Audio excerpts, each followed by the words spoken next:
situated near the reception next to the occupational therapy room. And the breakout session 3 is at the mini conference reception near the reception building, first floor, near the rehabilitation psychology department. We will be commencing the breakout session 1 here at the auditorium. The chairperson will be Dr. G. Yatindra Kumar. All the best to all the presenters. Our first presenter will be Ashima Rawat and Professor Dr. Jayanti Pujari on the paper Assistive Technology in Inclusive Classroom.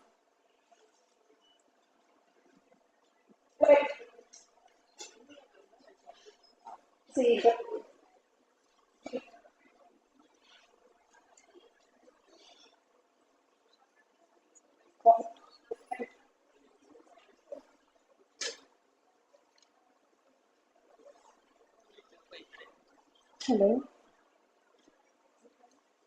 Hello. Yeah. Good morning, everyone. My name is Ashima Rawat. I am from Amity University, Uttar Pradesh. I am currently pursuing my integrated bachelor's and master's in inclusive education in intellectual disability. So my topic for today's research paper is Assistive Technology in Inclusive Classroom. And this paper is done under the guidance of Professor Dr. Jayanti Pujari ma'am from Amity University, Uttar Pradesh. These will be the contents of my presentation. So, there is an enhancement in the process of inclusion whenever we include assistive technology in the teaching learning process. Any device, a piece of machinery, application, or product system used to grow, maintain, or improve a person with disabilities, functional capabilities, is known as assistive technology. This particular decision of assigning an assistive device to a child or to a person is made by a working group of professionals and expert consultants who have been trained to match specific needs with particular assistive technologies. The performance of the child can be enhanced with the inclusion of assistive device in the classroom. And the teacher can do so for an appropriate assistive technology solution, that is, choosing an AT based on individual's need in the classroom. So after reviewing several literatures, I've just mentioned two, that is Thomas in the year 2022 in their paper mentioned that providing suitable and pertinent training to children with hearing impairment, CWHI, is crucial with the assistance of AT so that they can live independently. As more and more children with disabilities are being included in the mainstream schools, there has been a rise in the need for AT application to meet their unique demands and inclusive environment. This is quoted by Zils and Pang in the year 2019. The purpose of this study is to find out the awareness about assistive technology and the use in inclusive schools. It also caters to the utilization of assistive technology for promoting inclusion in the schools and challenges faced by the special ed teachers in using AT as teaching learning material in an inclusive classroom setup. The methodology that I have used for this present paper is the descriptive survey method to generate the data, and non-probability purposive sampling method is used to select the sample. The population of the present study of this is the special education teachers working in the government and private sector, and the inclusion criteria for the participants and trained teachers, and working in an inclusive classroom, age ranging between 25 to 50 years, and with a minimum working experience of 2 years. The sample size of my study is 50 special educators from 20 inclusive schools, and the questionnaire that I have prepared in order to collect the data was based on three basic questions. Number one was to understand the knowledge of assistive technology among the special education teachers. Second one was the uses of assistive technology, and the third one was the challenges faced by the special ed teachers while using assistive technology. These were the results and findings that I have got from my research study. So, the study basically aims at probing into the implementation of AT in inclusive classroom in order to enhance the learning and to promote the inclusion. It employs basically 3 research questions. So, I will be discussing the results and finding of the particular study with you all. Number one was, what are the level of awareness about AT among the special educators? So with this bar graph, we can understand that 100% means all of the special educators were already aware of the term assistive technology, and they were very well aware of that. And the second one, they are 96% of the participants, they agree that the AT supports children with disability in order to enhance their learning. And majority, that is 73%, agrees that there are provisions in the school to promote the use of AT for children with disabilities. The survey also depicts that that 54% of the sample are keen to attending workshops and seminars in order to enhance the knowledge, and little more than the average sample, that is 61%, have responded saying that they get professional skill development opportunities to enhance their knowledge and skills. The second question discussed that the uses of AT in inclusive classroom. So with this, I got to understand, we got to find out that participants are aware of the term assistive technology, and the majority of the participants, that is 69.2%, were using the mid-tech assistive devices, being the largest used in the classroom, and 64% of the participants use the low-tech devices. It is because the devices are very easily and readily available in the classroom setup, and high-tech devices, the lowest use, that is 61.5%, and as stated by the special educators. It may be because of the extensive training and high cost of the devices. And the third question was about the challenges that the special educators were facing. They have faced while working in the inclusive classroom. So 56% participants believe that assistive devices are not readily available in the schools, and it might be because of the schools lack the essential technological infrastructure in order to support the use of AT, and 48% has believed because of lack of training they aren't able to use the assistive technology, and somewhere they also lack the proper training to be able to use AT. That is 48% stated that, followed by the lack of resources, that is 28%, and expensive cost of the assistive devices as well, and the proper maintenance, which is 4%. Then at last, I would like to conclude my topic by saying that my findings provide the credibility to the idea that AT can be significantly improve the classroom efficacy and the inclusion, and it is observed that majority of the participants, that is 96%, believes that use of AT enhances the performance of the learners. It is also observed that special educators have also experienced various challenges by using the AT, such as lack of training, unavailability of the assistive devices in their surroundings, and high cost of the devices. So with the provision of necessary resources, inclusive classroom can indeed promote a fair and inclusive environment for children with disabilities. Through this study, I would like to conclude that fundamental tenets of inclusive education, it can be realized with the use of assistive technology, which encourages the personalized learning for a special child and equal access to educational resources to them. In order to do the optimum utilization of assistive technology in inclusive classroom, instructors and students must be adequately trained and supported. Furthermore, ongoing professional development is quite necessary to stay updated with the technological advancement and adjust to the challenging demands of students. These are the references, and thank you. Thank you, Ms. Ashima Rawat, for the informative presentation on assistive technology in inclusive classroom. I'd like to let you all know now that the floor is open for discussion. You can give your questions or discussions.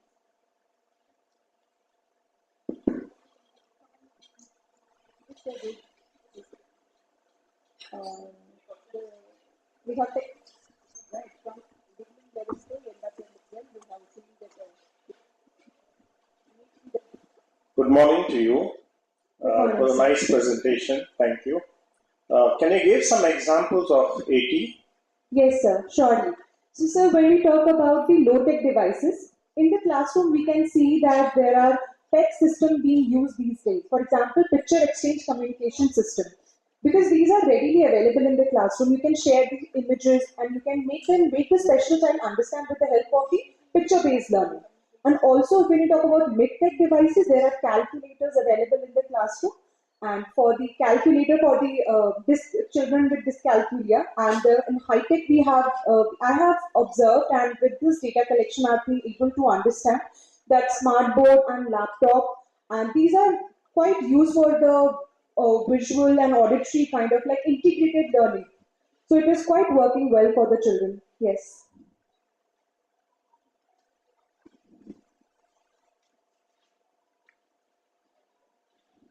Any other questions?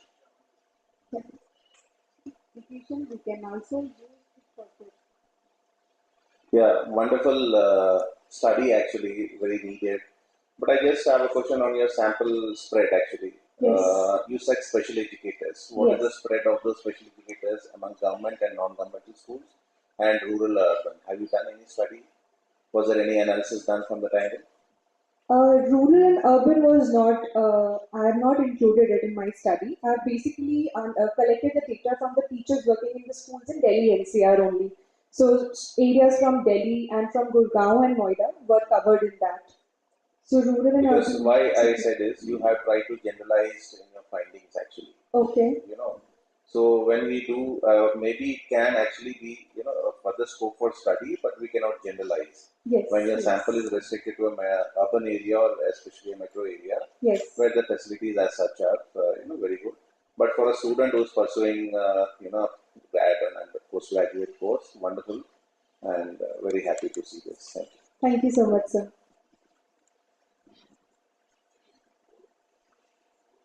Any questions?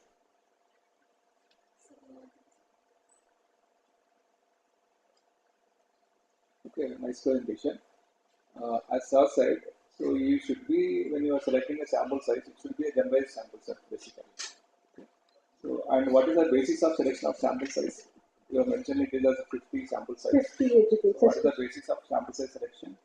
Criteria of selection of sample size? So special educators, teachers. So, no, only 50 member you select right now. Yeah, because there was some time constraint because of that. I couldn't go more because I wasn't able to reach more numbers. But definitely in future when I get opportunity, I'll do more. It has to be a big in number. Okay. Yeah. Thank you. All right. Thank you, Ms. Ashima Rawat. Now, presenters, please note, your presentation will go on for 12 minutes and a discussion will follow, which will be going on for 3 minutes. So, each presentation will be going on for 15 minutes. Our next presenter for the day are Bhumika and Sana Parveen on the paper Perspective of Primary School Teachers Towards Inclusion for Students with Specific Learning Disability.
Good morning, everyone.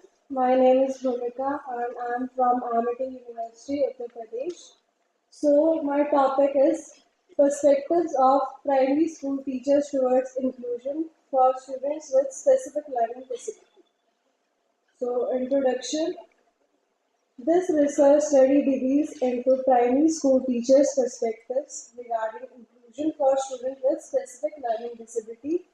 Inclusive education is a criteria approach aimed at accommodating students with diverse needs within mainstream classroom. So it investigates the impact of teachers' training, resource and support system on teachers' ability to provide an inclusive environment for students with specific learning disabilities.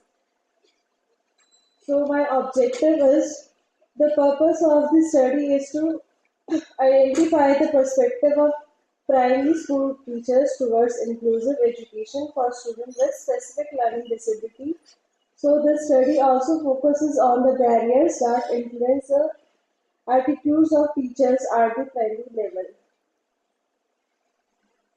My methodology is the study design was a preferable type of descriptive research since it describes pre-existing circumstances. Bearing the study aims into consideration, a convenient sampling technique was used to collect a sample from a target population. A group of 30 primary school teachers were chosen from Delhi NCR. A self-designed interview schedule consisting of 20 items was used for gathering data.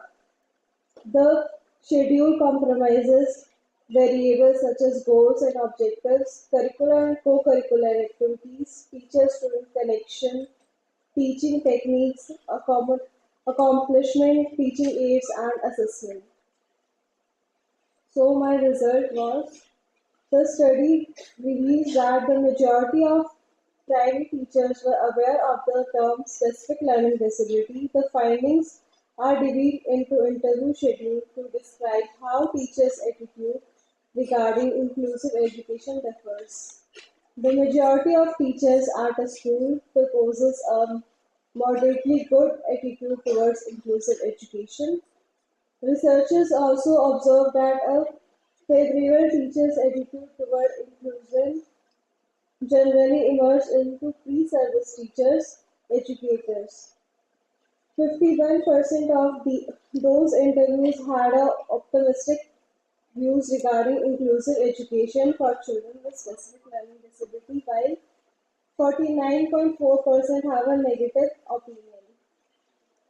So, last conclusion. The primary school teacher's perspective on inclusive education for children with specific learning disability highlighted by the present study. According to the study, the teacher's understanding of specific learning disability and inclusive education is mediocre, and they have a favorable attitude towards children with specific learning disability and an inclusive classroom. Thank you. Thank you, Ms. Bhumika. That perspective towards inclusion of assembly. Floor is now open for discussion.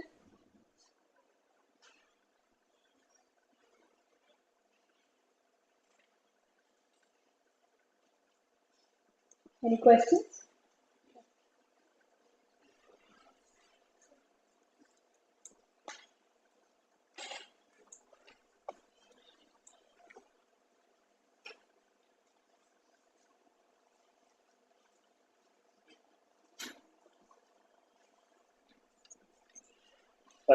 First of all, thank you for explaining such a nice presentation.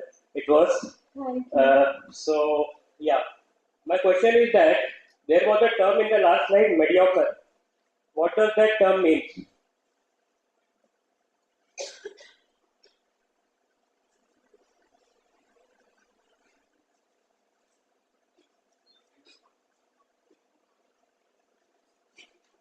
It means it is a favorable that they know about the term specific learning disability. And the next thing, this is done in primary school, which Yes, primary school. primary school of like private or government? Both private and government. Okay. Thank you. Welcome.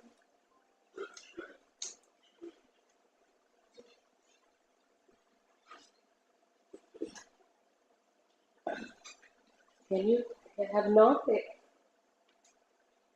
detected the data and how did you analyze the thing and what are the limitations in your analyzing and what tools you have used? Sorry, can you speak louder?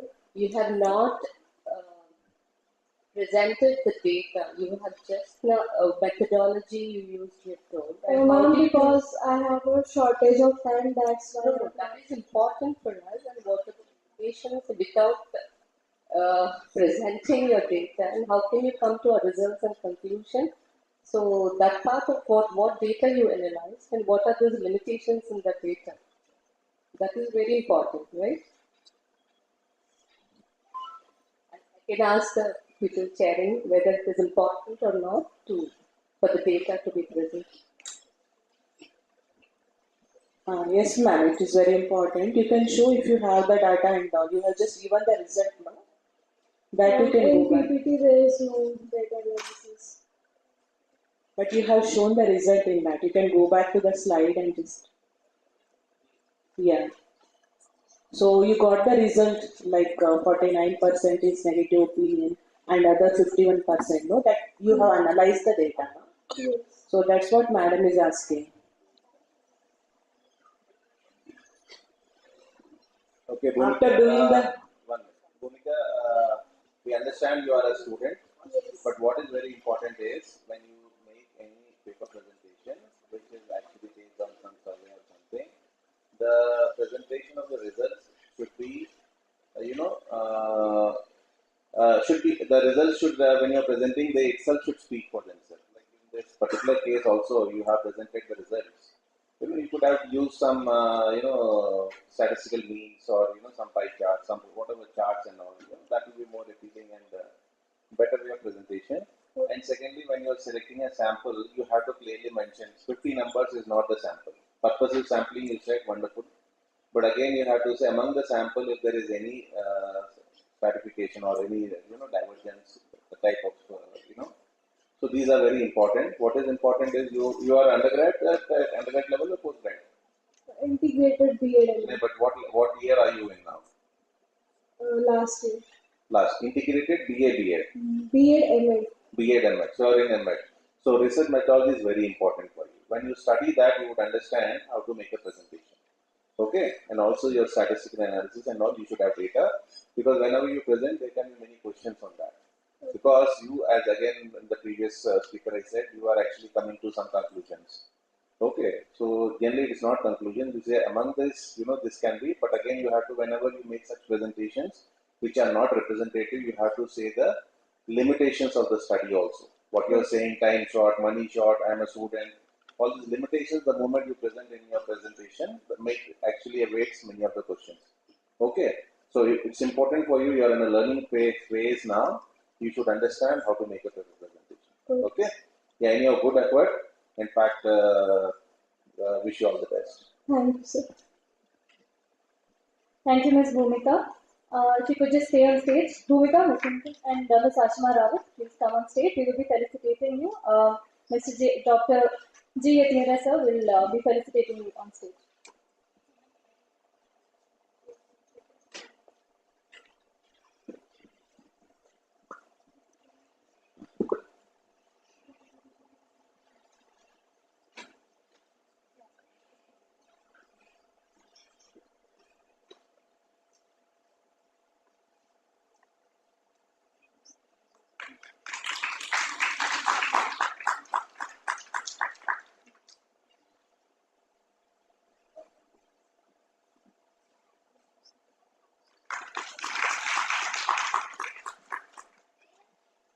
Thank you, sir. Thank you to the presenters. Our next presenters are Gargi Sharma and Dr. Sampurna Guha on the paper Perspective of Special Educators Towards Gamification for Children with Special Needs, Promoting Sustainable Learning.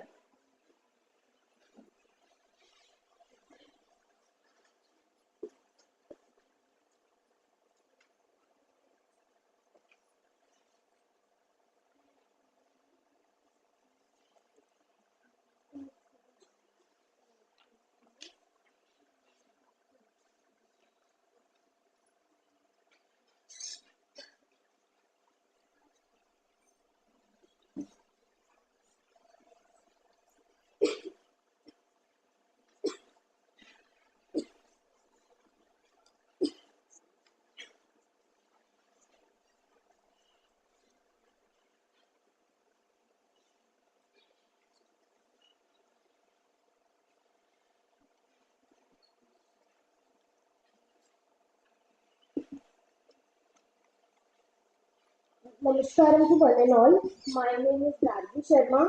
I'm doing my MA in Autism Spectrum Disorder from Amity University, Noida. So the title of my paper is Perspective of Special Educators Towards Gamification for Children with Special Needs, Promoting Sustainable Learning. So, in my paper, I am trying to analyze what is the perspective of special educator. And when I'm talking about special educator, I'm talking about both pre-service and in-service special educator, on the usage of gamification technique for sustainable learning of our children with special needs. So as the time is rapidly changing and the time is demanding for new teaching methods and approaches to be coming up to enhance the learning of our children, like even the title of the conference itself, Techno-Pedagogic, itself talks about how we need approaches. It talks about incorporation of technology as an approach to teach our children. As in today's era, we cannot, live without technology. Technology is becoming an inbuilt part of human life. So there are two major key terms in my title. One is gamification technique. So the gamification technique itself talks about the usage of game-like method to teach non-game method concepts. And in gamification, you can use technology, like there are various apps. So in those apps, the child can match numbers. So you are teaching matching of numbers by using that app and in a way of game. So the child will feel that he or she is playing a game, but you are teaching them a non-game concept, which is it can be a cat concept, it can even be ADL. Like there are a lot of Barbie doll games. So, and you can teach them how they can cut their nails, how they can, groom themselves. And at the end, when they complete that game, they get some points. And after getting that points, the child will reinforce. The next key term of my paper is sustainable learning. And by sustainable learning, I mean learning that lasts, learning that should retain, learning that can be journalized. So there should be no rote learning. So my main objective of the paper is the perspective of both pre-service and in-service special educators on the usage of gamification technique for providing sustainable learning to children with special needs. The methodology I used was survey method. It was a purposive sampling because I chose special educators. The sample size was 60 participants, in which 30 were pre-service educators and 30 were in-service educator. The method I used a self-designed questionnaire in which there were 10 questions. Although I have not involved any graph, and that is my mistake, I am humbly accepting it. But I am carrying the data with me, so I will be reading it. If there will be doubt, then we can discuss it after the presentation. So my first question of the questionnaire was, what is your opinion on incorporating gamification technique for sustainable learning for children with special needs? And around 69.4% special educators supported that gamification should be used for our children in the classrooms. Then the next question talks about what is their perspective on benefit of gamification technique for developing sustainable learning. And simultaneously 69.4% special educators supported that yes, it can enhance sustainable learning, it can support sustainable learning. The next concept and the third question was around, should there be gamification technique be used in the classroom or the traditional methods be used in the classroom? So in this, 54% teachers supported the point of view that yes, gamification techniques should be used, but there was also 40% of special educators believing that no, not only gamification technique, but there should be collaboration of both the gamification technique and traditional methods in the classroom. The next question of the questionnaire was, how do you believe gamification can support sustainable learning for children with special needs? Around 72.6% teachers believe that yes, it can help students by enhancing their personalized learning and giving them more interactive and engaging environment in the class. The fifth question of the questionnaire was, have you ever implemented the gamification technique? So most of the around 67% of special educators accepted that they have implemented the gamification technique in the classroom, and 27% of special educators, mostly the pre-service special educators, supported the view that no, they have not incorporated the gamification technique till now, but they would love to incorporate it in their classroom. The sixth question was, do you think gamification technique is a long-term solution? And 64 point special educators supported the point of view that yes, it can be a long-term solution, but it should be planned and organized properly for our children. Then the next question of the questionnaire was, what adjustment do you think need to be made to make sustainable learning more effective? 53.2% special educators supported that various methods should be used, like the gamification technique should be adapted and accommodated from based on the strength and needs of the child. So it should not be one size fit all. You develop an app and that is implemented for all the children. That should not be the approach. The app should have individualized and personalized teaching approaches and options also, so that the child can adjust, or the parent can adjust, or the teacher can adjust the things according to their needs. Then the next question was, what type of gamification technique do you prefer? And most of the teachers say that 80.6% teachers selected the point of view that they use storytelling, game-based teaching methods, and giving badges to the children after completing a task, and all those things in their classroom.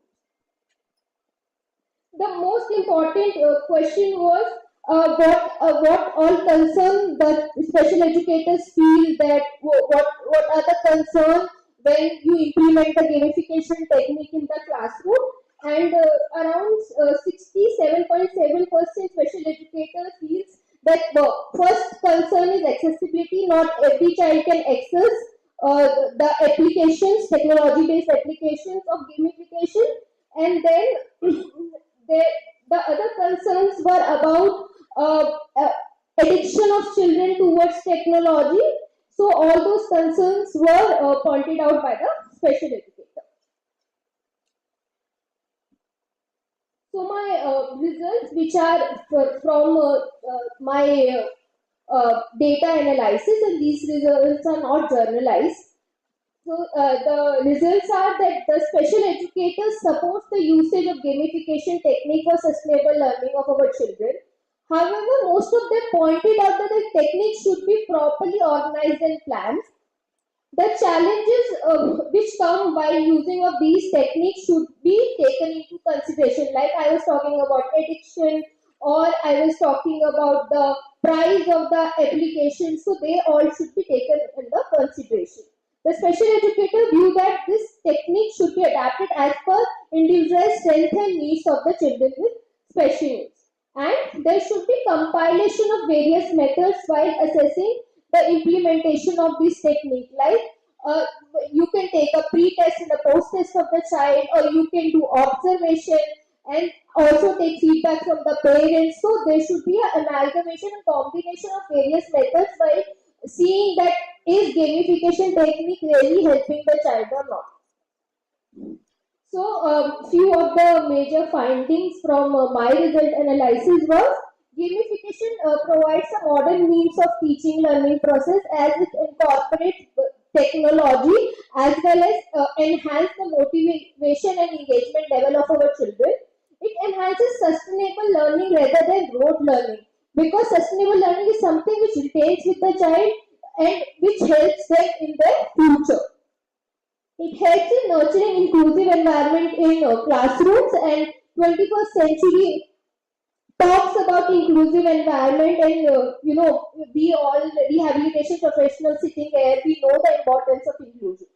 Then it talks about it helps in holistic growth of the child, which is it helps in all-round development of the child rather than just helping in development of a single domain. So my major conclusion is yes, gamification technique can help in the sustainable learning of our children with special needs, and majority of the special educators supported usage of gamification techniques in the classroom for our children. However, the limitations of my research work, the few limitation is obviously the sample size. Then at the same time, the rural and the urban divide was not taken into consideration. And most importantly, it's a survey method, and experimental method have its own importance, and they teach you what the ground reality is. So in future, maybe me or any one of us will also come up with a module or an experimental research on this topic. Thank you so much. Namaskar. Thank you, Ms. Raji Sharma, for that perspective on gamification for children with special needs through the eyes of special educators. If you could please come and have a seat on the stage. Audience, the floor is open for discussion.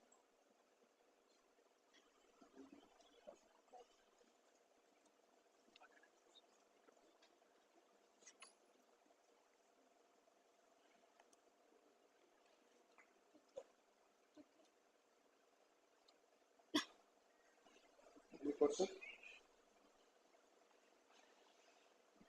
Is there any recommended apps? Yes.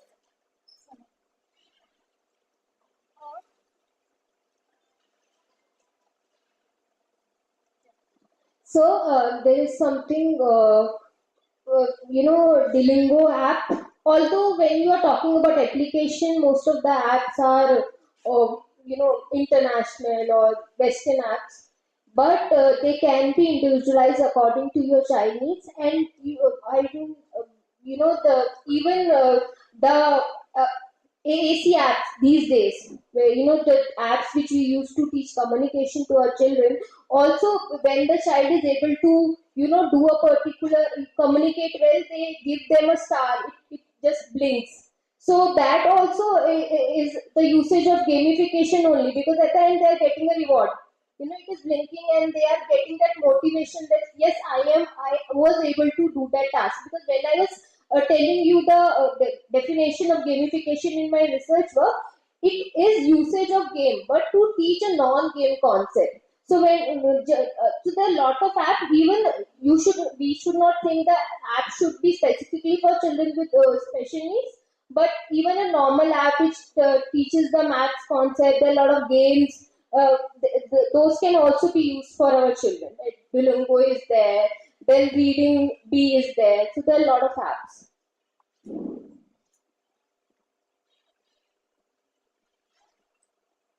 What was the criteria for selecting pre-service and post-service, like in service? Okay, sir. So, as the time is drastically changing, like with the coming up of AI, when we were selecting the sample size, our major idea was there will be some difference in how the pre-service and the in-service teacher are comprehending the gamification technique and what they think how it should be implemented in the classrooms. But when the result came, most of their feedbacks were same. The only difference in the feedback was in one question, which was have they incorporated the gamification technique in the classroom, and the pre-service teacher were of the perspective is no, they have not implemented in the classroom, but they would love to. And the in-service teacher were of the perspective that yes, they use it in the classroom and it is helpful.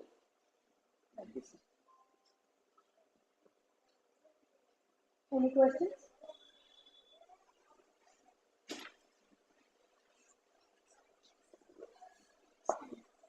Question is like, you have presented very well, but why you have not done the data analysis?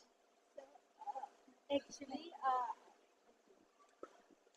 So I don't know, is it a reason I should provide you or not, but this is the real reason. When we were making this paper, we were also having our university exams, or the exams, and we were presenting our sign-off. And then we came from Delhi directly to here. So when we were making PPTs, it was becoming a bit difficult to. It skipped out of my mind also, and then I was not able to add it because of the travel and everything. So this is the real reason.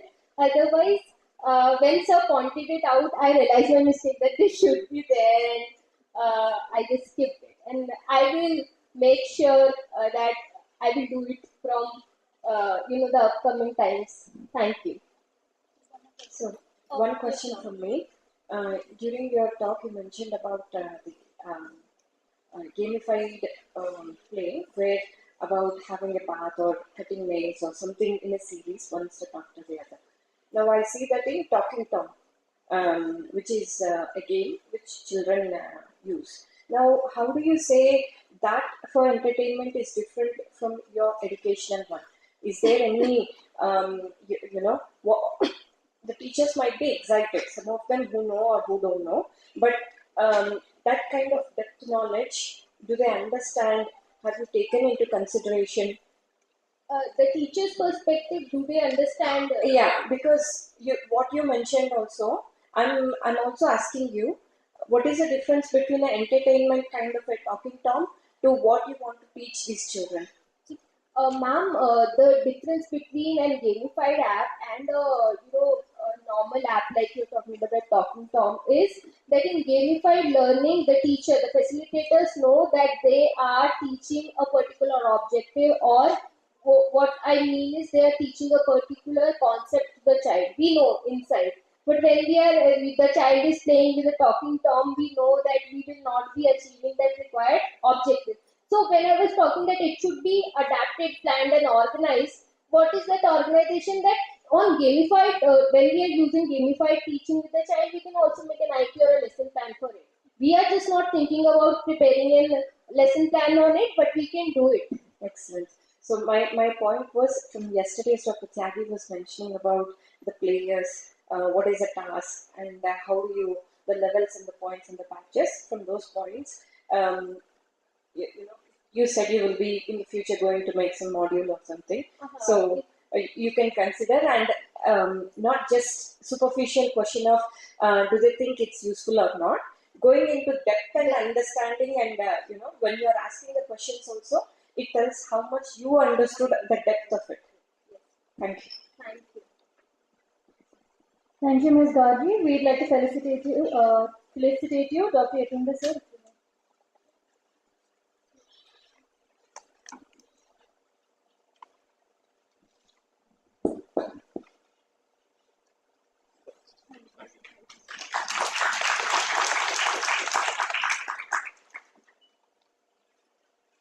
Thank you, sir. Thank you, Ms. Gadri. Our next presenter is Ms. Jayati Mishra on the paper Impact of Gamification in Learning Grammar Skills Among Children with Autism Spectrum Disorder, a case study.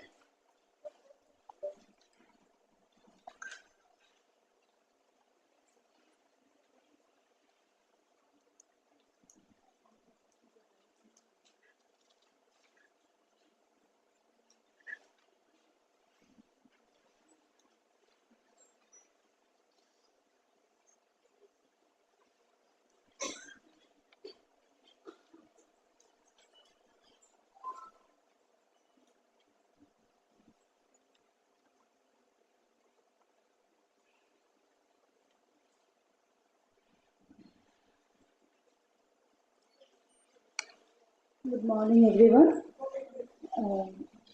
Here I am going to present what I am everyday using with my students.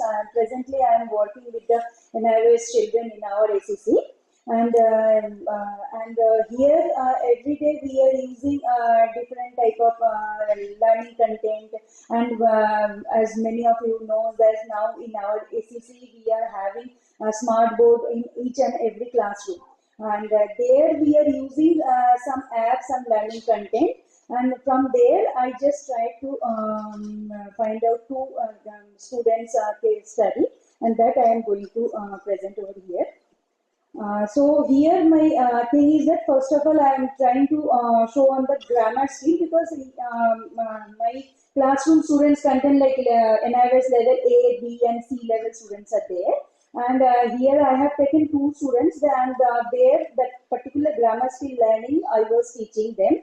And when I found it difficult, only paper pencil way when I was trying to teach them, that time they were not spontaneously supporting, or else they are not showing the immediate response. And when we use some learning app or this learning content, e-learning content, so that time we showed some difference was there.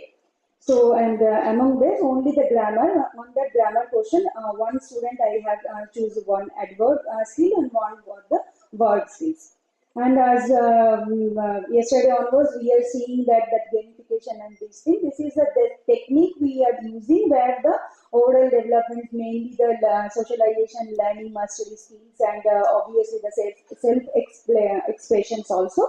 We are improving through this particular technique. And when it comes to the education part, obviously it applied the game design element in educational setting, and it engaged the learner. It engaged the learners in an entertainment way. And in this gamification elements, as you can see here in this presentation also, I tried to show when we are among these all elements like mastery level, when they are getting scores, so they are getting motivation.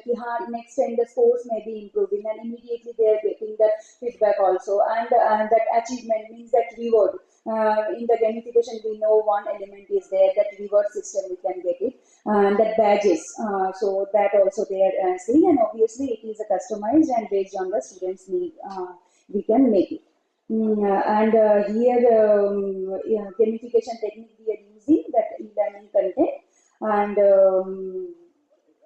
reviews also I have done with this gamification technique and effect of this learning academic or grammar skills. And now the aim of my study was that to find out the effect of gamified learning on grammar skills among the children with autism spectrum disorder. Here I have selected two boys, so their age was 12 years, and they were mild intellectual disability having associated condition of mild ASD. And it was a purposive sampling, and the child A was aware about that noun, verb, and adjective, and the child B only knew about the noun concept. The initial score through the GLAD assessment, I found it this one. English subject score 52% for that child A, and child B it was a 46%. They both were at the instructional level according to the GLAD. Then EdQuer e-learning content I have used to implement this learning things. And when we are talking these EdQuer things, so just I wanted to highlight here 2-3 points here. It is also a gamification approach, and it is anywhere in any device we can use. And these are the few overview of the EdQuer's learning things. So some screenshot I tried to get it. I think it is not visible to all of you. So like this, the app pages is going. And here the student, this is my student when I am working with them.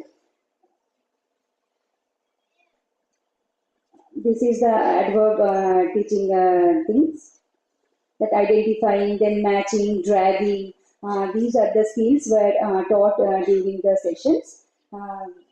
And when they are completing 10 sets of questions, immediately they are getting the results also, the scorings also they are getting. And when they are logging by their own, because I have worked with them from my own login ID, so it was all students. So individual login when it will be there, so individual badges also they will get it also.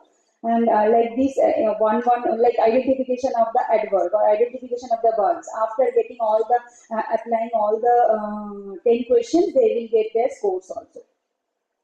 So that overall outcome for that child A who were taught about that adverb learning, it was initially it was 46%, and later it reached to more than 70%. And that for level child B who was taught only the verb, mainly the action words and verb identification, verb words also. So these were the results. And other than this overall development also I have found it out after the sessions. There also we have found some difference in the results. They have learned the skills, not only the grammar, other English content also we have seen the development among them. And in the discussions I sent, which that also relate to that some studies also that is correlated with the finding that digital environment supported by learning games with visual stimulate the stimulation and significance of the experience, increasing learning and reducing the cognitive load. That research also supports with these results. And other than these, only the selected targeted goals, targeted area that adverbs are worked for these two students. Other associated learning also like that their attention span, their ability of filter information, what they have to particular pinpoint or what they have to do by seeing the instruction. So instruction, following instruction and reading sentences, these are also associated learning also I have observed during this training.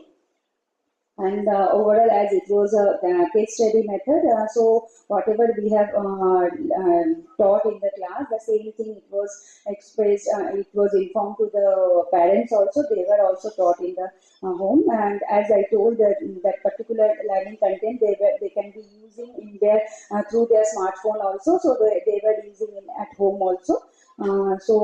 Family member support was there. And then last of all, we can say that continuous practice, follow-up and proper supervision. And obviously for parent training, how we are incorporating these particular learning content through this technique. That if we properly inform to the parents, so it will also give the some improvement among the children. So these are some references. Thank you. Thank you, Ms. Jayati Mitra, for the informative aspect and the impact of gamification in grammar skills with children with ASD. If you may please take a seat on the stage. The floor is open for discussion.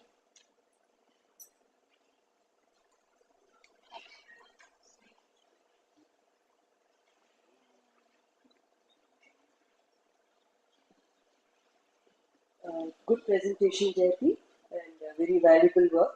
I just wanted to know one, maybe you probably have it in your data, but these two children whom you have presented, that is the academic part you have given, very beautiful assessment details. But post-assessment, have you done it again?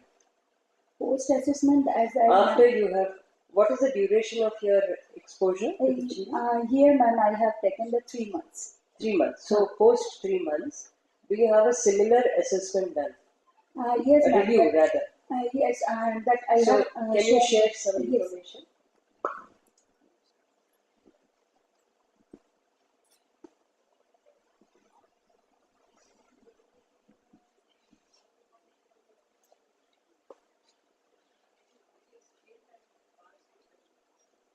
But this is the first child A whom I taught that action. Huh? Yes, ma'am. But in the adverb section there were the four subsections. One was the dragging. Second one is the identifying the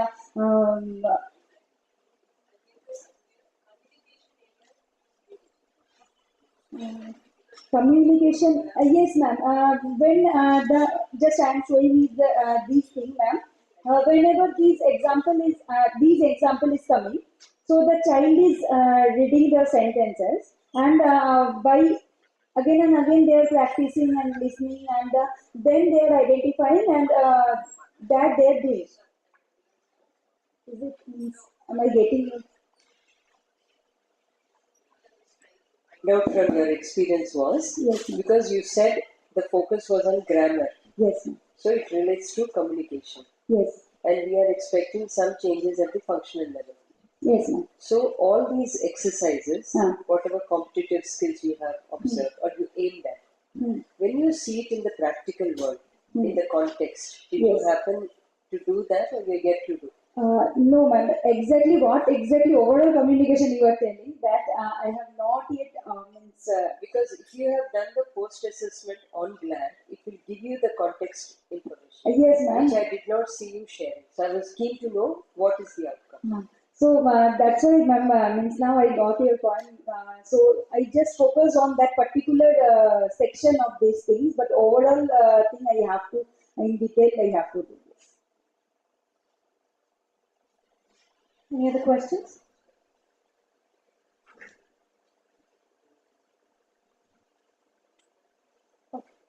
Thank you, Ms. Jayati. We'd like to felicitate you. Dr. Yatindra sir would be giving us the felicitation.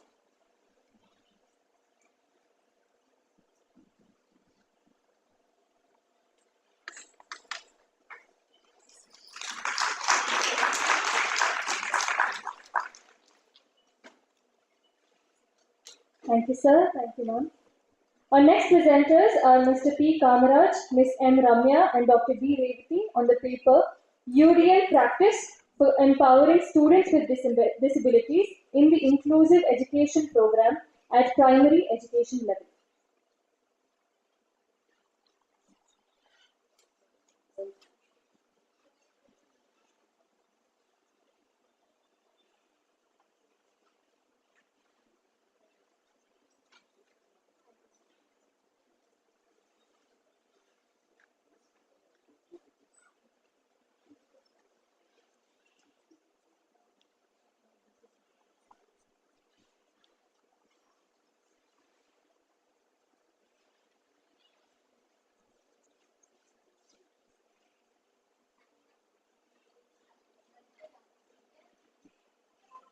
Good morning, Ananam.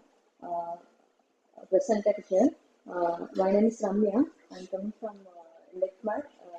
I'm working as a faculty in Litman. I once again thanks for my institution Litman and Litman. My topic is UDL practice for empowerment students with a disability in inclusive education program at primary level.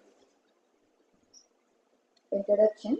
The universal design for learning focus on developing a flexible, responsive, and diverse instructional strategy material assessment, and it promotes an inclusive learning environment in which every student can achieve academically and socially. This article examines the social implementation of universal design for learning practice in government middle school, which practice inclusive education program. The intervention was tailored to the fourth grade students, including the children with a disability on environmental science subject at primary level.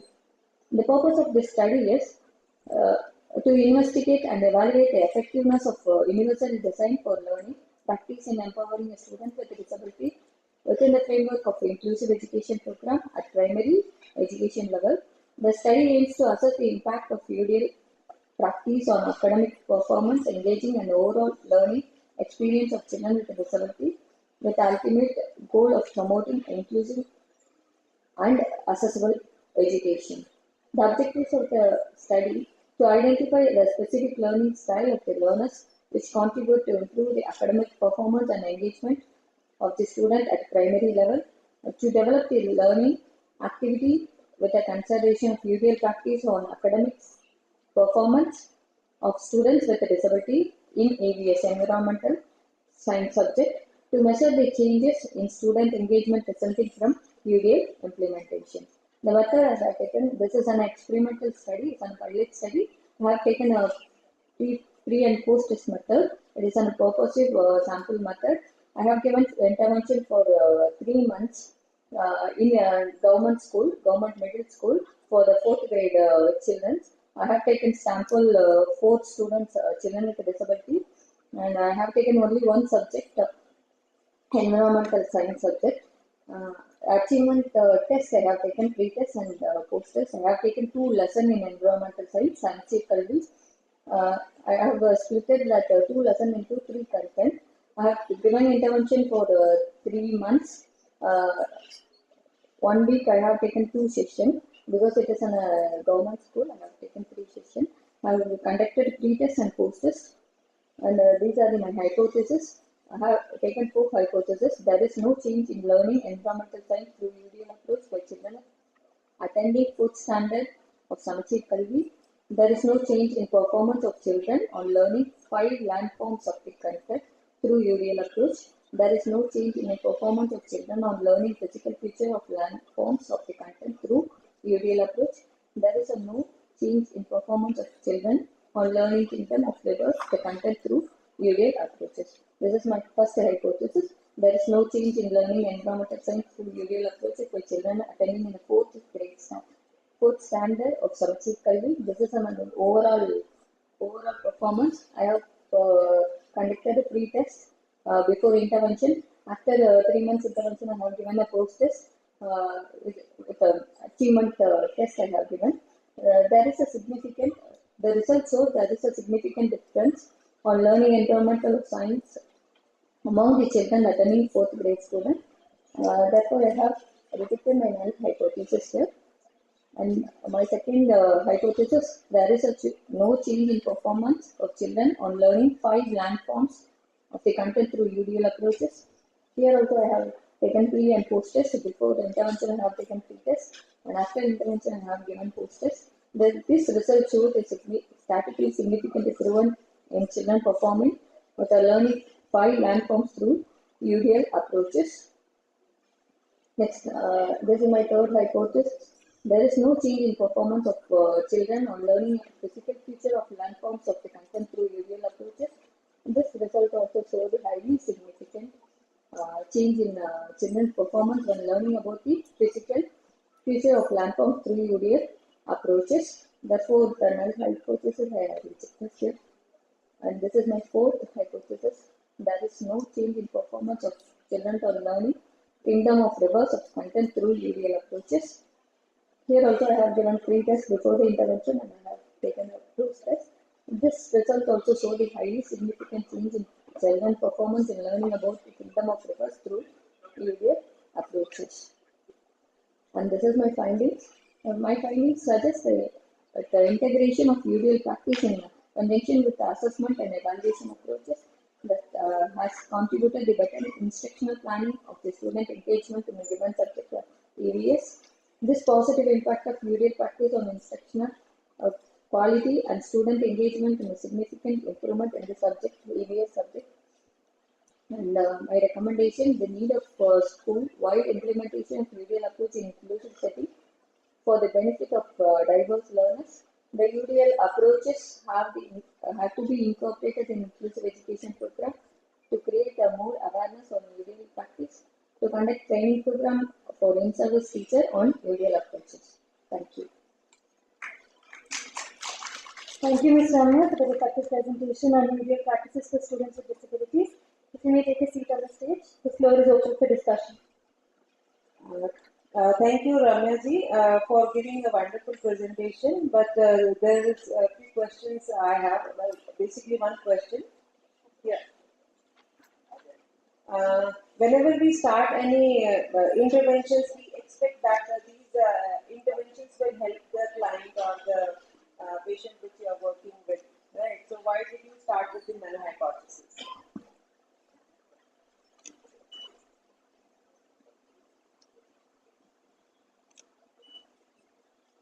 It is nothing wrong in that, but usually when we do pre and post and when we plan some interventions, because we are expecting certain things.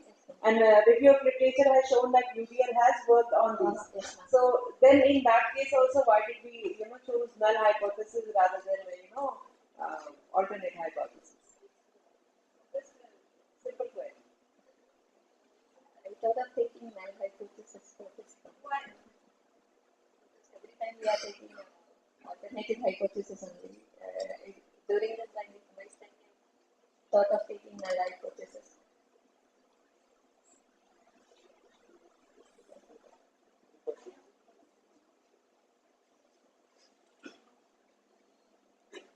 Hi, actually, it's a wonderful study because it's very important when we are talking about inclusive schools and their. So I just wanted to know, like you have used UDL approach in teaching the regular curriculum of fourth standard. What kind of changes have you made in the teaching methodology using this UDL principles? Like physical formation is there, the content and all. So if you can just give examples, like for this particular lesson, these are the changes done, like multiple forms of representation, or where exactly you have brought in that UDL principle in the content. No. Totally, Samachi Kalvi book I have taken. In that 2 lesson I have taken, that the content was very difficult for children with disability. So I have made simplified that every content. Through that content I have made animated videos and easily familiar method of TLM for teaching that because my sample study is only 4 students of children with disability. I have simplified that content and have teach for them for only 4 students. And you will lesson plan and have used it. I think you should focus more on, explaining. I'm sure you have done it because you are explaining that you have made the audio-visual thing. So instead of going by a regular, teaching methodology and AV method, so you should mention that in this particular 4 students, this multiple means of representation was used. This multiple means of other teaching materials was used. You follow the guidelines of the UDL principles and present it so that those who are right now the budding teachers are there who are really into inclusive education. They will think that okay, this is easy, this can be done, we should try it. Just a suggestion.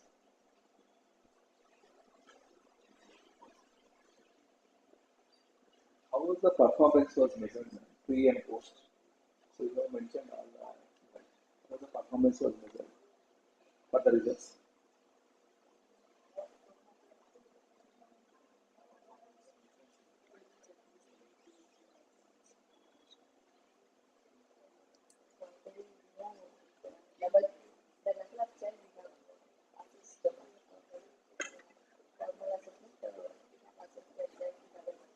For this teaching medium, we really have find a lot of difference when taking a pre because normal school, the normal teacher are really taking as a normal student, taking a children with disability like a normal student, only they are not providing any additional materials for children with disability.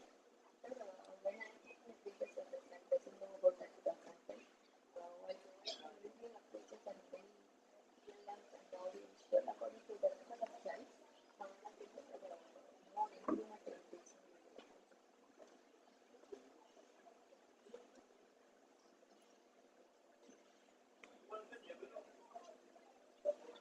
For 4 kids, like mild, medium, moderate, like Mild level. mild level. Any other questions?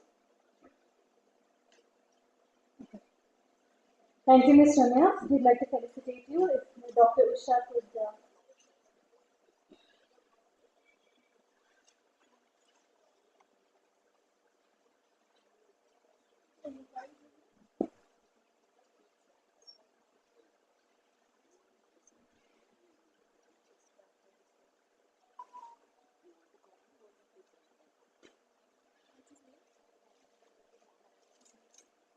Peak Kamraj sir, if you can please come on stage as well.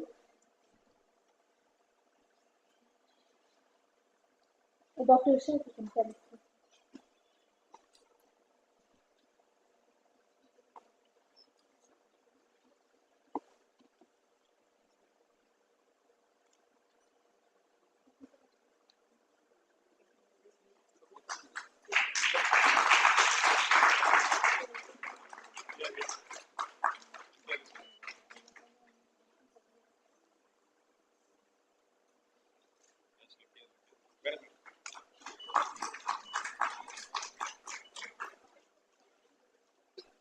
Thank you, sir. Thank you, ma'am. Our next presenters are Ms. Evangeline Manmati and Dr. A. Turin Martina on the paper Enhancing Awareness of Assistive Technologies in Special Education among Rehabilitation Graduates.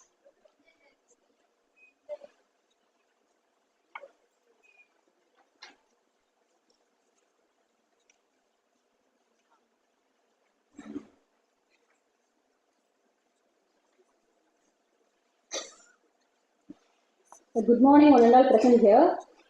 Myself, Kausalya, on behalf of Evangeline Vanmati and Turin Martina, I am present here. Those are my teachers. I am so grateful to present for my teachers. Thanks for giving this opportunity. My topic is enhancing awareness of assistive technologies in special education among rehabilitation graduation. This is synopsis. The abstract. This paper investigates the level of awareness and knowledge among rehabilitation graduates regarding assistive technologies designed to enhance the quality of life for persons with disabilities. The study employs a qualitative approach using survey and interviews to gather data from a sample of rehabilitation graduates, that is BRSC and MRSC students. So the introduction: in the ever evolving landscape of special education, the integration of assistive technologies holds immense potential for enhancing a learning experience, that is a diversity in assistive technology, impact on special education, inclusive learning environment. These are the review of literatures taken by professors. So the professionals developing needs of rehabilitation graduations in assistive technologies, assistive technology training of rehabilitation graduates, a curricular analysis of assistive technology content in rehabilitation education, impact of enhanced awareness. The purpose of the study was the primary objective of this research. The paper is to investigate and address the current level of awareness of assistive technologies among rehabilitation graduates, a specific focus on their application in the context of special education. These are the objectives of study: to evaluate the existing knowledge and awareness to level up among rehabilitation graduates, to identify a specific area where gaps or deficiency in awareness, and to analyze the current rehabilitation education, to provide a recommendation for curriculum enhancements, to identify the ongoing professions to develop a need of rehabilitation graduates. The methodology is a tool of closed form questionnaire and then a descriptive research design used and purpose a random sample. These are the methodologies. And in the research, a sample size of 30 rehabilitation sciences students were taken, a self-preparatory questions with a set of 14 questions and 6 domains. This result shows that a study delves into the individual knowledge and awareness level of 30 rehabilitation science graduates regarding assistive technologies. The finding reveals a collective of competence with the graduate shows that understanding of diverse array assistive technologies, and moreover the graduates displayed were not having a keen awareness of ethical consideration surrounding the use of these technologies, emphasize a holistic approach to the integrations. The questionnaire focused on the parameters of awareness of assistive technology, educational experience, source of awareness, practical experience, access of learning to assistive technology, and the future interest in the type of assistive technologies. So this first table shows that the parameters 5, the 1 to 5, the low to high parameters, awareness of assistive technology, educational experience, source of awareness and practical experience, and the use of assistive technologies. It shows in a percentage, and the table 2 represents the conditions, that is visual impairment, hearing impairment, autism, learning disability, multiple disability, locomotor disability, intellectual disability, cerebral palsy. It shows the future interests in which type of specified assistive technology the rehabilitation science graduates. It shows the results in percentage 15% to 3.5. On the scale of 1 to 5, the awareness of assistive technology in general 36%, educational experience 60%, and source of awareness 40, and access of learning assistive technology 50, and then 80% response shows that interest in learn to about assistive technologies.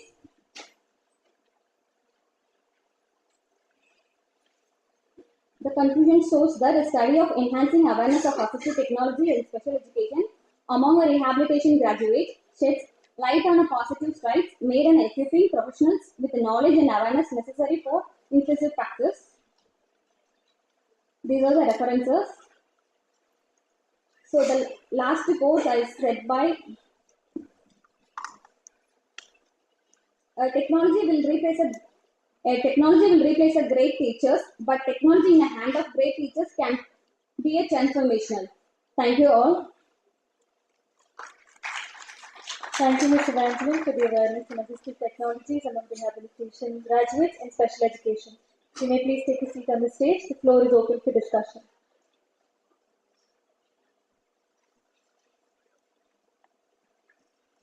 Can you just tell me, like in your sample 30 were the sample size? 30 was the sample size. 30 was the sample size, right? Yes. So out of that, when we talk about graduates, we had the one graduate who is doing MA integrated, which maybe in fifth year of her graduation. And the person who is in fifth year and the person who is in first year, definitely there will be a big gap in their awareness and learning. So how you have controlled that? Actually, my professors conduct this research. I'm a student of one of the students, one of the sample also. And that's why we have to, whenever we go for presentation, we have to, even though your teacher has done this research, so when you present, you should be clear with all these data. Okay, sure. Right? Any questions? And you mentioned this 30 sample size and you are collecting the awareness.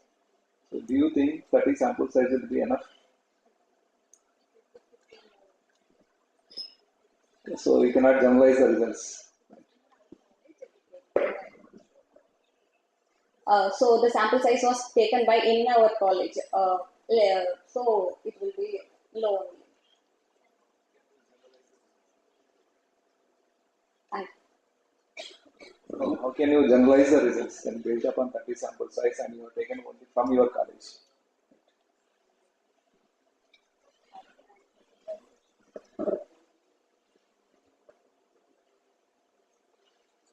Any other questions? Okay. Thank you, Mr. Evangeline. I request Dr. Yatindra sir to do the qualification.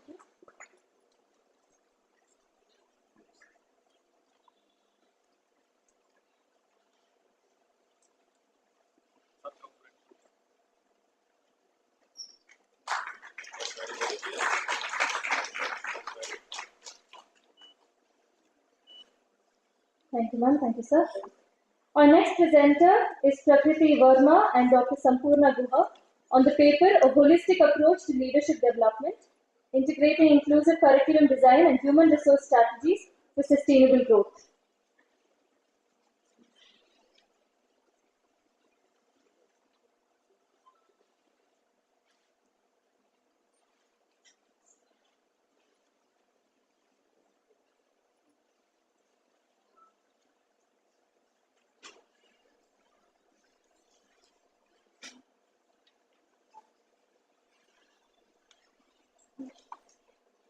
Good morning, everyone. My name is Prakriti Verma and I am from Amity University, Noida. And I am pursuing integrated B.Ed MS Special Education and specialization in specific learning disabilities. So my topic for today is a holistic approach to leadership development, integrating inclusive curriculum design and human resource strategies for sustainable development, sustainable growth.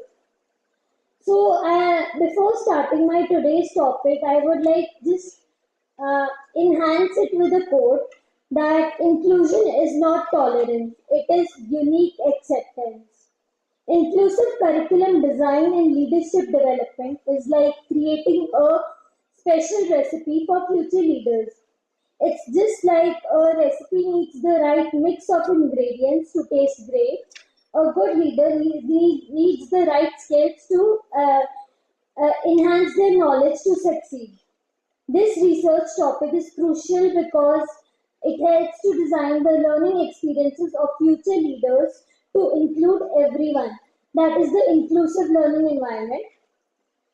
It's like making sure that everyone gets a fair chance to participate and grow together. By teaching future leaders about diversity, fairness, understanding different perspectives, this study aims to prepare them to lead teams where everyone feels equal as well as willing to participate. So, like if I say that, let's imagine a let's imagine a school where all kids, no matter where they are from, learn together in a way that suits everyone, each of them. Inclusive curriculum design and leadership development is just like that, but for grown-ups. It ensures that leaders know how to support their teams, making sure everyone feels valued and contributing their best to succeed in the organization. So now, this was all about my introduction. Then the objectives. The objectives of my study were to examine the relationship between inclusive curriculum design and leadership development within diverse organizational settings, to analyze the impact of HR strategies on fostering a culture of inclusivity and sustainable organizational growth, to analyze the importance of diversity, equality, and inclusion, that is the DEI initiatives, in effective leadership development programs, to provide actionable insights for practitioners, policymakers, organizational leaders regarding the implementation of sustainable and inclusive leadership development strategies. These were the methodologies I had included in my research. The first one was one-on-one in-depth interview with the organizational leaders, HR professionals, educators, for the qualitative intakes, like for their understanding that how they see the particular field, particular area. So, like the second methodology I have included is focus group discussion. Then the third was content analysis. After the data collection technique, the data analysis approach I considered was qualitative analysis techniques and comparative analysis. Then the sample and its selection. The samples, as mentioned, the samples I took were executives and top level management, HR professionals, employees at different levels, and diversity in inclusion officers or specialists. Sample size I chose was 60 individuals. The tool was a self-made questionnaire which had a total of 12 items. Then the result and findings. As mentioned, the stakeholders' perception. What perception the stakeholders I saw with the questionnaire, with the focus group discussion and the interview, that all the participants recognize the importance of inclusive curriculum design and HR strategies for fostering inclusivity and sustainability. Challenges and opportunities from my research and from the data were: challenges involves training, resource allocation, and cultural shifts of inclusive leadership. Opportunities exist for improved HR integration through continuous learning and collaborative decision making in leadership development. Impact of diversity, equality, and inclusion initiatives. The impact I observed was that these initiatives significantly enhance the organizational culture and positively impact the professional growth, employee engagement, and overall performance. Integrating them into the leadership development, fostering a more comprehensive and sustainable approach for organizational success. Limitations of my research were: there were few criteria I observed, like where I thought that more research can be done, was sample size. Obviously, that 60 was not sufficient. They can be diverse samples, so it may not fully represent all organizational settings. Then, due to the time constraint, I had just included the qualitative data, so it might limit the findings and generalizability. Then, narrow focus may overlook other key factors influencing growth and leadership development. So, the factors I mentioned, there can be more factors apart from that. So, this was the conclusion of my research, that emphasizes the interconnectedness of leadership development, inclusive curriculum design, and HR strategies for sustainable growth. Stakeholder perspectives stress the importance of an inclusive learning approach, highlighted the diversity, equality, and inclusion initiatives.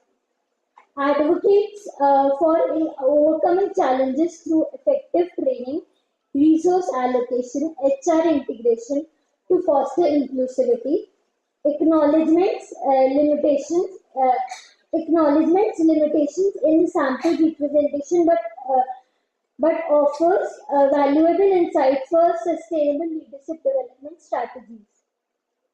Recommendations. There were certain recommendations for my research that we should implement robust training and resource allocation for inclusive leadership development, enhance HR integration via continuous learning, feedback, and collaborative decision making, support diversity, equality, and inclusion initiatives in learning programs for a collaborative culture.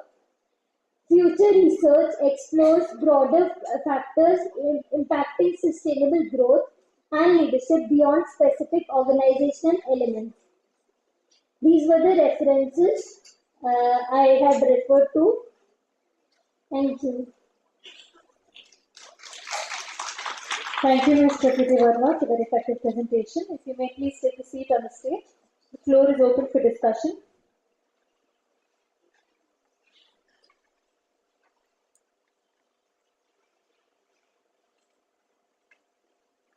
Any questions?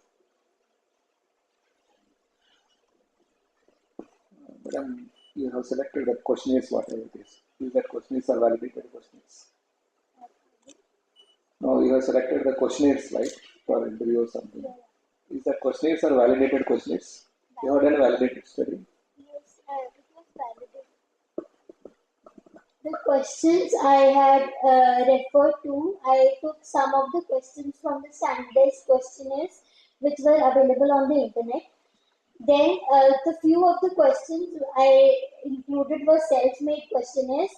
Like when I referred to certain websites, magazines, and newspapers, the content I found on the basis of that I had framed some questions, and that was a closed-ended questionnaire. So the scoring also I had done according to that.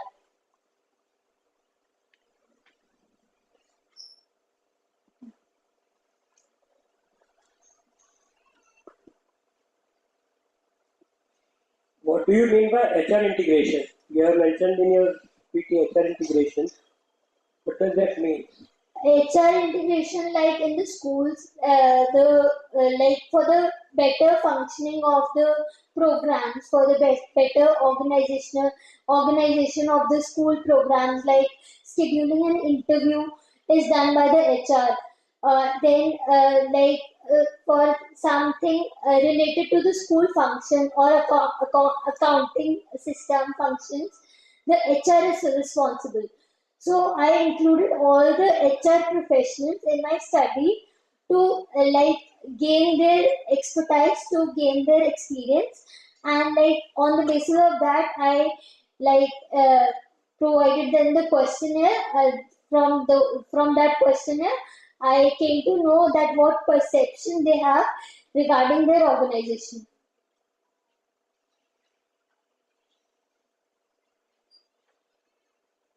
Any other questions?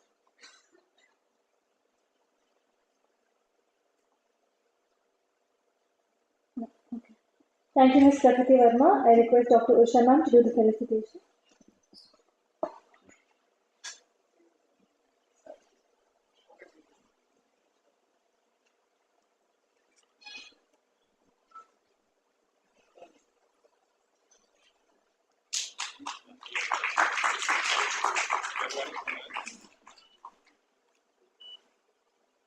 Thank you, ma'am.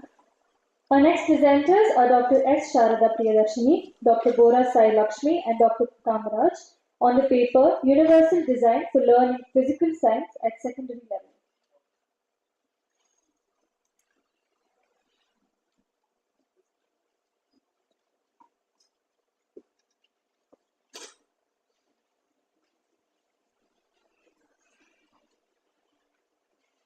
Good morning, everyone.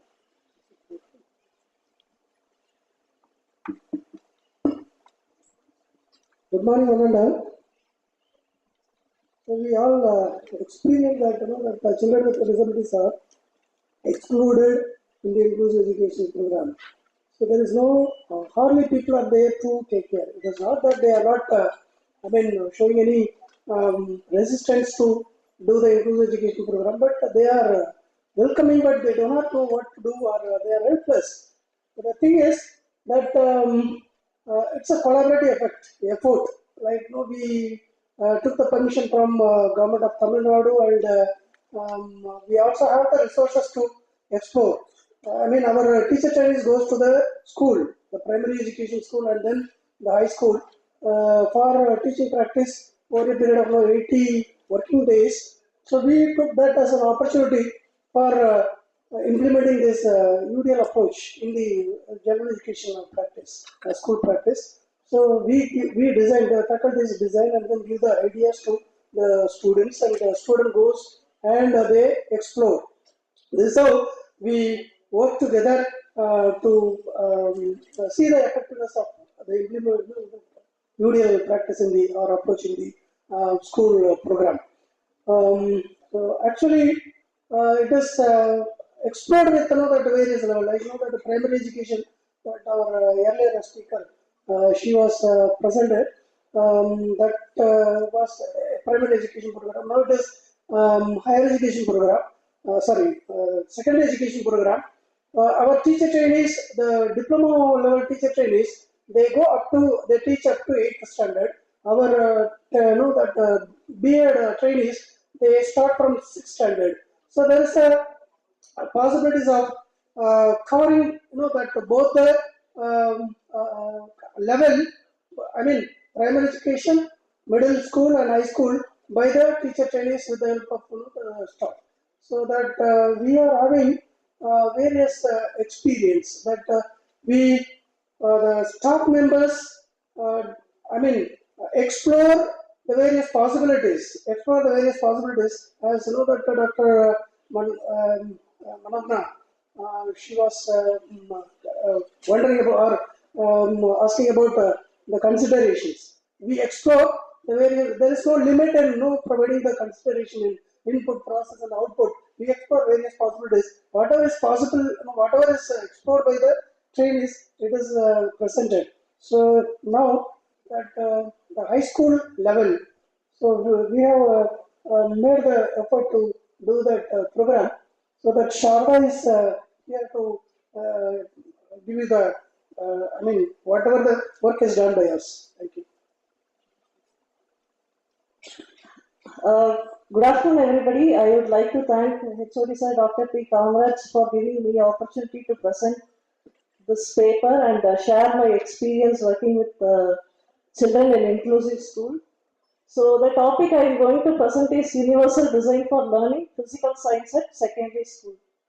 So the student trainees who is going to the schools will be given some lessons to choose and to teach for the children.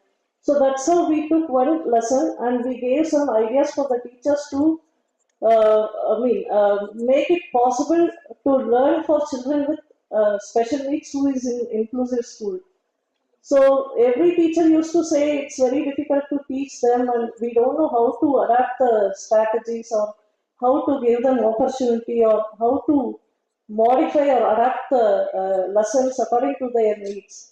So we just gave some suggestion and which I would like to share in this conference. So Universal Design for Learning, one of my colleagues has presented earlier, Ramya has presented earlier about the topic for primary level. So UDL is a set of guidelines for developing curricula, ensures that everyone, including students with disabilities, have equal access to education. This is what we miss in the schools nowadays. So teachers face a lot of difficulties and they want our help to guide them how to make adaptations for meeting the needs of each and every individual. So principles of UDL. So these three are the major principles. So multiple means of representation, multiple means of engagement and multiple means of expression. The representation is in the teacher's hand where we will provide the content in different formats. It includes text, images, videos, use multimedia to engage and support understanding. When we take inclusive school, we have different category of children. Children with autism are there, children with learning disabilities are there, children with sensory issues are there. So each and every children needs is different. For example, if we take children with autism, they have difficulty in reading, they may not be able to communicate. So what kind of presentation we can choose for these kind of children? So we can use some videos, we can use some visuals which every children with autism learn very quickly. Okay, so that kind of adaptations we can make in each and every text that we present them.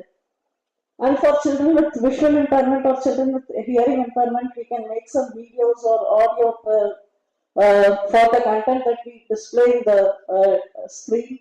Then we can use some tactile aids in addition to the technology that we use in the classroom so that they will explore the content which we are teaching in the classroom. So multiple means of engagement, how we are making the children to get involved in the activity. Okay, so how we are, for example, a child with autism. Okay, so you will get a very quick feedback. Okay, and when we ask the children to get engaged in the classroom, earlier days we used to say, so children will come and write on the blackboard. So which the teacher will engage the children in that way. Okay, so it is in the hands of teachers to give hands-on experience and experiential learning for learning the content and to know the immediate feedback from the child and their response. Okay, so multiple means of expression and action. So it offers multiple ways for students to express themselves. It may be written, oral, visual. So encourage collaboration and group work. Okay, so children with special needs, once they learn the content, okay, so the teacher has to evaluate and get the feedback, how far they have learned. Some children may have very well versed in writing, but some children may have difficulty in writing, for which we can give some. Already we are allowing the children to use some scribe. Okay, so for children with ASD, we can give some visual schedules for them to present the content. Okay, so for children with cerebral palsy, we can use some flip charts or flip cards. Okay, they will show just the answer for what question we are asking. Okay, so these are the kind of different modes of evaluation or tools that we use in the classroom. So the content that we choose was changes around us. Okay, so it is in Samachi Kalvi 6th standard textbook.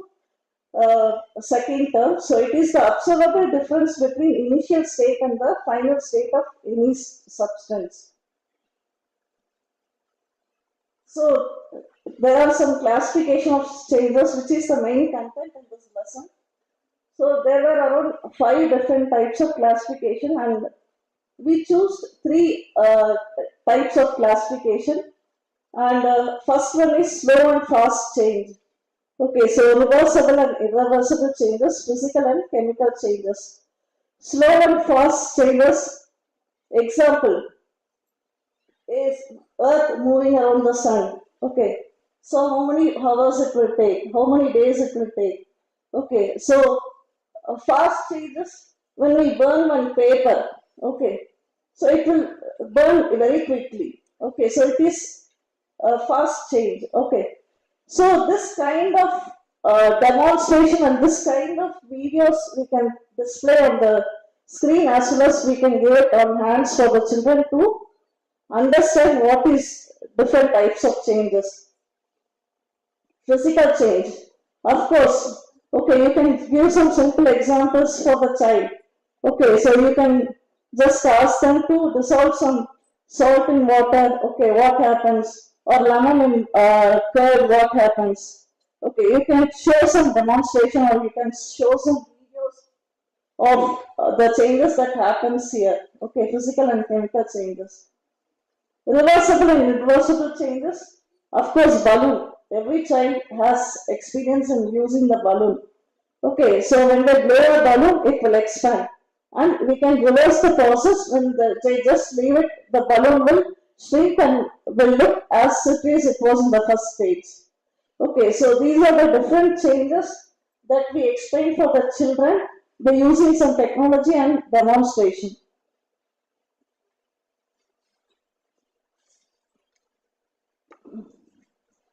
So I have just described what are the changes.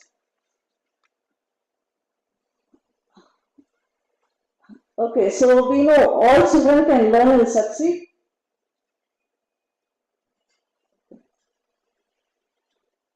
So purpose of the study, level of achievement in science before and after implementation of technology-based UDL strategies. So effectiveness or impact of technology.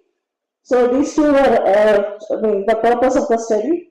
Methodology, 20 students studying in 6th grade from government higher secondary school in Chengalpet district. So 10 were assigned to experimental and 10 were assigned to control group.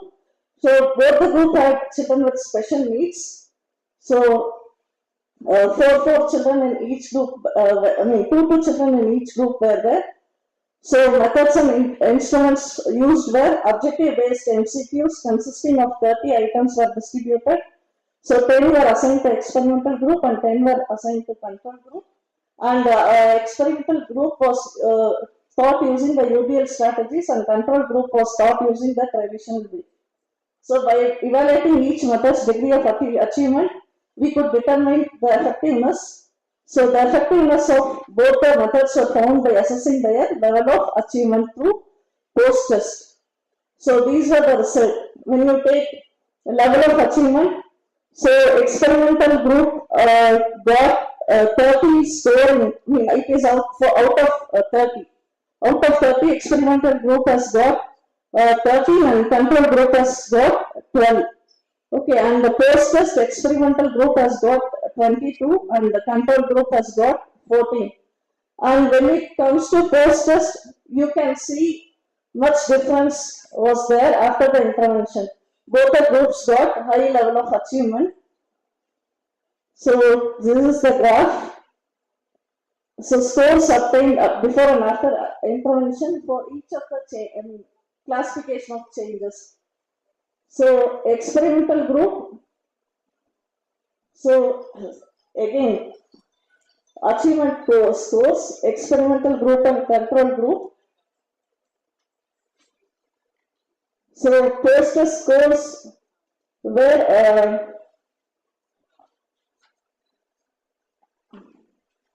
high for the experimental group when compared to control group. So discussion, kids who learn through UDL gain a greater way of experiences than those who learn through traditional methods. And even teachers could view the changes literally, because earlier it took some time for the teacher to enable the student to learn the content. But when the changes were made, the teachers got some idea and the students' learning phase was very quick when compared to the traditional method.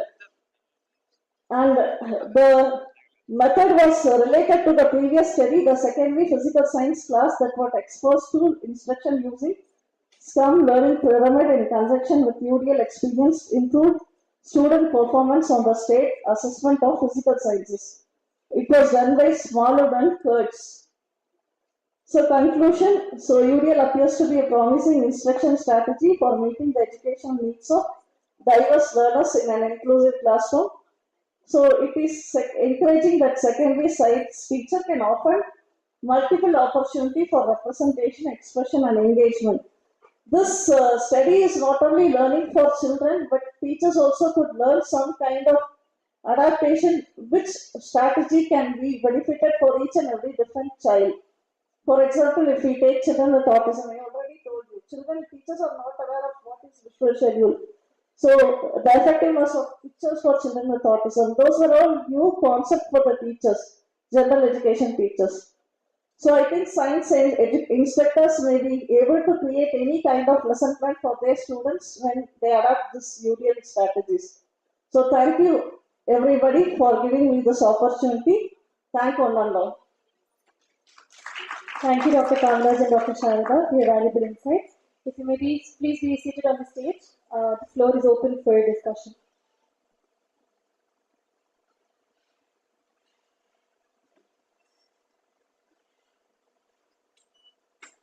Any questions?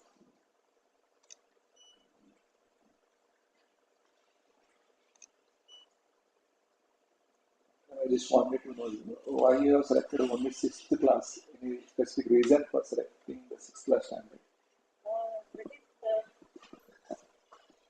When it comes to secondary level, it is the initial stage. So we thought of initiating with the sixth standard and going on further for other classes.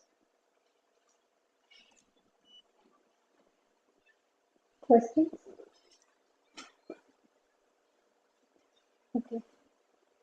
Thank you, sir. Thank you, ma'am. I request Dr. Yatindra, sir, to please felicitate.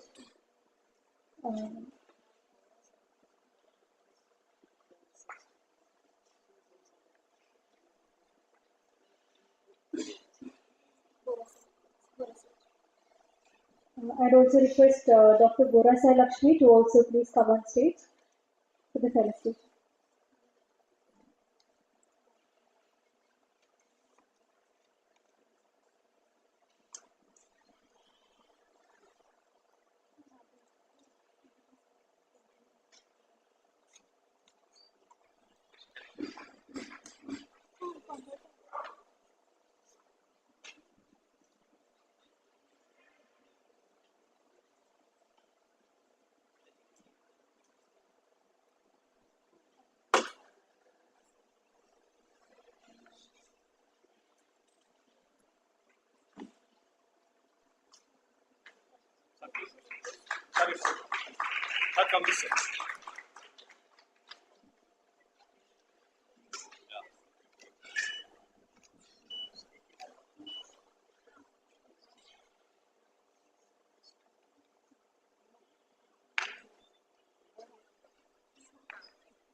Thank you, sir.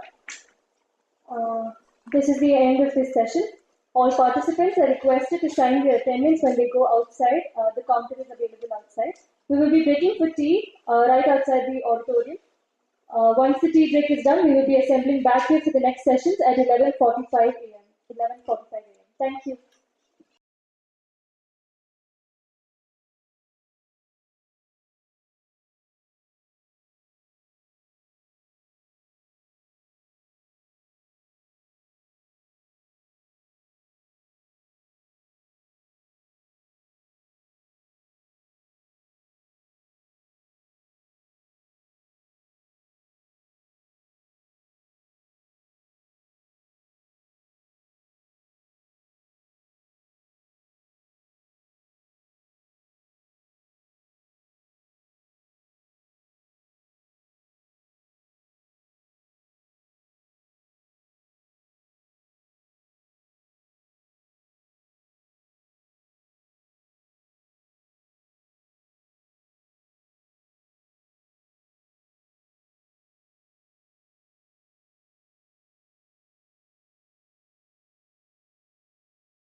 to the next session of National Conference on Techno-Pedagogic Approach in Rehabilitation of Children with Special Needs.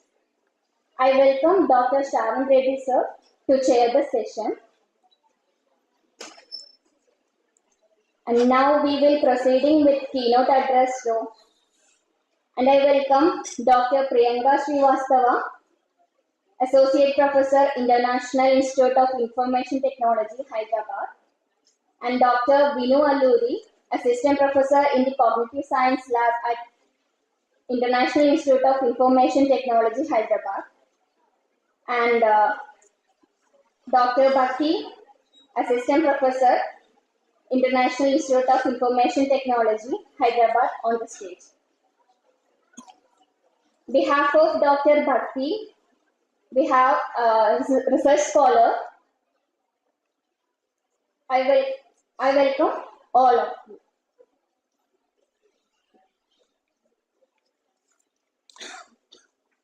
Should we start?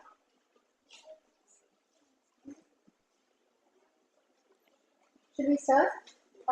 Yeah. Okay. Thank you very much. Thank you for the kind introduction. I just would like to introduce Balaji, who is going to present on behalf of Bhakti, my colleague, and then we have Vinu here. So our session is going to be very unlike keynote session that you might have experienced in this conference, and it is going to be 3 speakers and followed by an interactive session with the audience here to learn about the challenges, the need, the requirement as from the technology perspective we can think of offering or we can think of working with you. So the session is about the current trends in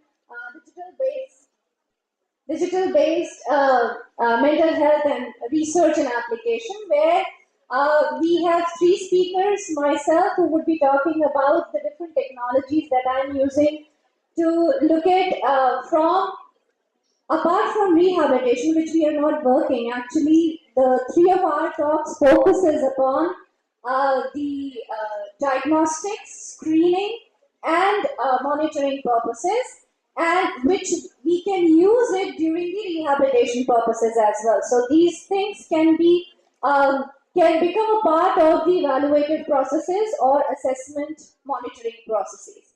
So we are going to talk about that. I will start the session, followed by Vinu, who would be talking about autism, music, and her research on music and psychology and depression.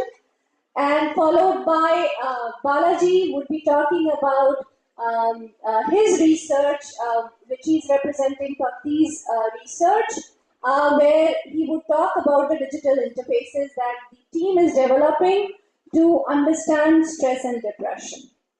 Okay, so just to introduce a bit of broad background of what I generally engage in, I am interested in looking at the cognitive and emotional health and look at the factors that are associated with the changing and modulating cognitive and emotional health. So, do we have pointers? By any chance?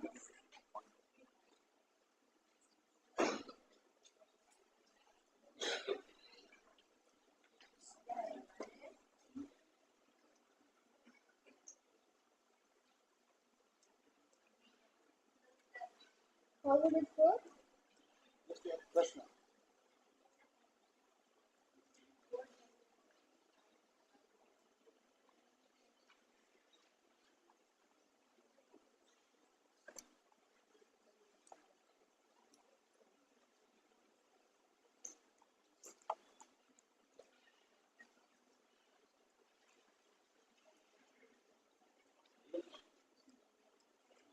It's not working on screen.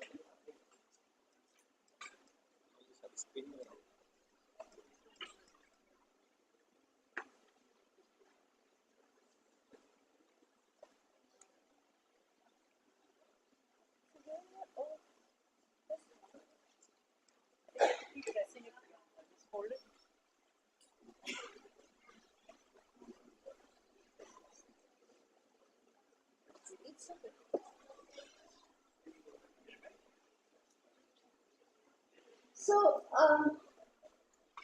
I look at its association with depression, lupus is autoimmune disease, then COVID, and the other research that I engage in where I interact with visually impaired populations.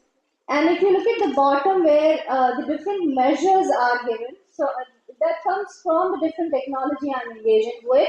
The first on the top and the bottom you see is the head tracking measures, eye tracking, gait behavior, speech and text analysis, and the traditional way of interview and the survey methods that we have. This is some of the pictures of our institute where we are coming from. So, when I was thinking about today's talk, particularly looking at that, can digital technology, and this is the question I have been engaging in recently to think about, can digital technology be an alternative for screening, diagnostics, and monitoring purposes?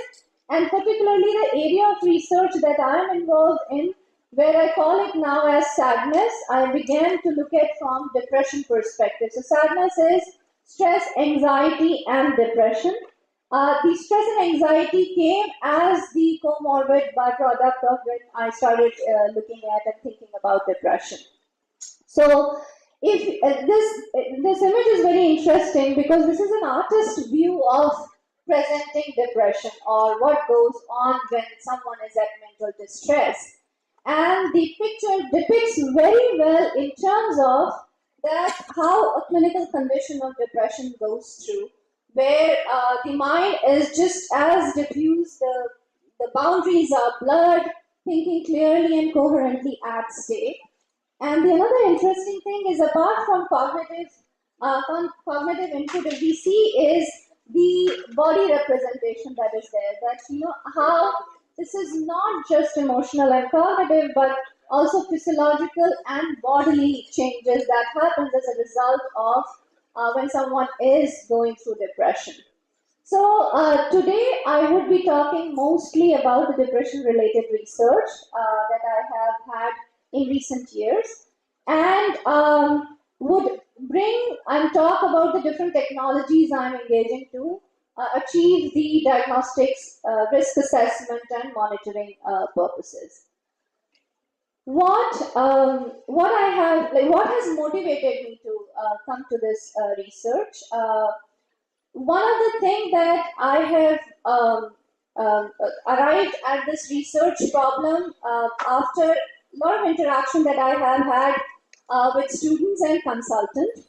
So I'm not trained as clinical psychologist or come from any clinical manifestation of the learning that one could think about, but I'm trained as more of cognitive psychologist, cognitive scientist. And over the period of time when I have had a chance to interact with people and realize the mental health issues, that's how I got into this field and started looking at the cognitive, psychological, and social issues that are there, and particularly focusing on, as of now today, as cognitive health issues. So one of the things which is very interesting about depression is that many of us actually have been through the edge of the severe, where we feel that now we are at edge and we cannot take it anymore. Many of us come back to the real scenario, bounce back because of the resilience, and some of us succumb to depression. Now the question is, what makes this difference between individuals? How a particular given situation can work and can work in this favor, and someone may not come back, and some of us would come back to the reality. So that's the question that I have, and given that depression is classified as an affective disorder, this is how I have started looking at the profiling of individual based on emotional processing, looks at its relationship with the cognitive network, and if we can find the network that are associated with affective disorder, can we help? Can modulating that help dealing with depression better, so which means that better diagnostics, preparing to fight individual to deal with depression, or more so, which is of my interest largely, is to look at if we can identify risks. So can we find, like the physiological disorder or disease we have, where we have biomarkers in advance that inform us about certain issues, can we have a cognitive markers or physiological, psychological markers for depression, and then can it be delayed and in some cases possibly bypassed? So that is something that I'm really interested in. And as the byproduct, if we can learn more about the attention, emotion, and depression proneness as an overall network. So today's session is going to go about, though I know the audience is, by the way, informed about depression and the features of depression, but to come to where the need of technology is, I will briefly talk about what depression is and how it makes us feel, and then come about and talk about technology. So I'll start with depression in terms of how it makes us feel, whether there is a need for alternative, the digital technology as a medium, and what kind of current projects I'm engaging in. So if we think about depression, depression is an affective disorder, and when it comes to affect, there are two things that goes interchangeably as concept as mood and emotion. Though these in colloquial term be used as synonyms, they may not be as synonyms. Both of them have different features to process when it comes to think about mood and emotion. Mood is more stable state of individual predisposition we are talking about, and emotional is a reaction to a certain event and episode that happens. So mood is more consistent in terms of when we think about an individual. Often also is the case that emotion is triggered by the outside stimuli, the external stimuli that we are interacting with, whereas mood may enable that reaction to the stimuli that we are going to interact with. So that's the difference between the two, just to point it out. This is to show that when we think about depression, depression is not just externally driven stimulus, externally stimulus driven feature that we are talking about, but it could be the predisposed genetic and biological means when depression occurs.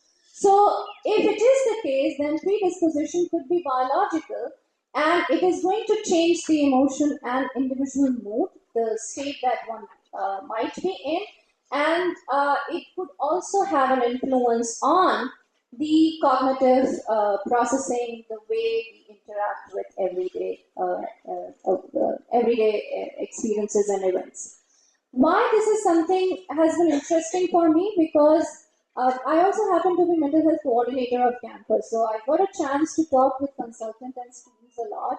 And one of the things that I came across, where when we look at the diagnostics criteria of DSM or ICD, it helps practitioner understand that there is a certain anomaly that is going on in psychiatry.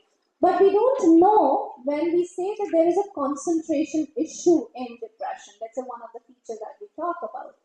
In what capacity the attention is distorted or dysfunctional in an individual who is in a depressive state as of now. So if the episode is on and active, what goes on as in cognitive malfunction?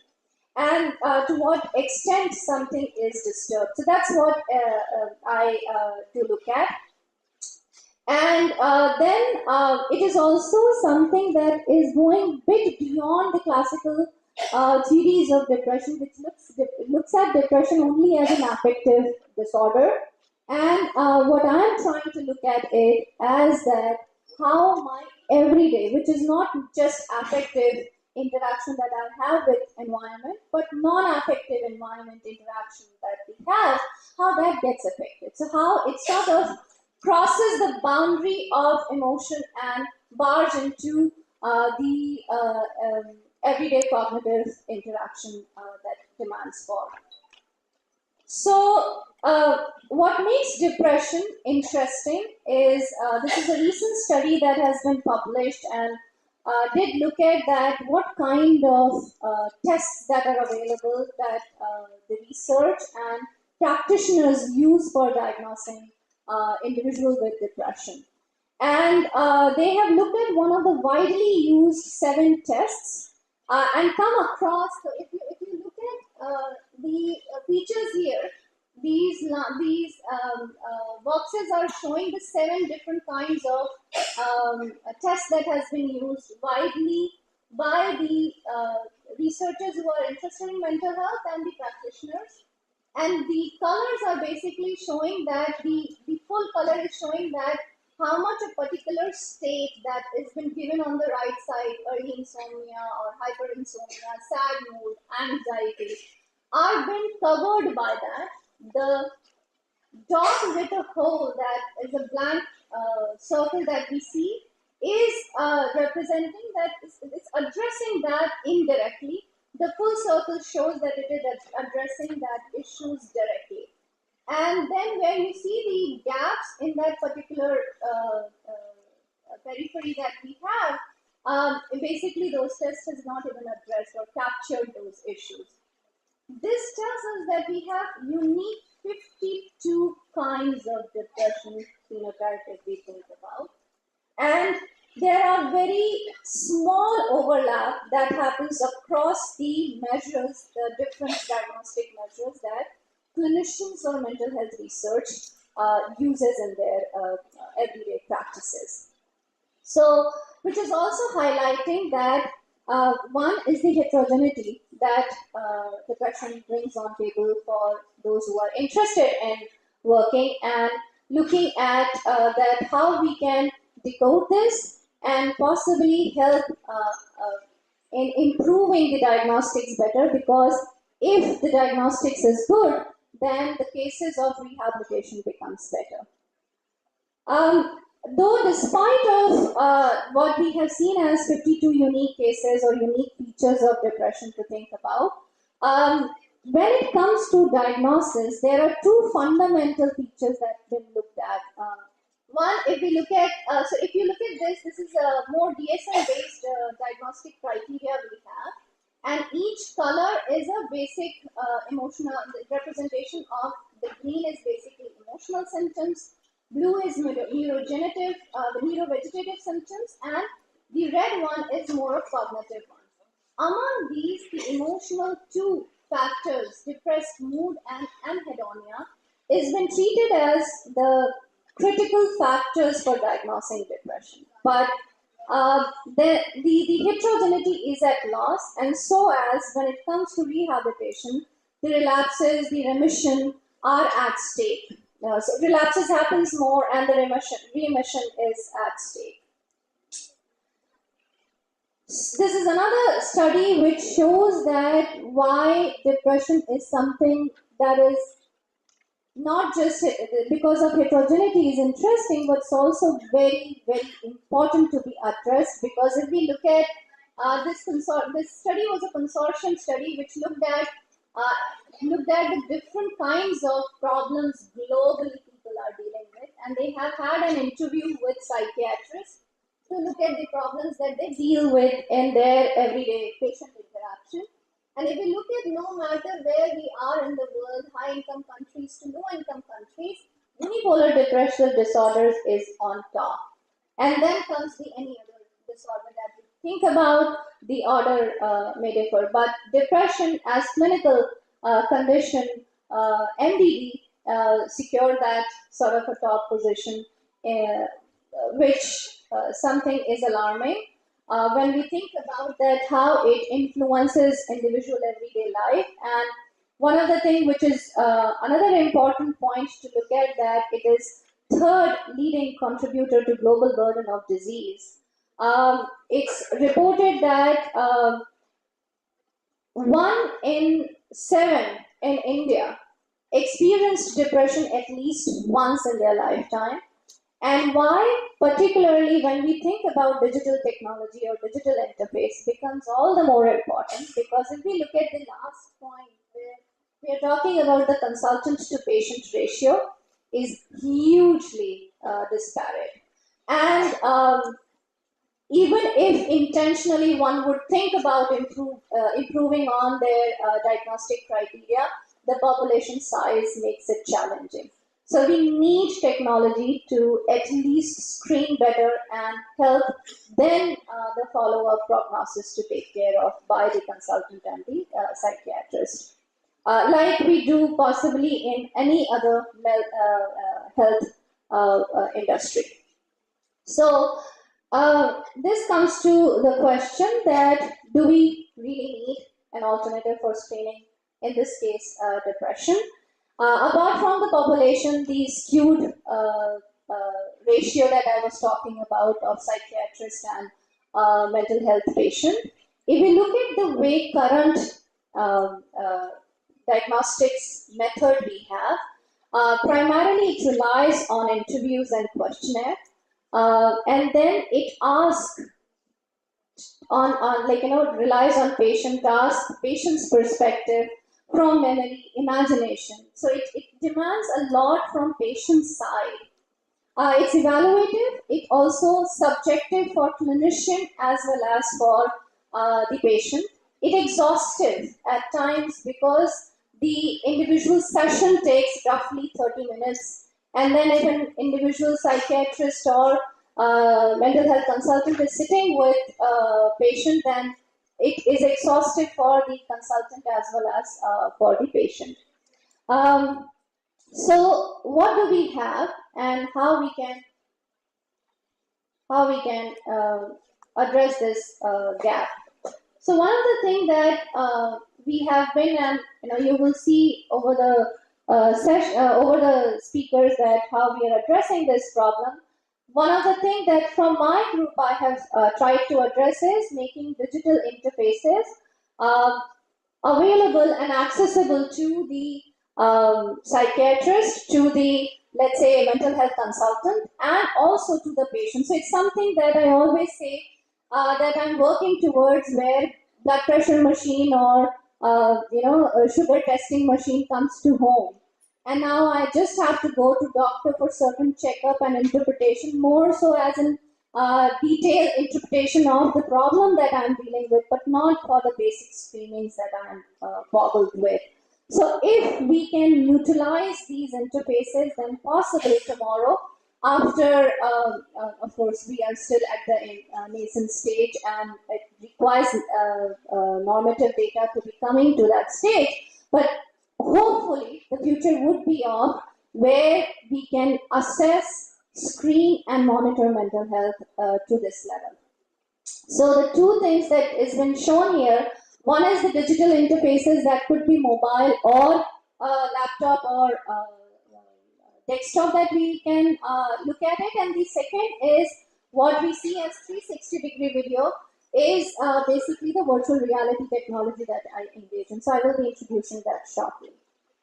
Why virtual reality is an interesting and fascinating medium of technology for me, because one, that it allows you to experience reality as you might experience in real time as of now. So let's say if anybody has a social phobia, the disorder where we cannot face the public, and through virtual reality, possibly I create a scenario where the individual who is suffering from this disorder can be exposed to the graded manner of crowd and become comfortable at public speaking. So that if, let's say, what virtual reality is allowing you to do something that, as a clinician, once you thought of, exposure therapy is well known in rehabilitation and psychotherapy, but it could not have been performed because of the challenges the real world offers. How you're going to control it, how you're going to take care of the different settings that it requires. Through virtual reality, we can allow that to happen. So what this particularly shows is that the different sensory systems that are involved when we are interacting, but that sensory system is actually also influenced by the internal state and the idea of self. So, as simple as how I might be walking and experiencing the walk in a garden could be affected by the state of mind, by the idea of self that I imposition, and the state of body, the health, the physical health could be a matter of fact that changes the way I would be looking at things. And if we look at it, that how state of positive emotion, so there are theories and models that talks about that how positive state influences not just the thought process but also builds individual resilience to deal with stresses better. And then the cycle goes on because it's a loop that if I have a fulfillment or satisfaction with what I have been working and doing, then that creates a positive emotion and then the loop goes on. So it's a spiral, positive spiral that we are talking about. The theory is well known as theory of positive emotion, or called as its broadening individual motivation, cognitive affairs, and it's building resilience. It's broaden and build perspective of emotion. So, as I said in the beginning, that if I am looking at depression and wanting to understand that what are the cognitive imprints depression is associated with, then what are the existing theories that are there? And if we look at Beck depression inventory might be well known for majority of the people who are sitting, and particularly when they are working as a clinician. So Aaron Beck proposed the cognitive model of depression and highlighting the emotional need and association that what depression actually does to individual mind. So if you look at the right side, particularly coming from Aaron Beck, which says that popularly known as mood congruency model, highlights that when someone is in depressive state, then the response to positive stimuli or positive interaction that we have is reduced. So my valence, my experience to emotion is kind of reduced there. And when there is a negative stimuli or interface I have, then it increases. So it's kind of flares what we think about in physical medical expressions. Whereas now recently there is a contradiction to this theory coming along when they have done with the NBD patients only. So on the left of yours, if you see, that's emotional context and sensitivity. There's another perspective that highlights that what happens when individuals suffering from depression, and particularly in this case, the population they had is the clinical condition, their response to negative stimuli tones down. And the argument they had is that they are not in capacity to respond. So there is a blunted expression of emotion is happening. Now, the problem with this whole contradiction that we have looked at, and also had been one of the major focus of my research to disentangle these conflicting views, is that the patient they have had were also going through under medical drug pharmacological interventions. So we don't know whether the reduction in response is the result of the drug, or is it the natural tendency of depression state that we are talking about? And that still has to be investigated by and large. So, and then if we look at technology, how people are consuming, using technology, what technologies have offered recently. So you can look at from 2016 to 2024, the 3 targeted disorders that we had, and the peak you see sometimes in 2019 to 2021. But if you look at the depression, it still sort of prevail and persist. So what is that the technology people, what is that the disorder people use technology for that's is highlighted here. So, looking at these, as I mentioned,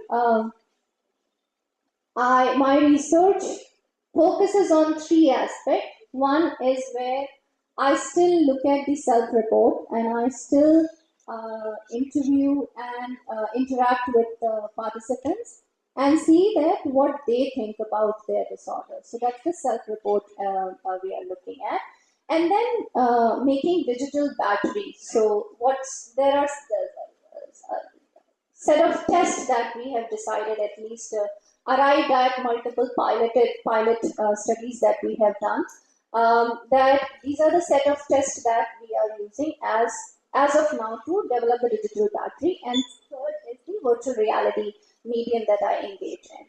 So and then each of these projects have, as I said, that how it can be measured. So speech and text is one measure.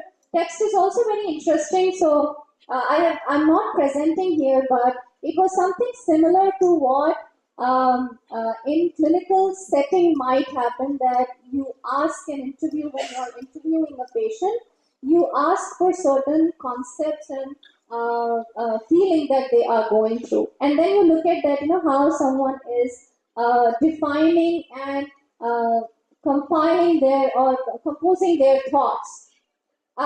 And through our work, what we have looked at is that when they were talking about their past experiences, or when they were bringing any memory related to, let's say, a concept called joy or cloud for that matter, or color, say, orange, then what comes to their mind, and how when they are narrating the particular episode or let's say the hypothetical situation, how much the positive and negative content they have had in their description.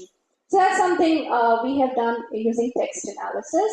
One of the very basic thing that for sure we look at is the processing speed and accuracy. Eye tracking, head tracking is where when I'm wearing this and mounted display and I'm looking around and moving my head. So that's basically something similar to eye tracking that we are doing. And the last one is where how I walk, and can that be affected by the state of depression that one individual is in. So as I said, this study is particularly looking at the neuropsychiatric issues when someone is suffering from autoimmune disease, and this study is ongoing study going on with NIMS. Where we have settled with the 5 tests that you see. The last one that we have is MOCA, which is Montreal Cognitive Assessment that we have. Is one of the standard one across, at least in Western we have, and in Indian settings also, MOCA with different languages we have. But when it comes to the 3 or 4 tests that we have designed for our neuropsychiatric battery, the reason was that these are some unique tests that we are talking about, and that allows you to look at not just the screening, but the more deeper cognitive manifestation of depression. That what goes on, what sort of featural changes that we have when someone is suffering from depression, attention, memory, or ability to think, resolving conflict, so conflict monitoring. So all these tests that we have arrived after looking at certain pilots. One of the tests that when we were working as an Institute of Clinical Sciences actually offers very interesting profile. And when I went there and started working with those patients, I realized that the tests that we have been successful otherwise with the college-going students were not working with them. And that actually led us to redesign the test with the context of their contextual setting. So the digit and letters were changed to the everyday object, and then we started looking at the attention task. I can go into detail if we have a question, but as of now, I'll just rush it through. Working memory. Attention network. Attention network is particularly looking at 3 aspects of attention. One where we look at how alert is someone, how well one could orient, and third is how easily someone can resolve conflict or monitor conflict that they are going through. And originally the test was very abstract, looking at the arrows, and in some cases it has fishes for children. In our case, we have used truck because that was something was very easily associated to the population we were looking at. Picture naming task is similar to what we have had in MOCA traditionally. So this I can just show you, demonstrate the couple of tests. So in sustained attention to response task, which is basically the test of vigilance, how long you can sustain, how long you can hold your attention on a given task, okay? In this task particularly, the participants are been informed to memorize the image, and then they have to press the key, the instructed key, every time they see any other object, and withhold their response when they see the targeted image. So in this case, it will be telephone that when they have to withhold their response.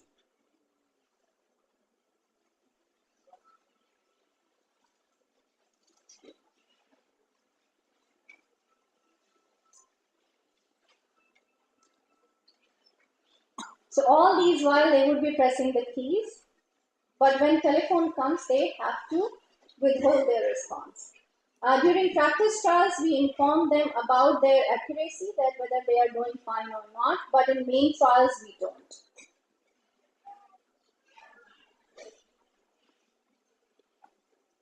In working memory tasks, so we have 3 sets of working memory tasks where one, you don't have to hold anything as the working memory demands for, and then 1 back and 2 back tasks where we ask participants to look at the nth position, so previous immediate previous position or the one before that.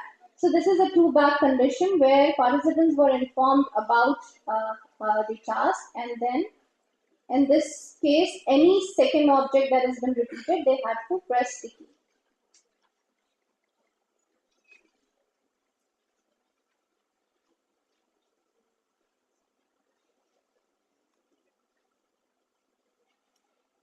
So, one of the things that, again, the kind of population we were dealing with. So, when we use the same test in college going, with the college going young adults, the instruction, the way we were instructing participants were very different than when we went to hospital and started interacting with them.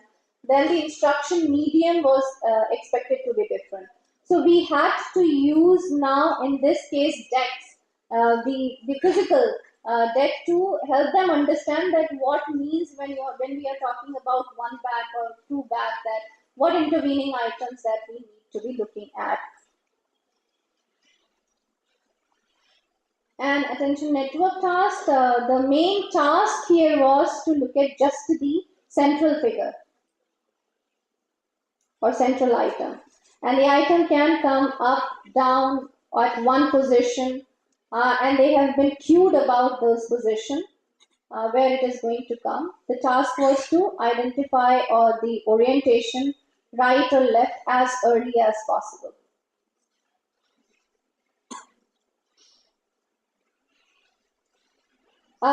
I can talk about the results of the study, at least the one which is going on with NIMS, which the pilot data I can talk about. But as of now, I'm skipping and going for the another study, which is VR affective study that we have. Again, we are looking at that can VR becomes one of the alternative tools to detect depression risk or cognitive, and can help us actually developing cognitive risk markers. What we are doing, we are I'll present a result, some part of this study shortly, but what we are doing broadly is developing an affective interface or use YouTube available interfaces and use it in our VR technology and ask participants to explore that environment. And then we take a self-report for emotion they felt, or use head tracking, or we ask them to walk while they are exploring. So we have a foot mat which we are using to record the gait behavior. So just to show the head tracking data, because we were talking about a moment ago, I did talk about that how positive state changes the way we explore or the way we experience environment. So in this case, if you look at the left side is the positive environment and the right side is negative environment.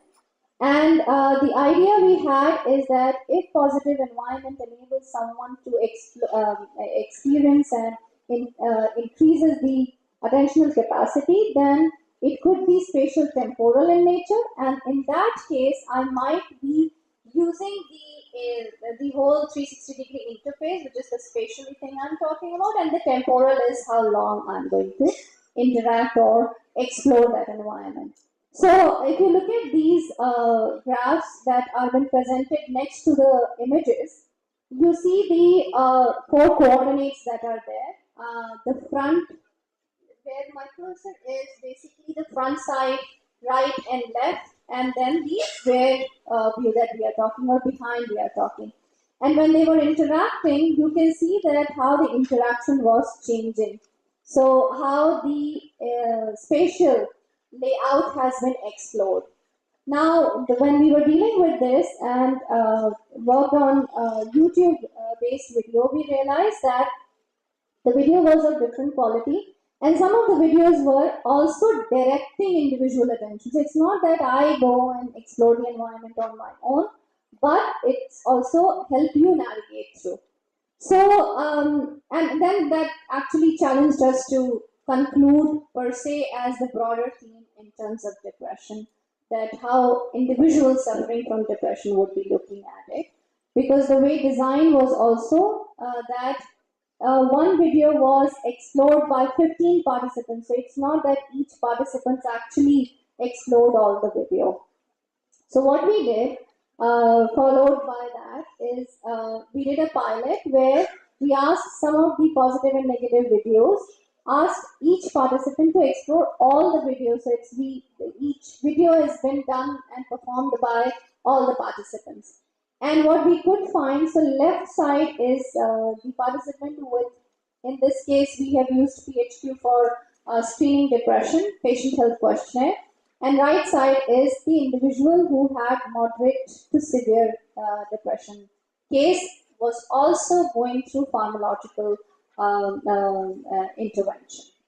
Now, this was a negative video which they have rated, but look at the interaction, the way the exploration was happening was very different compared to when the positive videos were being explored. Now, though this is very interesting data, but the study is going on, we are looking at that how individuals going through a depressive episode experience these stimuli.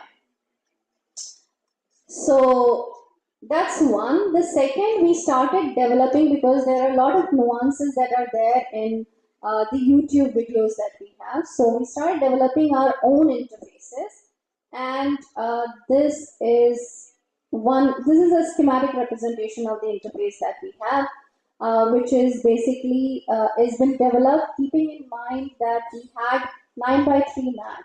So we wanted to develop a supermarket kind of environment where they walk, and while they are walking and exploring the supermarket, we can record their gait as well as ask them to perform certain tasks and rate their experiences of affective experiences that they have.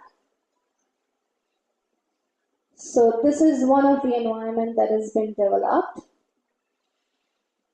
Keep taking care of certain features that makes an environment negative and positive.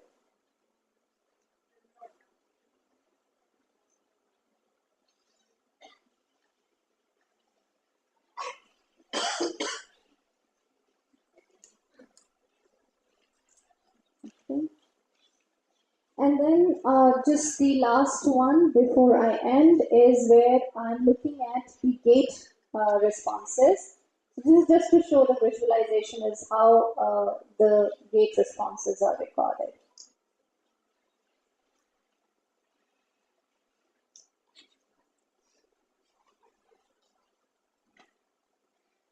we still have to look at these data. Okay, so where do I see digital health aid for mental well-being in the future? So if we look at currently, there are research that are going on, but still at sparse to look at that how technology could be aided, and particularly when we think about the digital interfaces, how well they are supported with research. So one of the things that we can look at is the novel approach that digital interfaces may bring to the psychiatric field. Another that we don't have as of now consensus in digital devices that has been developed. So there is a lot of room that we have as a researcher to come up with the consensus protocols that might be required. And while we would be taking that session, we will be also talking about the kind of protocols that might be required when we think about the digital technology. So that there are a lot of room that we have to use digital technology for at least screening, diagnostics, and monitoring purposes, and that could be used in rehabilitation part. It certainly brings a bit more objective assessment, so it's not just relying on the expertise or the consultant expertise, but or the patient's ability to think about, imagine the scenario, but it's also let individual understand and perform in more unobtrusive and subconscious manner. It helps us design and develop more customized perspective, and given that this is where we are heading, it will help us see the future better. Thank you very much. This is the team where we have.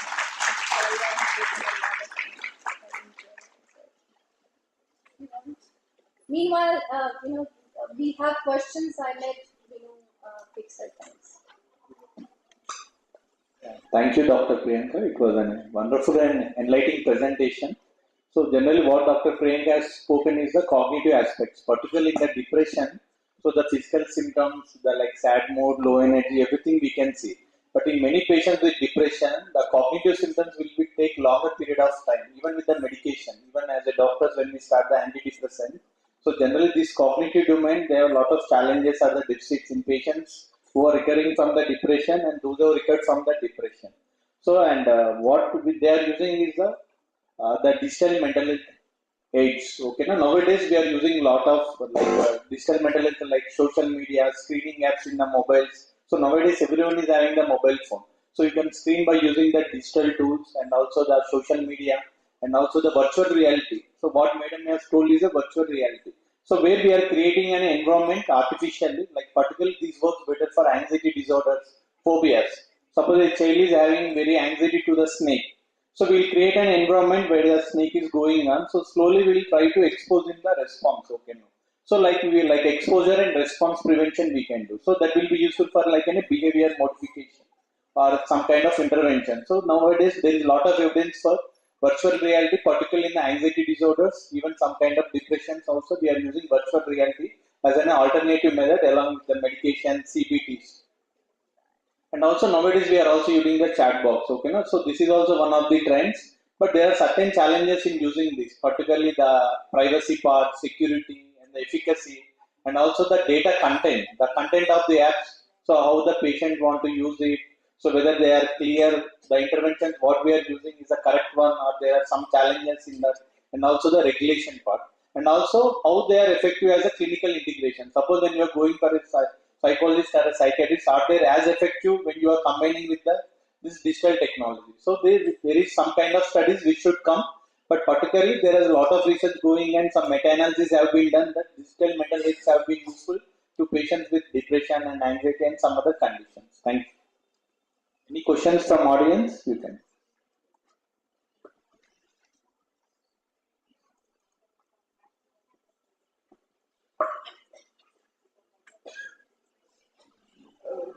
Good presentation.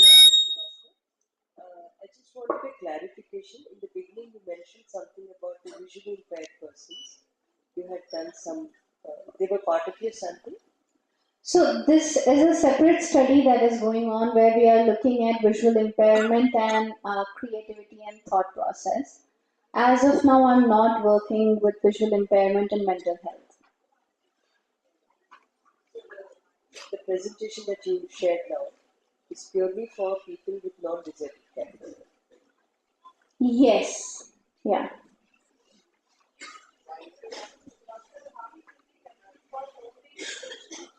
How we would be helping? Patient.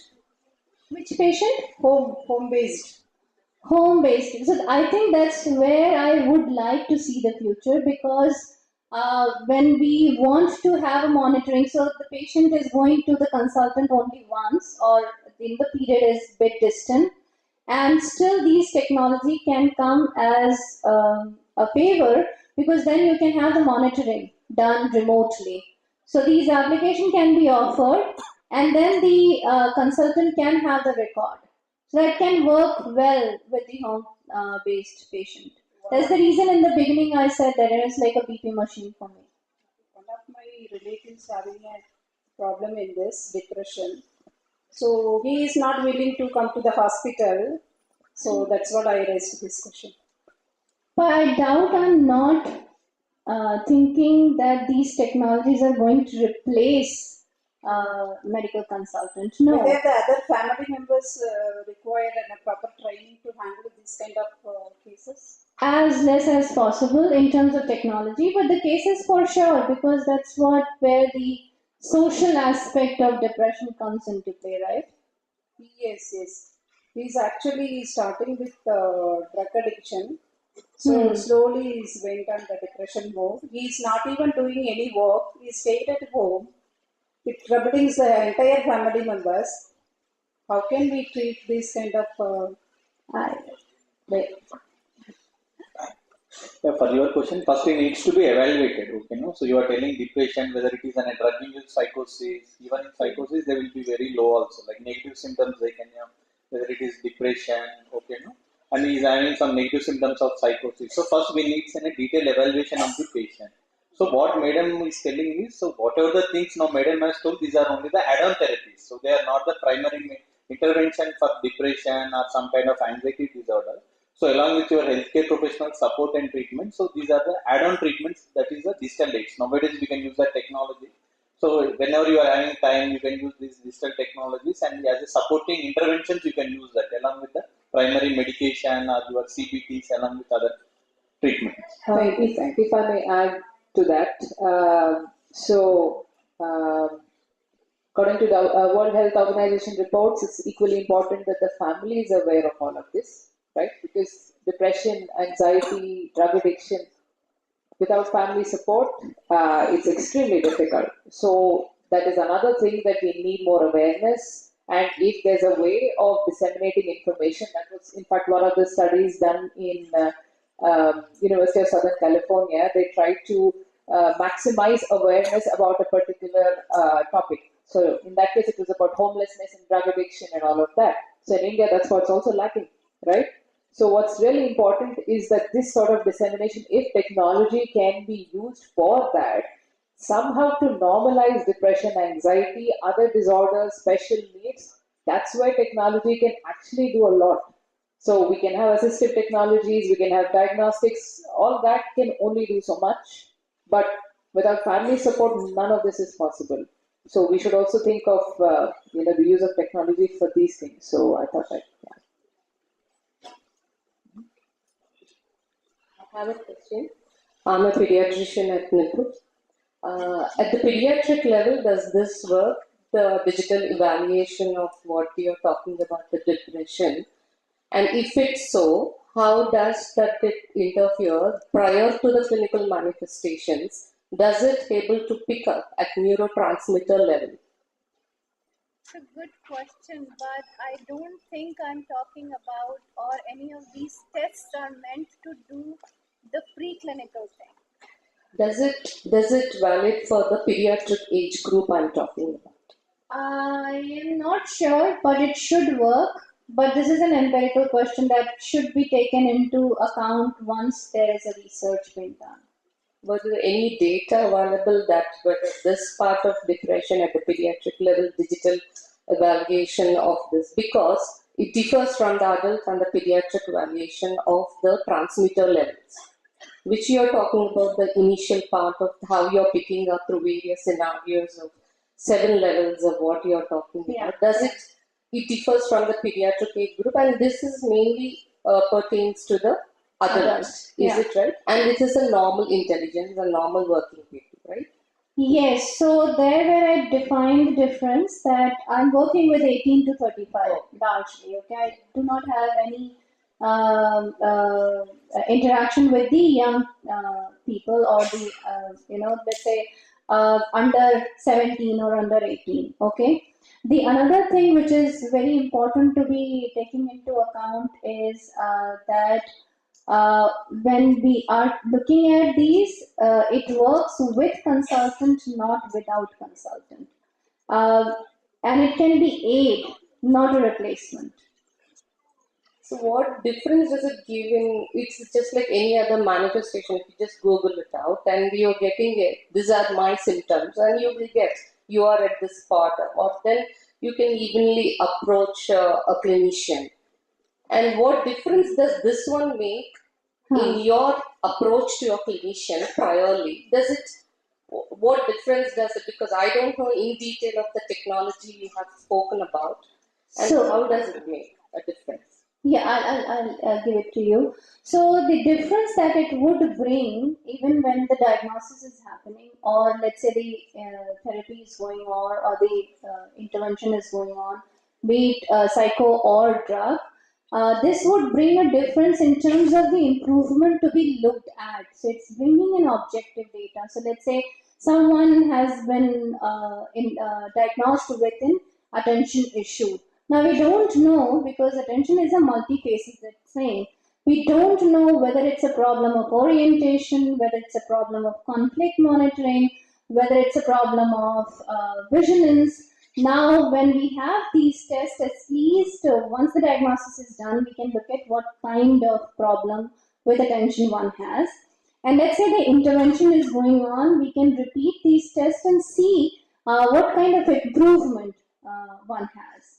So that is where it would be aiding much more to what we have as of now. But It's like any other tools we are using, right? It's like we use various tools in assessment. And, Yes.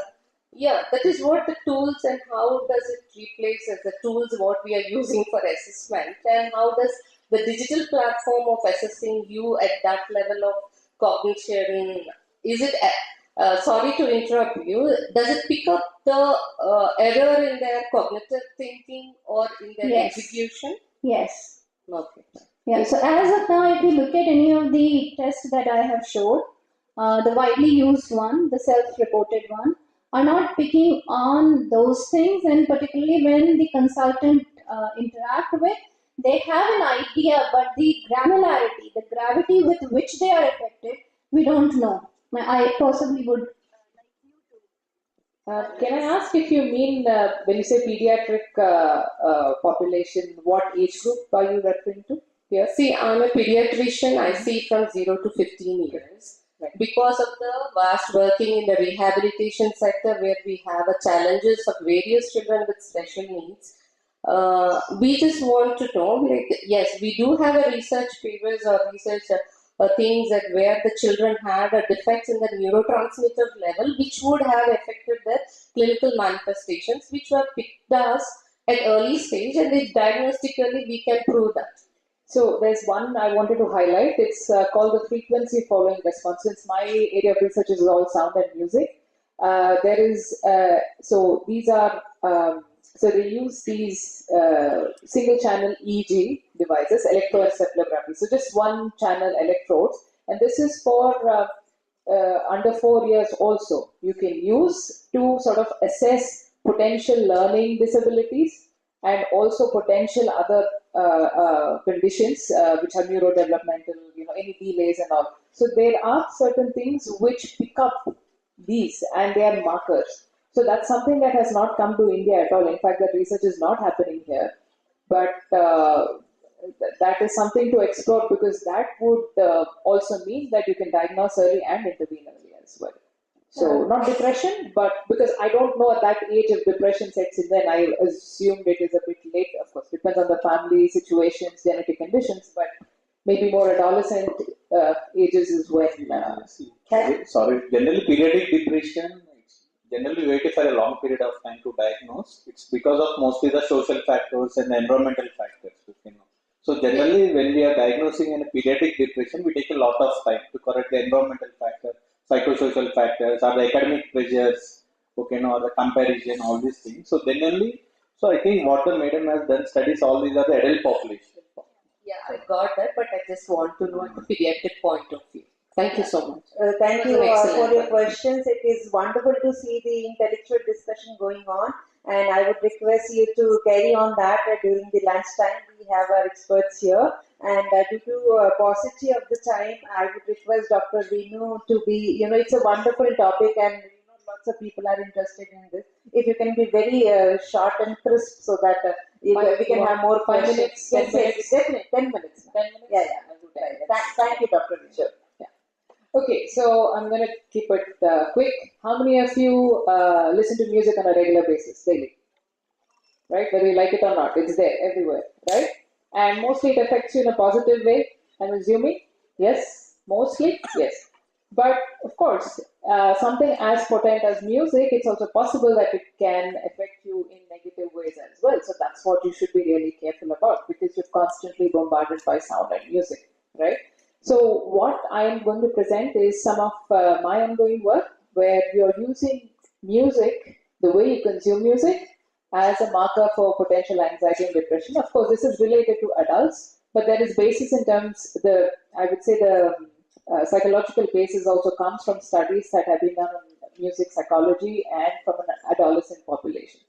And then I'll briefly touch upon music and learning disabilities, although that is not my main area of work. Okay. So usually, like I said, we always think about music affecting us, and it's great. That's the only question people come up to when asked, how does music affect me? What music should I like? Give me some music, recommend some music. This is all I get. But that's not what it is about. You're kind of reducing the entire field of research. So what we try to look at is the other way around. Can my consumption of music actually, right? So can that say anything about my mental state, right?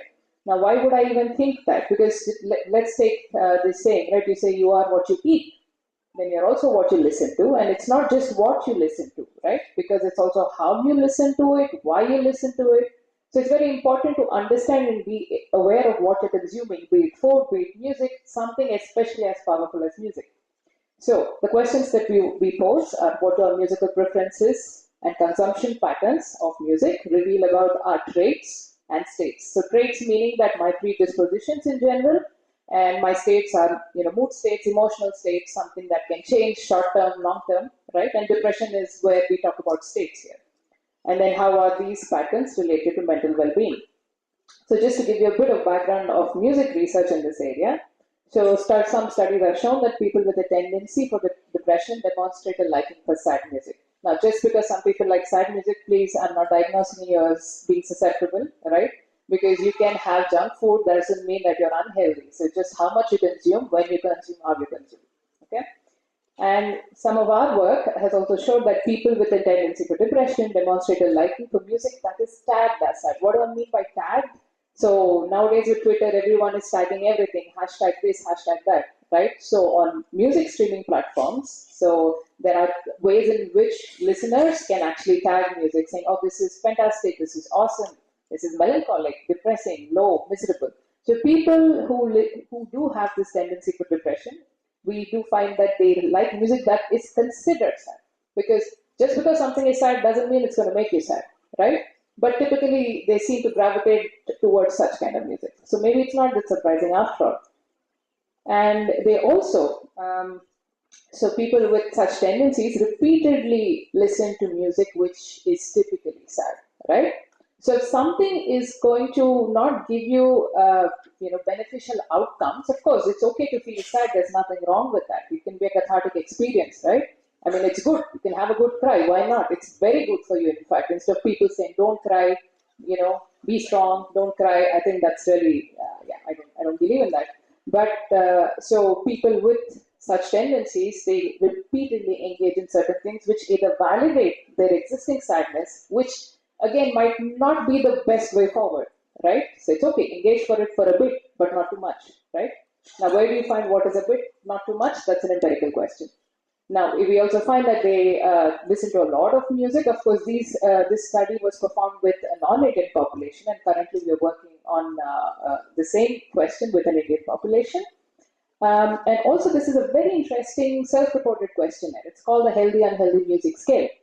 And it's an instrument to detect risk for depression and potentially other mental health problems in a non-intrusive way.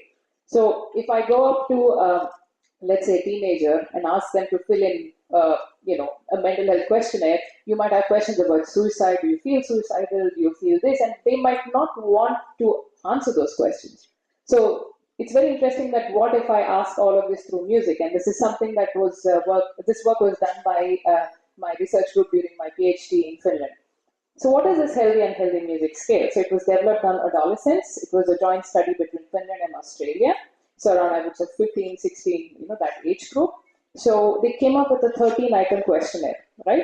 So I will just zoom into it in, so that you understand what it is. So that once I fill that questionnaire, I get a healthy score and unhealthy score. And what it actually measures is my music listening strategies. Not what kind of music, just how I listen to music. For example, right? What are healthy musical consumption strategies or patterns? If I say music helps me relax and I agree with that, well, you can consider that healthy.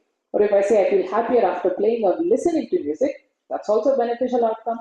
Or music helps me connect with other people who are like me, which means there is a sense of belonging. You do not feel isolated, and that is one of the things that people who are suffering from depression feel, isolation, right? So if people say yes, they agree on these items, then the healthy score goes up. What's important and crucial here is what is considered unhealthy. If they agree to items like this, I hide in my music because nobody understands me and it blocks people out, which means that you're using music as a refuge, which can be okay to a certain extent. But if that is what you do constantly, that might not be beneficial for you. Or if they say, I like to listen to songs over and over, even though it makes me feel worse, right? And some people might wonder, or most people, why would you keep listening to music if it makes you feel worse? I know, I've also had mild depression. I can associate with that, right? Now, if they say it can be hard to stop listening to music that connects me to bad memories, again, you're engaging in this sort of negative states, or rather you're engaging in music in a way that leads you to negative affective states, which might not be beneficial in the long run, right? So if you score high on these items, which means that your strategy is probably unhealthy. And what they have, so it's like you're using avoidant coping mechanisms. You're not addressing some inherent problem, and maybe you're ruminating a bit too much without actually addressing some problem, right? So these are what we call unhealthy music strategies. And the higher your unhealthy score, the higher it was found that the Kessler psychological distress scale, so higher your anxiety and distress, and lower your mental well-being scores, right? This was a study. Now, what we did was we tried it in India because it was developed on an Australian population, so we want to check, does it work here? And of course, we get almost identical results in terms of their engagement strategies and how it correlates with distress scores and mental well-being. And this we did with different age groups. It's not only, I would say, young adults, but also people working in the IT industries, right? Because they seem to be largely at risk of depression. So what we then did is, why don't we use machine learning? Let's use some sort of an algorithm. Like if I just enter, I just fill in this questionnaire, it will predict my chances of being at risk or not, right? And we did that separately for the Indian data, separately for the Australian data, but also we did the other way around, where we use the other model to predict, just to make sure that, okay, are we just, overfitting to Indian data, or is it generalizable, right? And we find that when we do that, we get a pretty decent, 77% accuracy, I can say that you are at risk or not. So basically, chance level will be 50%, right? Whether you're at risk or not, but this is way above that. So already this is one indirect way of assessing one's own anxiety and risk for depression. So this is something where this entire stigma that surrounds depression here. This is, if there's a way to circumvent that, then maybe we can start with something as non-intrusive as this to assess. Okay. So what we are currently doing, of course, we have intermediate results. I won't get into that, but we are using people's music listening history. Meaning that, let's say there are all these apps now. Spotify is one app. Maybe some of you have heard about it. So we ask people to give their music listening history. There's a way how we do that, and we use all that information. So it's basically like saying that show me your music, I will tell you, your depression risk, right? So that's what is going on, and that's one of the main projects. Now, the way we want to move forward is that with technology, there are so many apps that allow you to assess your everyday listening behavior or everyday consumption, everyday moods. Music is one of such apps. So you can use this app. You can, if I want to monitor somebody and how they are moving about every day, because now everything is about situated research, right? So Music is one such app which has been used in several conditions like depression, memory, aggression, video gaming, mind wandering, sports training, well-being, all of that. So use of technology to monitor people's everyday behavior. So that way we get something at a micro scale and also this macro scale where we look at long-term listening patterns. Okay, so this was about music and depression. Since I don't have much time, I'm going to pivot to the other part, which is soundtrack retrieval and generation for books. So the whole point being that when people are reading books, physical books or audio books, we want to have some music in the background. Now, why do we even need that at all, right? So first, I'll just tell you about the work that we did and then get to learning disabilities and why that may be beneficial. So we last year we had this paper out, which was the first of its kind. Where given a book, we try to retrieve music based on the content. So let's say I'm reading Harry Potter, and I have some part where it's all about this, Harry and this something. I'm not a Harry Potter fan, so I can't even give you a concrete example. But the point being that let's say there is a scene where the students are competing with each other somewhere, and we want to retrieve the same music from the movie to play while you're actually reading that scene, right? So the idea is that can I play the same music from the movie adaptation while I'm reading a book? And of course, when we read books, there's a lot of half of the book is not actually adapted for the screen. So then we try to use existing soundtrack, sort of reorganize those chunks and play it for the other segments of the book where we don't have screen adaptation. So the whole thing is that here we're only trying to retrieve music so that it accompanies text. Okay. Now, what we're trying to do is that now we're trying to generate music, right? So now with AI and everything, AI doing so many things, that can we actually generate music so that it makes book reading more immersive and interesting. Now, why is that even, and this year was a year of generative AI for music. So many tools came out, which actually, given some text, let me just show you a couple of examples. So let's say I want a lively and joyful musical composition that captures the essence of a sunny day in a vibrant city with people laughing, right? I just enter that and it's going to generate some music for me. This is completely computer generated. It's okay, it's not the best, but it will do. Better than some, compositions we hear in assisted technologies, and when we use, when I see ads and when I see so many other things where they're using it for, let's say, children with disabilities for particular purposes, the sound and music can be so jarring. So maybe this is slightly better than that even. So this is very, very important. In fact, I did want to impress that it's so important that sound and music can affect especially children and in conditions like autism or ADHD. It has a huge impact. It's very, very important to pay attention to what sound and music is being played in the background. Another example, but I do not want to, since we are out of time. So why am I talking about music and books? So in terms of autism and music, right? So there's some studies that say that music is a valuable teaching method to engage young children and support their early literacy development, especially those with ASD, and specifically pre-composed songs, musical storybooks, right? Musical storybooks and songwriting can be incorporated to encourage literacy learning at various developmental levels. So we are also focusing on the musical storybook part because it makes it a bit more engaging and a bit more structured. And sorry, okay. Another example. Okay, I have suspense kind of music, right?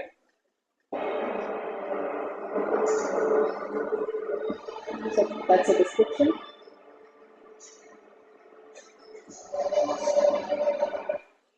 So it can generate more things. Of course, this is not what we did. I'm not going to take credit for that, but these are huge research groups with huge computational resources to generate this stuff. So I'm almost done. Give me a minute and I'll wrap up. So okay, so some studies have also shown that electronic storybooks support vocabulary acquisition as well. And then music, especially, it's a very positive factor to facilitate multi-sensory integration for all children.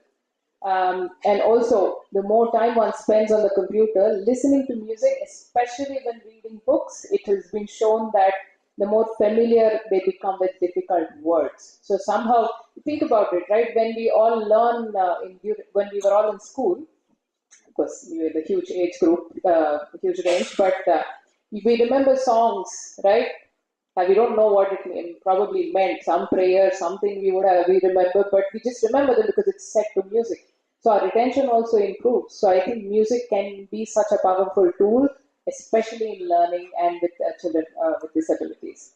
So I will end there. Yeah, that's my 10 minutes. Thank you, Dr. Vinu Alluri. It was a wonderful session, and we will open the discussion after the next presentation. And now I would like to invite Mr. Balaji to start your presentation. Hello, am I audible? Yes, okay. So, unfortunately, my advisor with whom I was working on this project with, my teammate, neither of them are here, so I'll have to present the work. So the work is pretty straightforward. It's basically just digitization of neurocognitive tests, and it is exactly as the title suggests. We pick some standardized neurocognitive tests that are used for testing various mental anomalies, ailments, and we have attempted to digitize it. And we will give the entire description of what we have done, why we have done it, and also a demonstration done by my teammate towards the end of this presentation.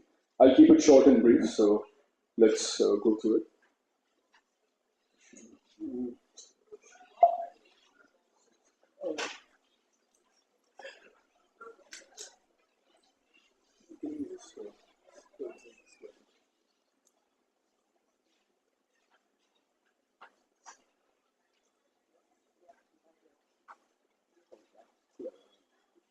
Yeah, sorry, I haven't used Mac before. So the NCTV, the Neurocognitive Toolbox, is what we are digitizing, right? It is basically a set of standardized cognitive tests that was developed and conceived by the ICMR, the Indian Council of Medical Research. So they basically took some standardized tests from like foreign psychologists, they would have devised it, and some that were thoroughly indigenous, and they compiled all of them together into one giant list, and this is basically the NCTP. This is available in 5 different languages, obviously, since it's made for the Indian subcontinent, which are Telugu, Kannada, Bengali, Hindi, and Malayalam, respectively.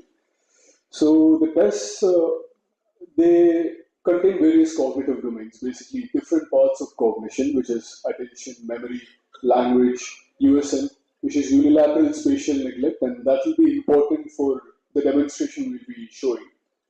Visuospatial ability, language, and behavior. So let's go on.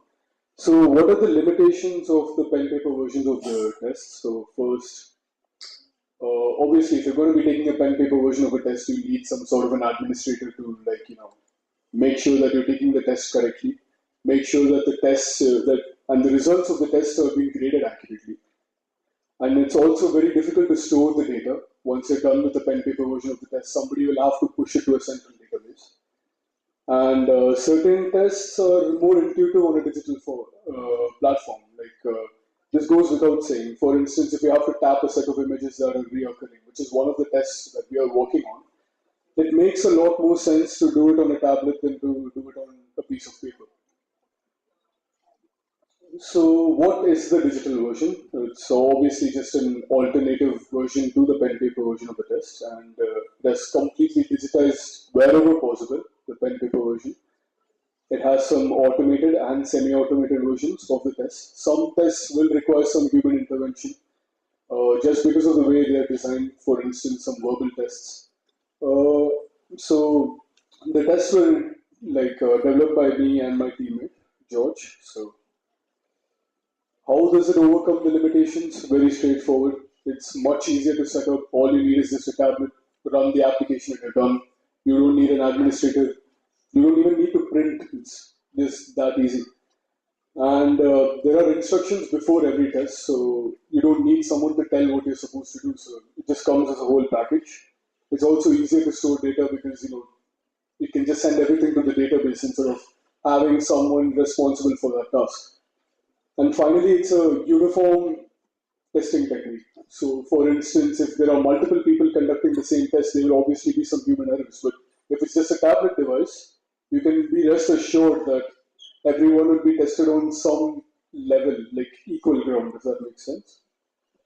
So, I told you that I'll be coming back to the unilateral spatial neglect. So, basically, it's just the disorder of perception, attention, and inability to respond to stimuli. So, let's say you have a lesion, which is the overgrowth of cells or damage on the brain to a particular side, then you will not be able to detect stimuli from the opposite side. So, we got damage on the right side, nothing on the left. Cool. Now, the line bisection test is a very simple, straightforward test that helps detect this USN. And the idea is basically just that if you're not bisecting the line properly, you obviously have this issue. Or you're doing the test incorrectly, which we hope is not the case. And if the person has a lesion on the right side, basically, the problem on the right side of the brain, then the bisection will also be pushed to the right, as it's been shown here. Unfortunately, it's out of frame. But this is basically it. You can see right here that this is towards the right, but the normal line bisection is towards the center. And we will go for the video demonstration now.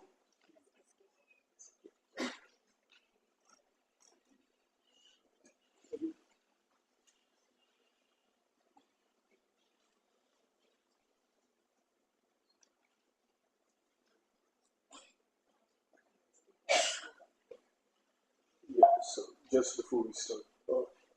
Now is the audio.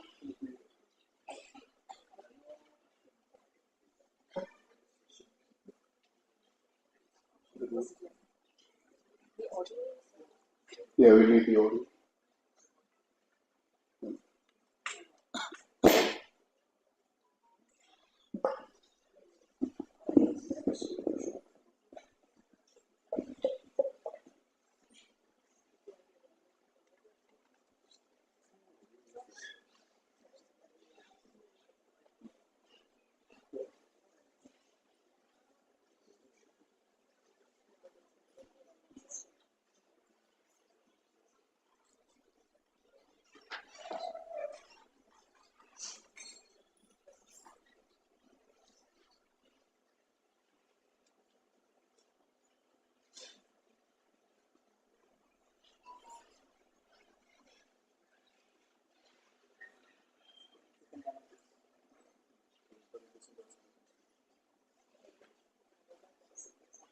You cannot speak on his behalf.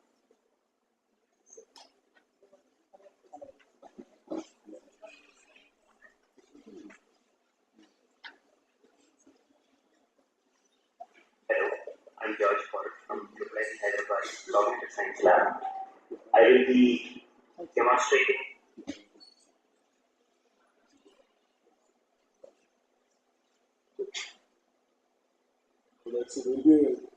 There'll be a slight lag. I apologize for this. I don't know what happened. But yeah.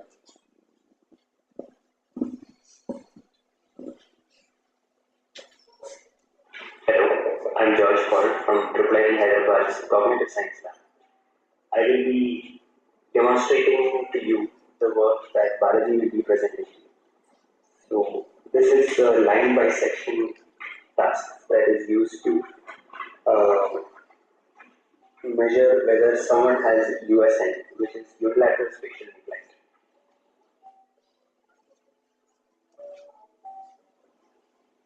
So let's try out the test.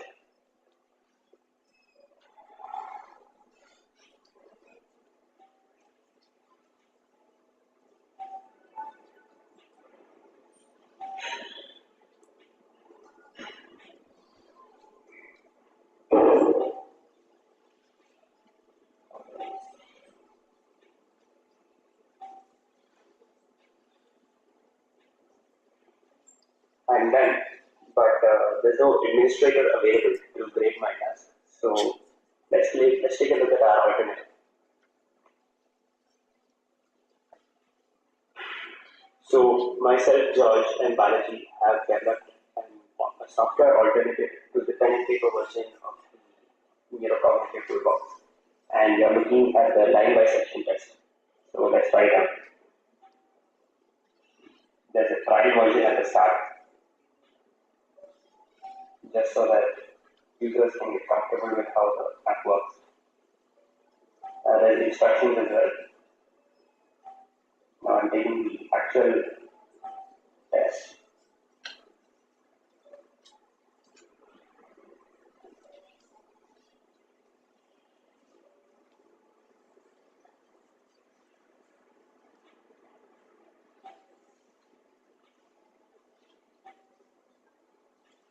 Now, as you can see, the app has graded my test, and it can tell me how many are correct, how many are not, and if needed, I can also upload scores to a database for further analysis.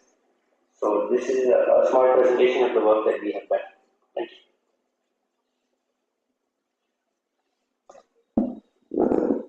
Alright, so that's just one of the tests we have developed out of like around 12. So if anyone is interested in the workshop to come maybe test out a few of these, you'll be more than welcome to. It would be good feedback for us basically.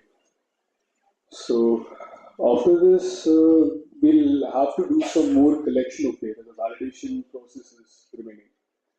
And yeah, so the validation process is remaining, and like it's a pretty heavy task because we need the same population to take both the pen paper versions of the test and the tablet versions of these tests, right?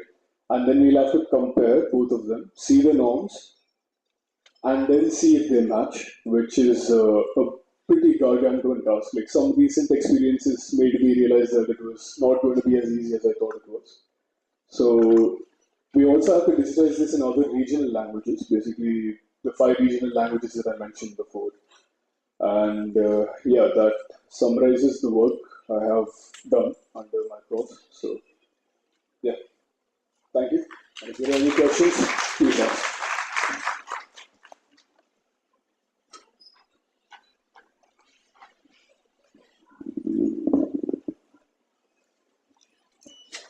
I think both of you gave beautiful presentations, Vinu and Balaji.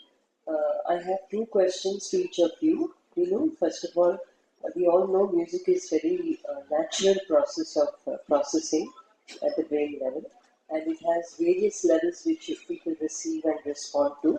And the way you have beautifully operationalized, I see a great opportunity and scope where you can use it for assessing patterns of moods and shifting of the moods, which is a major problem with the children with challenged abilities. So you can use it differentially for different disability conditions, but I would say for intellectual disability category under the RPT Act, the 5 categories which are there, it will be an immense application there.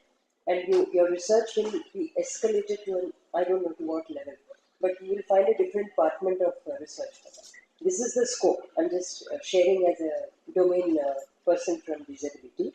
The second thing is I see a great deal of right away your applications for autism, those who have sensory issues.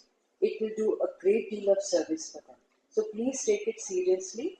We need this very badly in our classrooms It should be integral part of IEPs that we talk about. The teachers here who are present, please see it as a scope where you can integrate it. It has a great potential. And the way you have, I like your PowerPoint very much. The way you presented and so brief and so clear about it.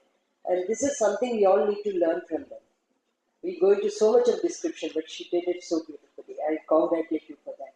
And Balaji, your test, of course, is very, I need a little more orientation to understand where we can use it.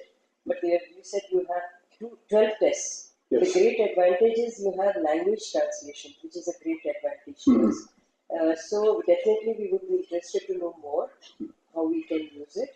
And when you say neurocognitive, there is one aspect I would like to highlight and bring it to your awareness when it comes to disabilities. There's learning styles, which is a neurocognitive aspect, or that's the way children express. It's a wide range of responses that children have. If you can try out with this range of learning styles of children, which is based on the sensory responses of the children. So each disability category has a scope for how they can adapt.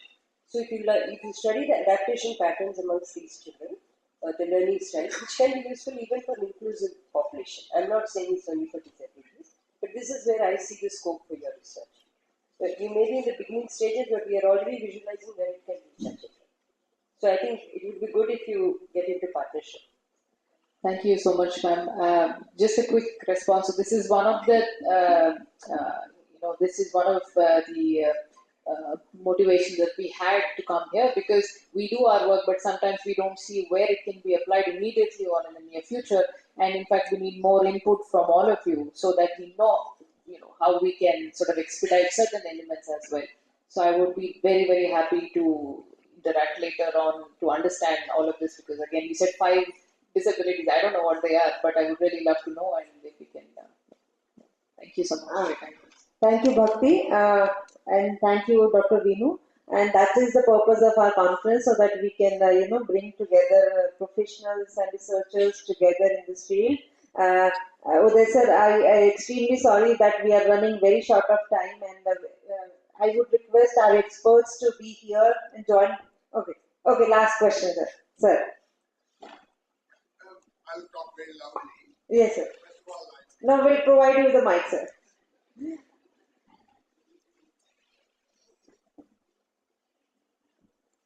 First of all, Dr. Alluri and Dr. Balaji, great presentation.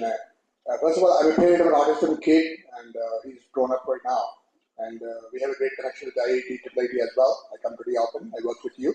So, point is, way back, NIPID.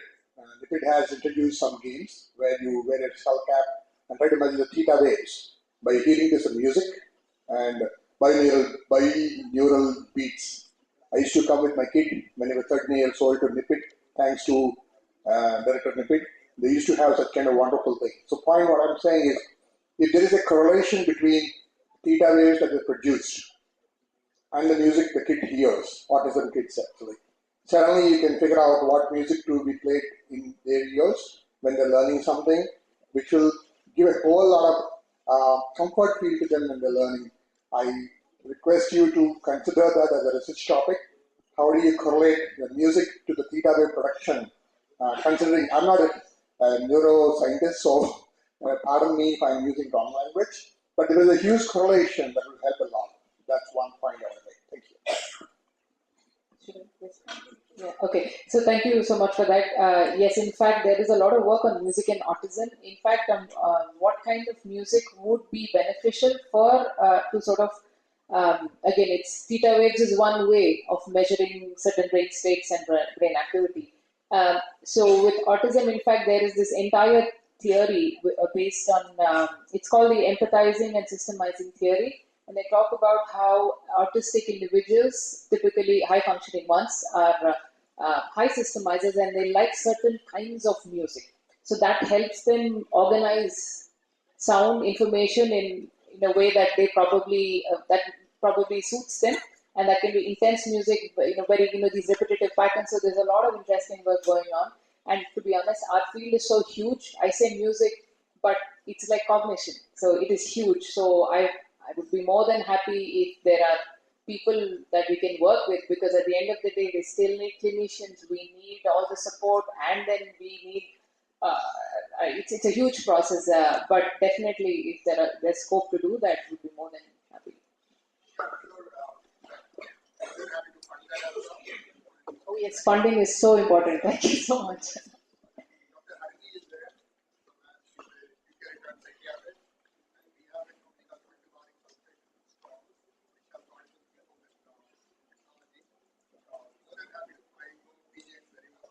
Okay, we'll chat up after. Yes, thank you so much. I have one last question.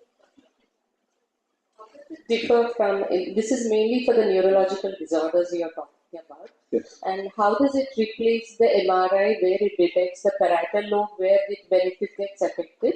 This is what you get, the spatial development. And even as a clinician, we detect that on clinically also. And how does this this part of cognitive analyzing, early does it help in any children having intellectually challenges where it is only detected through MRI? Can we replace that with this, or to understand their functioning level?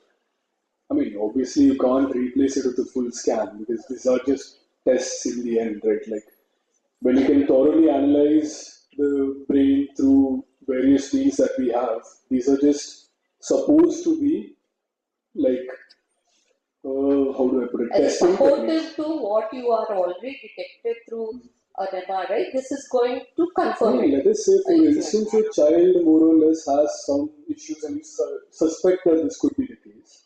Then maybe perhaps instead of spending money on an expensive scan straight away, you could. How much does this one it. cost? Like, does it We are cost? planning on making it free. Free. Okay.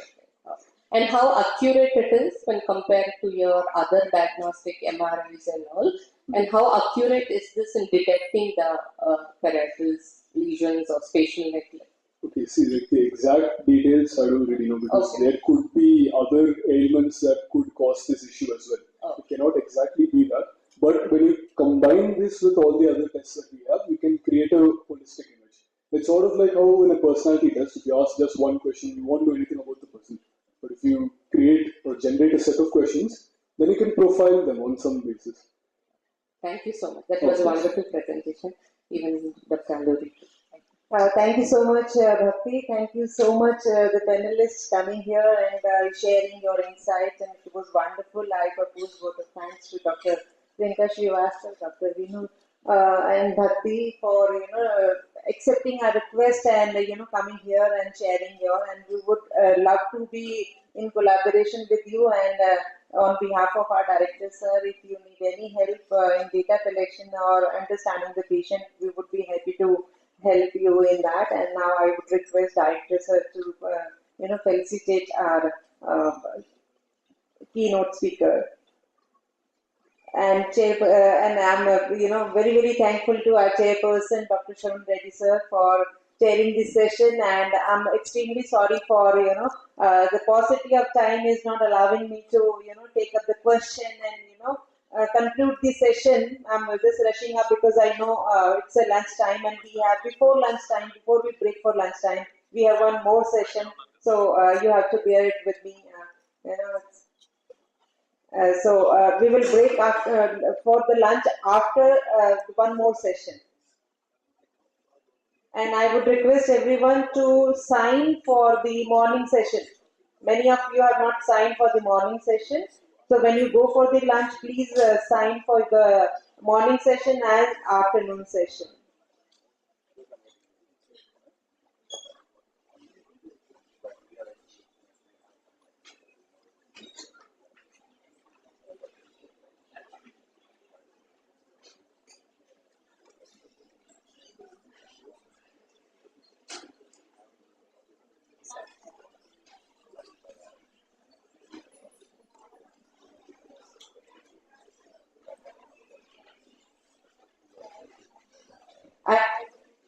I would request everyone to stay back. We will have lunch. We'll open lunch for at 2 o'clock.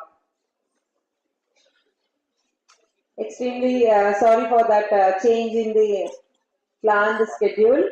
But I would request everyone to be here so that we can have much more benefit from our experts. Okay.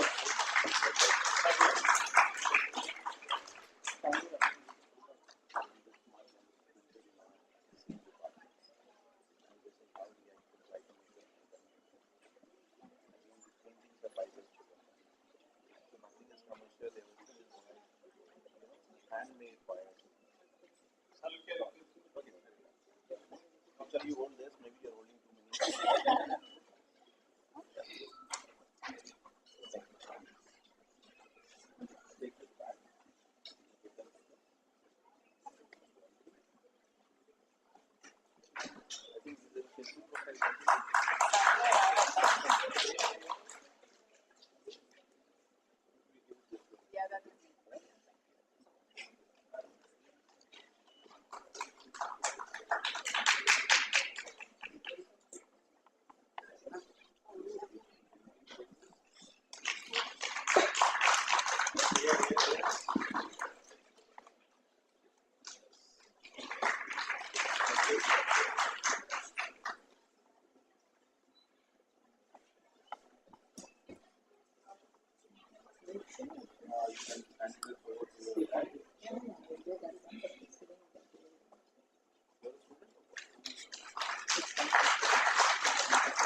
I request Dr. Sharon Reddy to continue as chairperson for the next session. Now we will proceeding to the next presenter from CDAC, Bangalore and NIPIT, Secunderabad. I welcome VRP Shailaja Rao, retired head of the Department of Special Education, NIPIT, and Dr. R.C. Sarida, Associate Director, CDAC, Bangalore, for present on the topic Technology-Enabled TOT Module for eSadhya platform.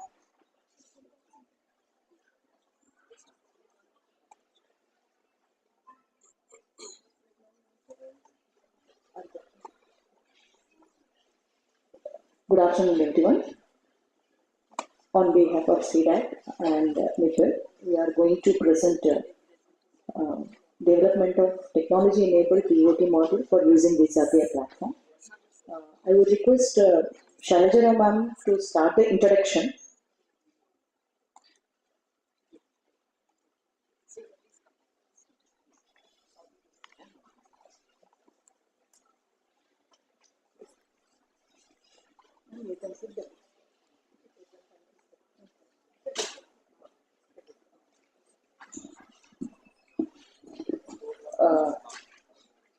I'm really grateful to the audience for bearing with us and extending your lunchtime and the gap between lunch and meal. I'll try to make it as fast as possible. Some of the things that I will be mentioning about in the presentation will be familiar to many of you because these are practices going on across the country. The second thing is what we are trying to do here in this presentation is to give you a brief journey about how we came to this level and what is our future proposal to take it forward countrywide. As National Institute usually has a primary responsibility to cater to the needs at national level. So this proposal has a vision to take it forward at a national level. eSadhya is a tool which is a software for persons with autism and associated with mild ID, that is intellectual disability. So this is the combination.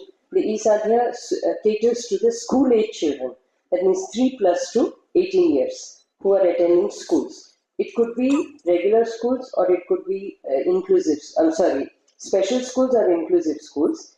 Under the current policy and the disability legislation in the country, this has become possible. But in 2011, when we began the project, this scope was not there. We had only PWD Act and we had RT Act in 2009, which did not mandate the entry of mild disabilities into regular schools.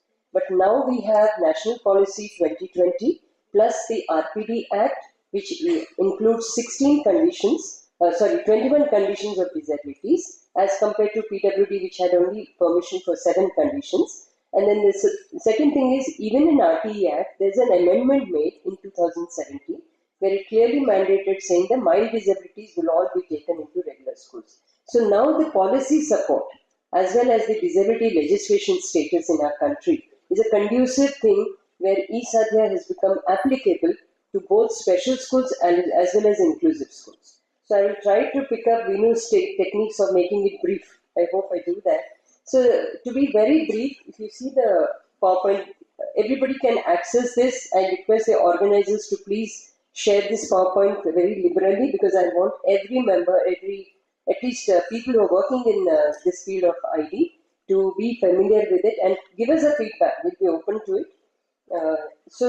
One is the legislation and the policy status. The second one is, next slide please. The purpose of this study. Why do we take it? Why are we taking it seriously and continuing it since 2011? We had varied experiences from 2011 onwards till 2022. We had requests coming from army schools, northeast region. We had requests coming from special schools, which are countrywide. About 200 schools we have already deployed in, but that was under the recommendation of the Ministry of Information Technology, where they said, please try out in schools and see whether it's feasible. The results were very encouraging. The second thing is, as we deployed it in various schools, the other people who came across this, they started requesting us. So what we have found now, until 2023, about 15,000 beneficiaries have benefited across the country.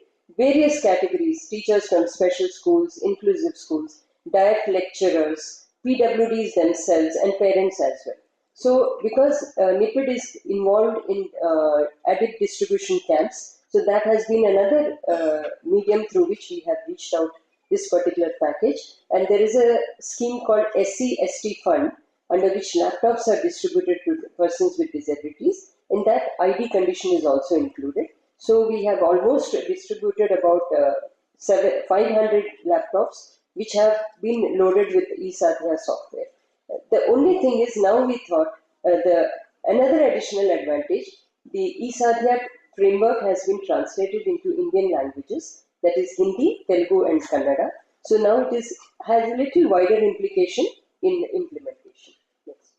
The journey very clearly, the journey began in 2011, but from between 2011 and 15, we actually deployed the tool under the recommendation of the ministry. After that, it became a voluntary kind of implementation based on the requests that came across the country. So if you look at the map, next one. If you look at the map, if you look at the map, during the project duration, it was a very limited deployment. But if you look at the next map, this is the current exposure that we have reached out. So the maps show you the kind of spread of the tool and the people who have used it. And that's what gave us the feedback that we should translate the tool into Indian languages. The beginning has been made because CDAC has a software which translates any material into 21 Indian languages. So that's the advantage. Anybody else wants their material to be translated, you can approach CDAC, they should be able to help you. So translation has been resolved and we can reach out to multilingual requirements in our country. So this being the advantage, now we thought, having the advantage of 3 Indian vernacular languages, I think it's time for us to try out across the schools in the country, both in special education category as well as inclusive education category. Next. So what we have done is, now I will ask Sarita to talk about the journey of the tool generation, which has gone from it is a comprehensive tool. Why it is comprehensive, Sarita will explain technically. But before I go to the tool, I also want to impress upon the audience. Everybody knows about it. You're all using it. It's nothing new that I'm saying. But I just want you to tell how the transformation has come from using of hardware materials to software. So beginning with the screening, which is available as an NIMH publication. This is also digitized. Then we come to screening for children who actually go for school readiness and post-school readiness. functional academics book, which is already there. And mind you, all these documents have been developed by NIPID under a research projects contextualized within Indian conditions, and these are all indigenously developed materials. So that is why we should be very proud of our materials. This is for children who have entered into schools, primary schools, and do not cope with academic skills. Then you can screen them on this book, and there are wonderful exercises given. To support this book, we have developed workbooks which can be used by parents and teachers alike, and under different titles, and depending on the nature of the problem identified in the children. And these workbooks are downloadable, xeroxable. You don't need to take permission specifically, and they are all graded in such a way, the exercises, so the hierarchy of learning can be followed. And till the child reaches a stage where he is fit for a primary class, these books can be utilized. So this is self, evaluative. In a sense, as you progress with the worksheets, these are all worksheets like this. Simple, absolutely, black and white, you can xerox. And as you progress with the worksheets and the practice sessions with the children, you will know the progress child is making from preschool readiness to school readiness. And then coming to when the child reaches this stage where they get into primary class, the Department of Special Education has developed a tool where grade 1 to 4 you can evaluate, and there are class level evaluations in 3 fundamental subjects which are followed by all the educational boards, Central Education Board, as well as state boards and ICSE. So we have divider sheets like this. They tell you which grade, and 3 subjects will be there: English, Maths and Hindi. So if the child is assessed, we know where the error is, what the challenge is, and what kind of material we need to develop. And this is a resource manual for this book. Depending on the assessment outcome, we use the resource book for all the 3 subjects, English, Hindi and Maths. And then there are worksheets, set of worksheets given for each subject. So you have a range of worksheets which teachers can decide which is useful, and give this practice to the parents, as well as they can work with inclusive teachers as well in partnership. And also this book also helps schools to develop resource classes in the schools. So this is the range of resource materials that NIPID has developed. Since 1987, the projects have been taken, and I would say till 2017, we have been working on these materials. All these materials are digitized and entered into eSatya software, so that wherever the child is across the country, as per RCI norms, Rehabilitation Council of India, we can follow this, and teachers can be trained based on these materials. So this is the advantage which is available through eSatya. Now I will leave Sarita to present the journey of the tool generation. Thank you. Thank you, ma'am. Just I want to, whatever madam showed the books for digitization. Actually, this is a profile book of the child once they enter into the NIPID, right? They will start from assessment onwards, and IEP and all these things as a standard process, they will do it. So everything process we have digitized, and we have kept it as a child profile, screening and assessments. There are different tools out there. I will just show you that, what and all, let me say, 1 second. I thought impact will be more if I show the software demo. Yeah. So this is a special education environment actually, where the child profiling can be happen, and also here assessment, different type of assessments. Different schools I have seen, inclusive or special schools or any NGO schools, they are using the different types of assessment tools here. So all the tools we have incorporated for the digitization. For example, ESI as a standard, and GLAD FACP is there, MDP also is there, MDPS also is there, RM is there, and along with that, whether the child is able to perform to use a computer. So that computer readiness checklist also is available. If he passes this one, then only he can able to interact into the child environment also. Then one more thing is sensory screening checklist, which is one of the process mandatory. So that also is available. And irrespective of all these things, with our personal interaction with the schools, they told we don't want to use all these type of assessment tools, madam. We want our own checklist. That is, they want to integrate a certain type of motor skills and different than from the national checklist. So that also we are able to incorporate it here in this one, like school specific checklist they can able to do it. Yeah, I will show the video also. Yes, ma'am. Sure. So next one is the IEP modules. Okay, IEP modules as per the process it will be there. I'm just showing the things which is literally differ from the one. Even you can customize. If I will show the first this architecture. Then this is the architecture of the ESA there, which need to be aware to each and everyone. One second. Yeah.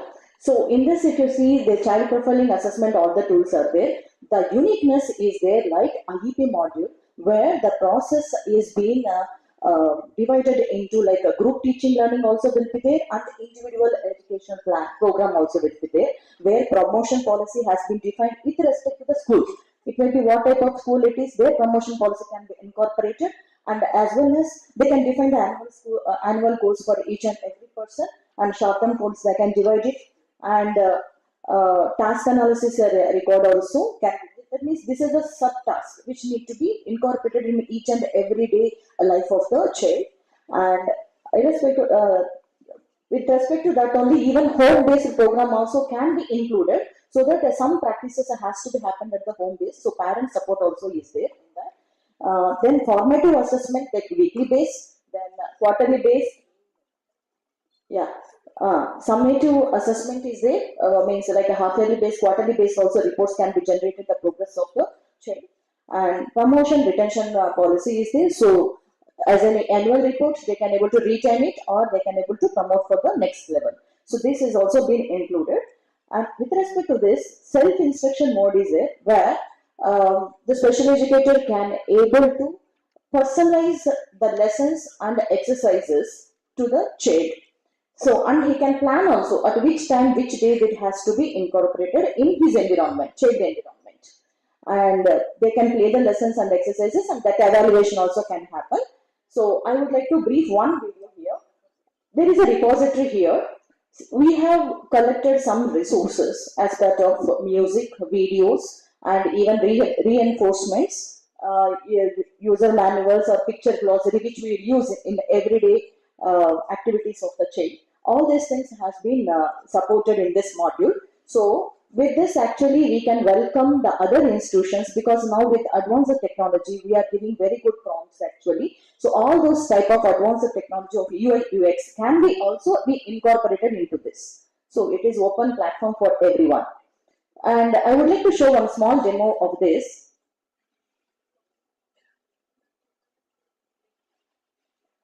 For example, the personalization, it is just half-minute video. Comprehension lesson can be personalized by selecting the child and lesson name. Personalization details include the rate of personalization, response time, and the reinforcement that has to be given. That's all. That we can personalize it. Just I want to visualize it. Reinforcement assessment, for example. Reinforcer assessment. This is one of the assessments to check the reinforcements that can be given for the child. There are various sections such as tangible items, intangible items, what the child likes, what the child doesn't like. All these are recorded in this reinforcer assessments. Areas of interest such as TV processes, such as swing, hugs, praise, clap. They are also recorded. This is a standard checklist. Yeah. Along with that, we can use subtask analysis also. Creation of subtask. Here, a subtask can be created for each and every short-term goal. Many subtasks can be created. Once the subtask is created, we analyze a child using task analysis record. For each short-term goal, there are multiple tasks involved, and the child is assessed in various sessions. The child's performance in each session is noted down, and we can view the performance of the child in previous sessions as well. I'll just show one small demo of the child environment and how the child perceives this one.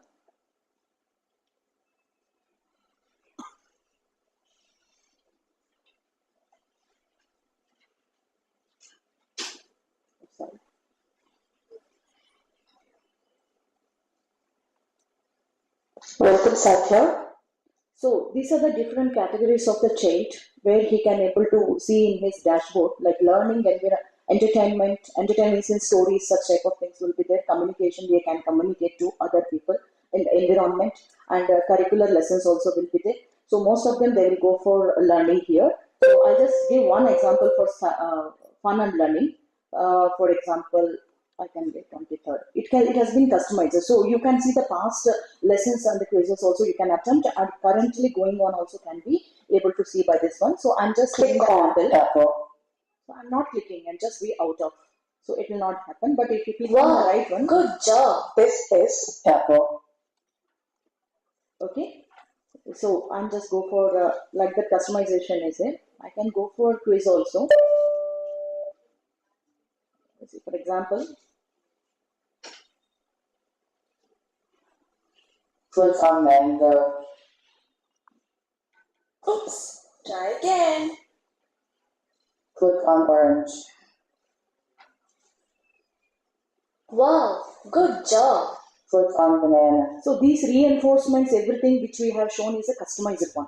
So a child here, these are the wonderful thing is, you can customize the child, the lesson, exercise, quiz, entertainment, everything from the child perspective, special educator perspective, even school perspective. I am telling that a school administration can design what need for the school administration to involve it to use this ESAT. So for further things, you can able to consult me. I can show other modules also. Okay. Yeah. So now.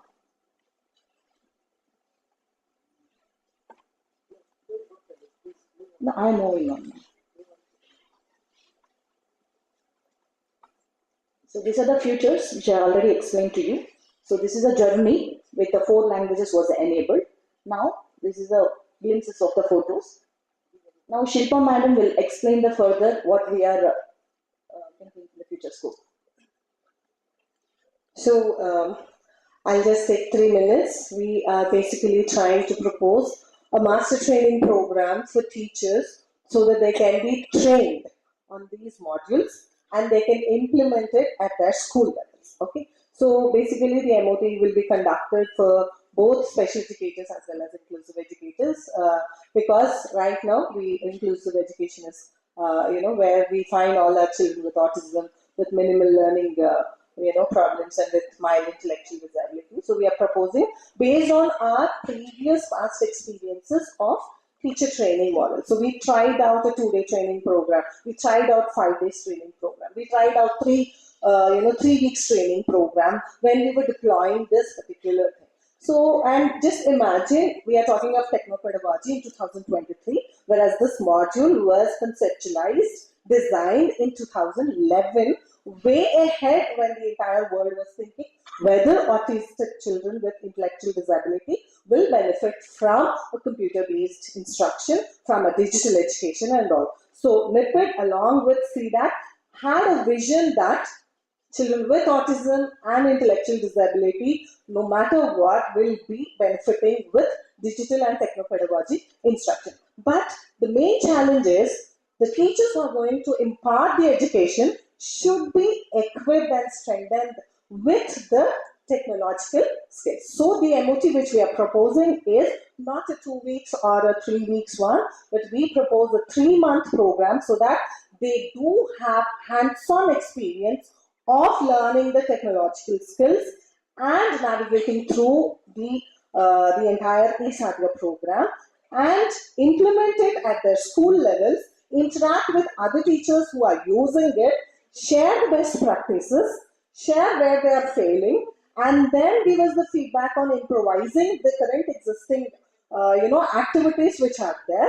And then based on these particular things, we would like to go ahead with an international teacher training program because we do see a potential that SAARC countries, which are not very diversified, the needs culturally and all, they can also utilize this particular module, and it's absolutely not on a commercial basis. So we want to explore that also. So this is a glimpse of first month, what kind of training would be provided, second month, how the IEPs will be reviewed, how the teachers are getting familiarized would be reviewed, and then in the third month, best practices. Hand-holding will be done by experts from both the domains, the technological domain and the domain expertise of disability, how to plan, because this is totally customizable. We have seen the worksheets, you must have seen matching, identification, naming. A computer technology person would not understand why matching, identification and naming should be there. But we know this is the methodology taught in the special school or with children who are having learning issues, whether it is children with autism or any other neurodevelopmental disabilities. We follow a process. All that has been incorporated here, and the standard checklists which are currently used across the country are digitalized. So it's readily available. Yeah, it has been deployed only in few schools during the project phase and all. It's ready to be taken, forward in a very large scale. Yes, 2011. I do understand that the language, the accent which is being spoken over there. You can understand that it's 2011 and 13 technology. We are currently, in upgrading the technology versions also of these areas. So that all those things will be corrected in our second phase. That's all. Thank you. Thank you. We are open for questions. We are taking only few questions as the timing is running up. Please.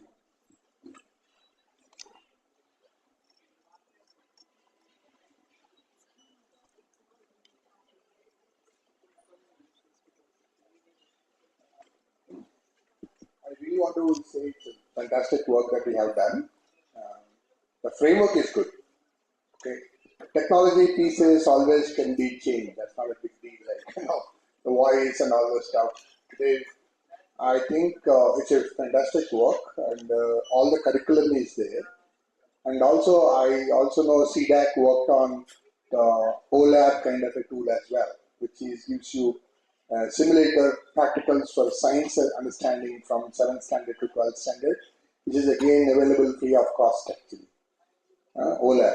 So you have to mix this particular piece for higher level classes using the OLAB, which is a MATI government sponsored Amrita Vidyapeeth, I think. If you add all these things, it will be a great thing and really, really good, because this way you can scale up opportunities to everybody. Architecture is good. That's what my comment is.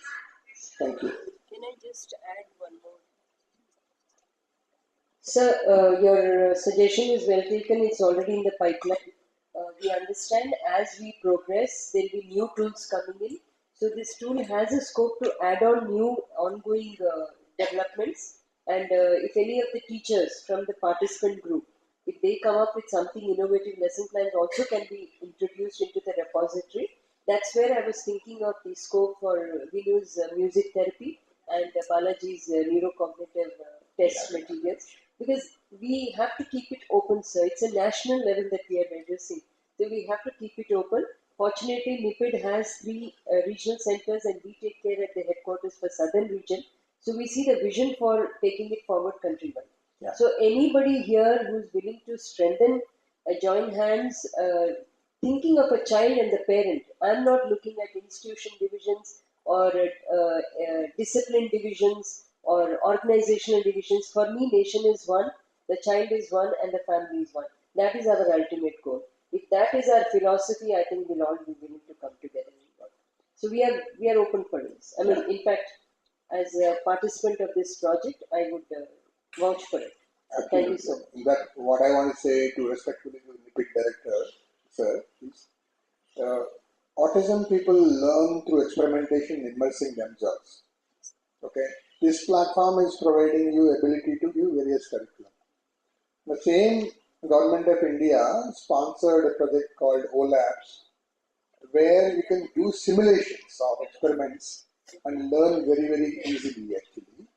All these things when we put together, what I want to conclude is, when we work all together, Atmanirbhar Bharat and Make in India will happen, so that we help ourselves, I can help the whole globe. I think that's where the NIPID is standing, and we should all strengthen NIPID by working together as a nodal agency. What I understand is, if we go through NIPID, we can help so many people. Because all the people come here. It's like a marketing center actually. So all of us have to work through NIPID so that when you work on the junction, it's much easier to distribute or whatever you produce to the whole India.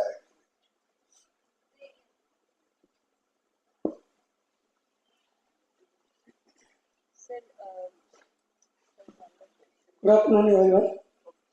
This e-Satya is very good program and children are benefiting it. The thing is, we need to take care of certain aspect, right? But we have to give space for other professionals to join together and work. Because this, when we are implementing IEP, it's a team effort. All the team member has to contribute their expertise to implement that IEP in a proper way.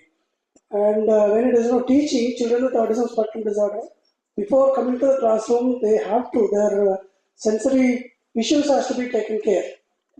They have to get satisfaction, then put into the classroom.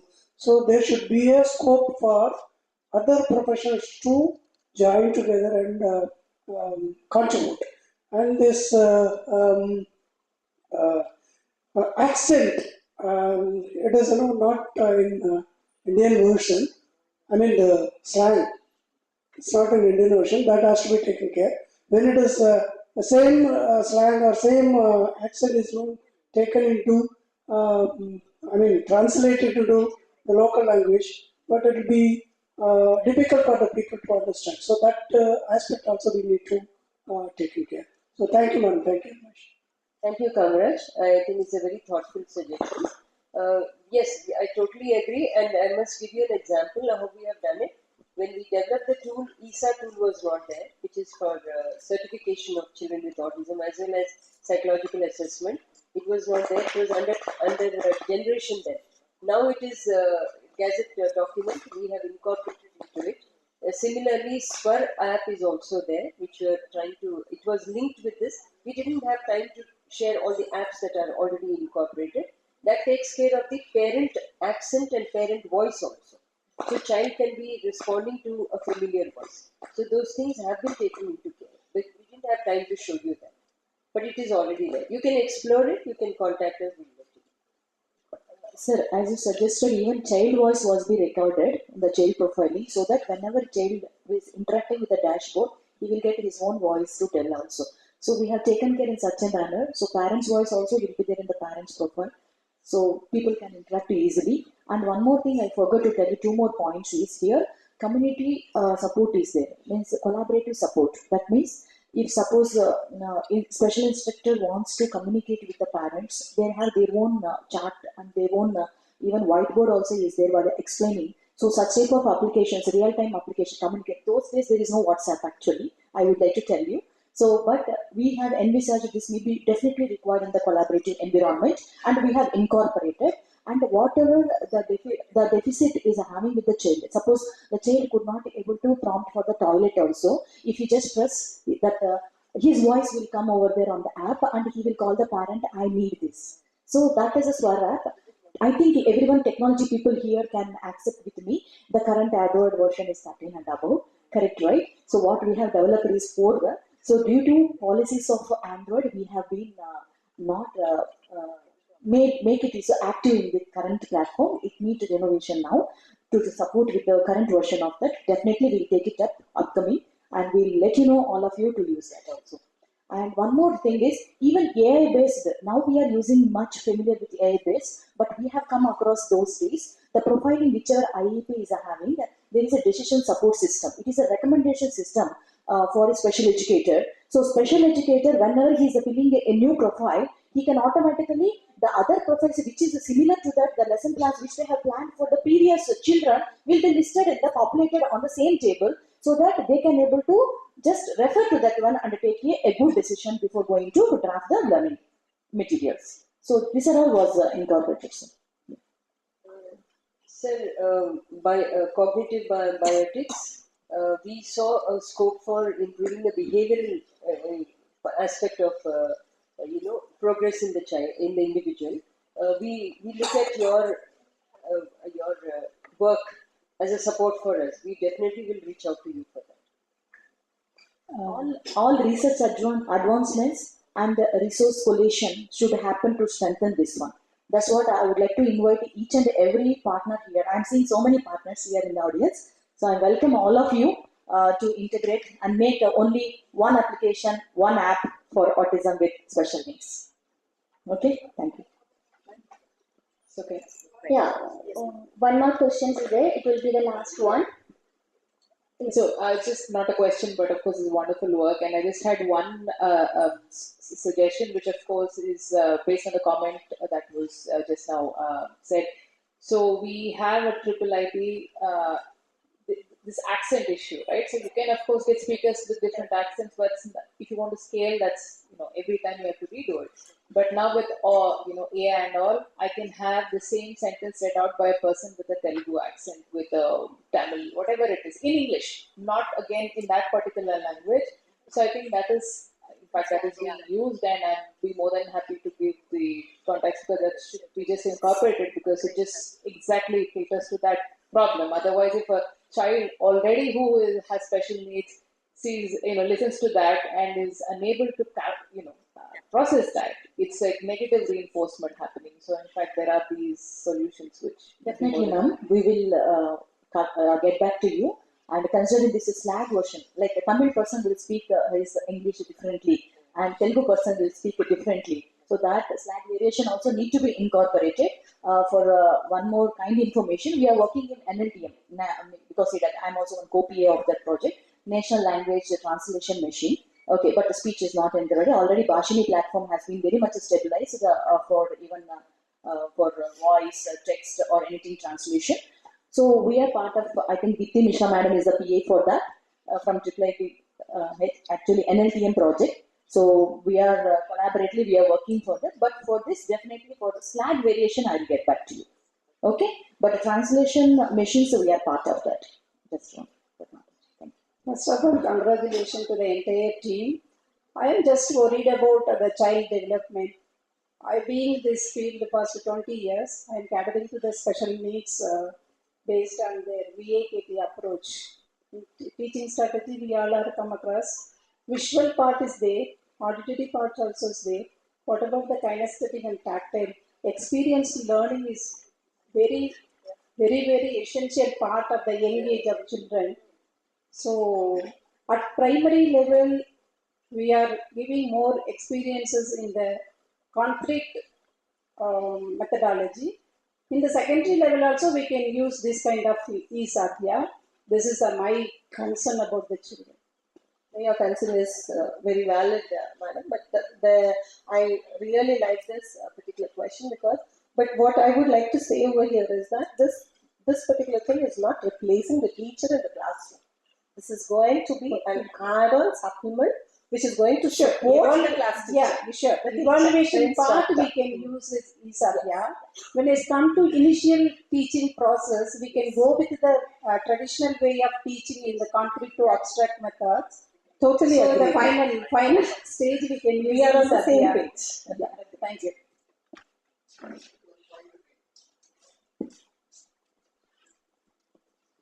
Great question. In fact, this is one thing, sensory integration and tactile is very important for kids with autism.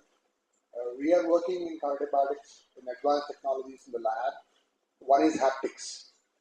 How do we use haptics to give the tactile things, how to hold a ball, how to hold something, and how to what pressure to apply. We are working on tactile gloves. Expensive and unwieldy a bit. We are working with various institutes to do how we can do in a cheaper way. Still, we can have a progress. On the tactile front, again, these will help you to understand, and wearables with peltiers, this kind of a technologies. We can treat high temperatures, low temperatures, and all these things. It requires a little bit of wearables. It cannot be completely digital. But we are working on this because this is one area. You may do whatever tool it is, but if kid is feeling uncomfortable with temperature or pressure and the sound, we need to solve that problem. So, but the framework is there. Yeah. So we have to add to that framework maybe haptics and tactile. And when those technologies come in, we just push them there actually. Second point is, there is a technology called Revoicer. and that technology gives you emotion into the voice. Basically, you can use sad, anger, surprise, all these things. Because without that emotion, again, today even antibodies, we don't have emotion into the text. But we want to add that one as we go along in the next year, so that when somebody speaks, you should come with emotion. Like for example, when I'm speaking, I speak with emotion. So point is, all of us have to work together. I agree with ma'am, a single app kind of a thing. Then only it becomes good. If everybody cooks their own meal, it will not be complete in my opinion. Yeah, thank you.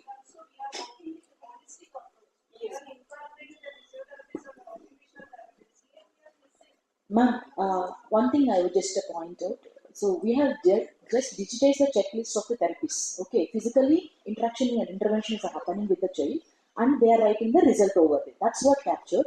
Now in the advanced version of this one, we can enhance these features as voice samples can be directly recorded and can be analyzed with the help of our triple head. I'm just telling you. So how we should think in the future scope. Similarly, even that kind of haptic things also with image processing can be done on the labs also. Means for example, if the child is behaving, so it automatically can be detected the playway environment of means the playway how he is doing, and we can able to judge whether he is doing properly or not, or he is deviating from the normal activity.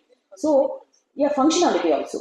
So all these things, the advanced features, because now AI is in handy for the past 5 6 years onwards. People are even general public are accepting the AI. Now we are ready to incorporate such type of advanced features to strengthen this platform.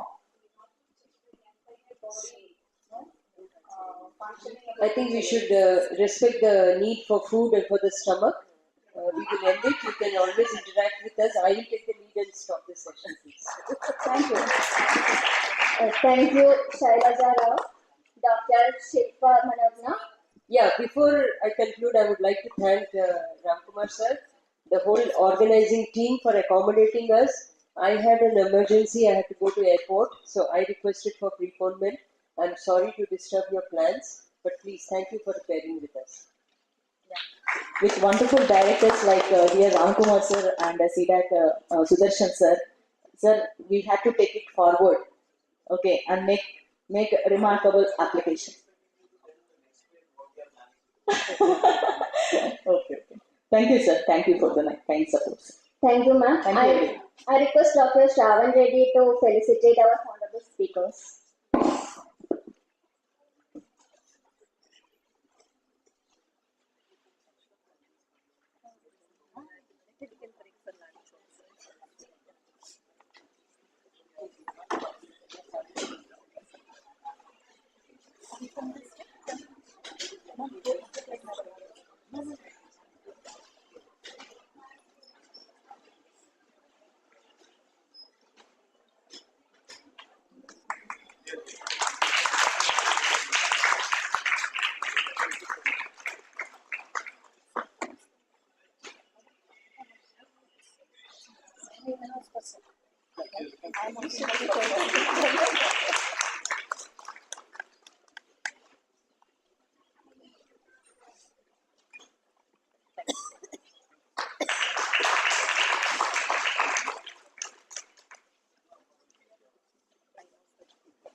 Now we will break for lunch and gather again at sharp 3 o'clock.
participants to come into the auditorium. We will start with the session.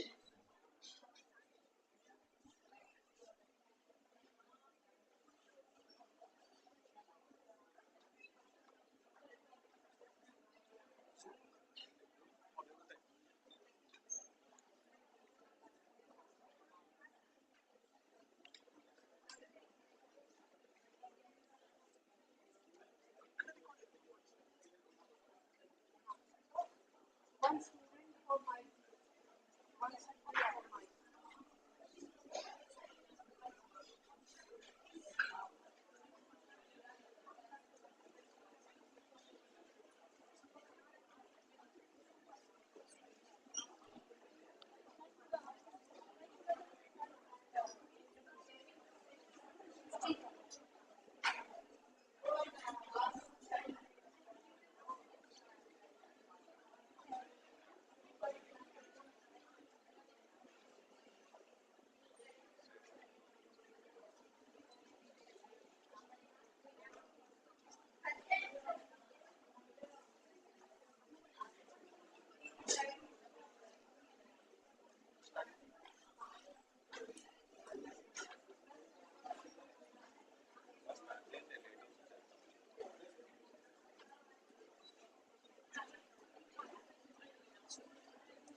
everyone. So now we are going to start our technical session 3, and I would like Dr. Shilpa Manogna ma'am, lecturer and HOD of Special Education Department at NIPID. We welcome you ma'am as the chairperson for technical session 3. So the first person is from Grainmaker Innovations. We invite Miss Pratyusha onto the dais.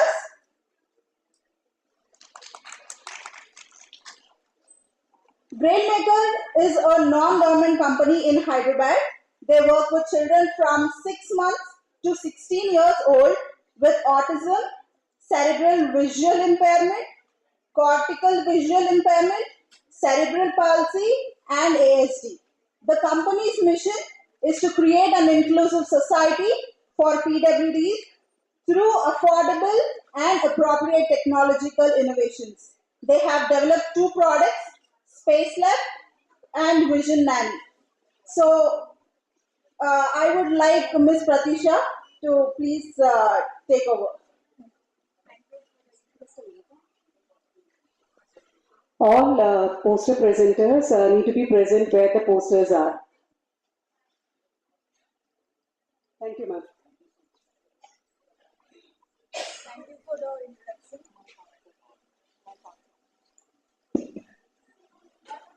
Thank you for the introduction. Yeah, I'm Pratisha. I understand after long hours of waiting and having lunch, it might be very boring for you now to go on. But I would ask you to put up with me and for a time being, just wear the hats of Sherlock Holmes and join me in solving a case together. So, as like whenever I look at early interventionists and therapists, right?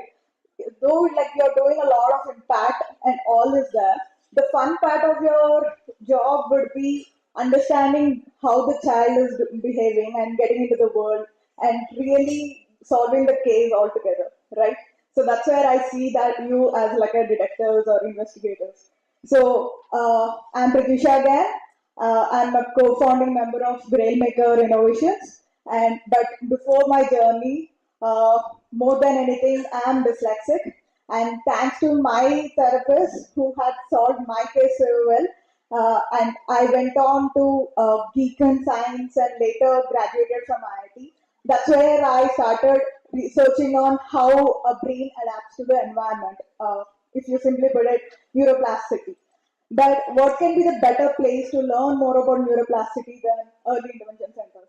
That's where I want to understand, the whole thing very holistically. And I started volunteering at Alvi Prasad Institute Early Intervention Department, and that's where I met my little friends. So throughout my presentation, I would run you through the different cases, and I would also make you join in solving the cases together. So this is my little friend Veda, who had came to OPD on Alvi Prasad Institute with the parents reporting that she had a cradle fall at the age of 2 years, and she is having a tough time in the most of the time. She had a cerebral hemorrhage and a post operation and after recovery. So most of the time the child is seemed to be only fixated on lights and doesn't look at the parent's face at all. What do you think the child could have? Sorry?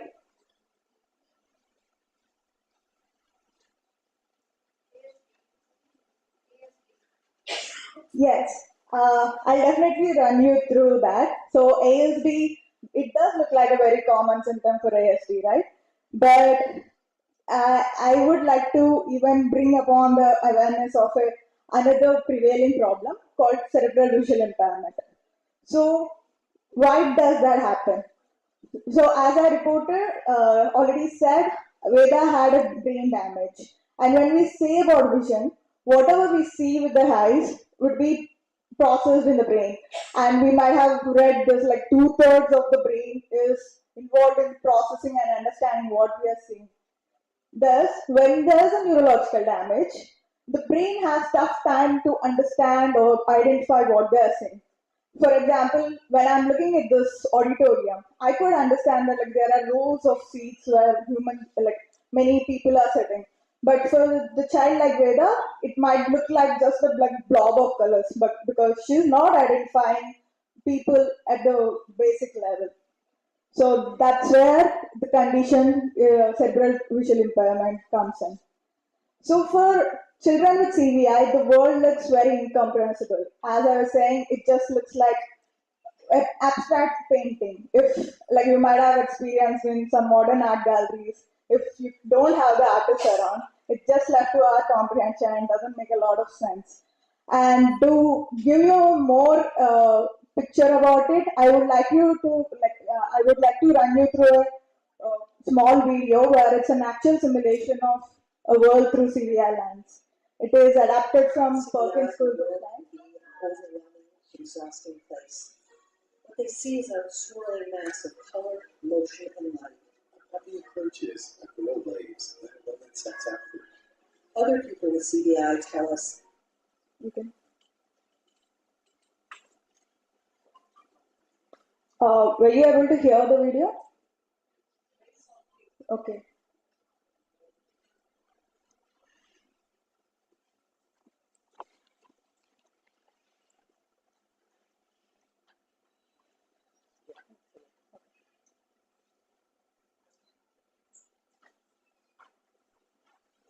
Child with CBI, the world can be an overwhelming, exhausting place. What they see is a swirling mass of color, motion, and light. A puppy approaches, a girl waves, and a woman sets out food. Other people with CBI tell us they see objects and people that struggle to recognize even their own parents. Someone with CBI experiences things differently.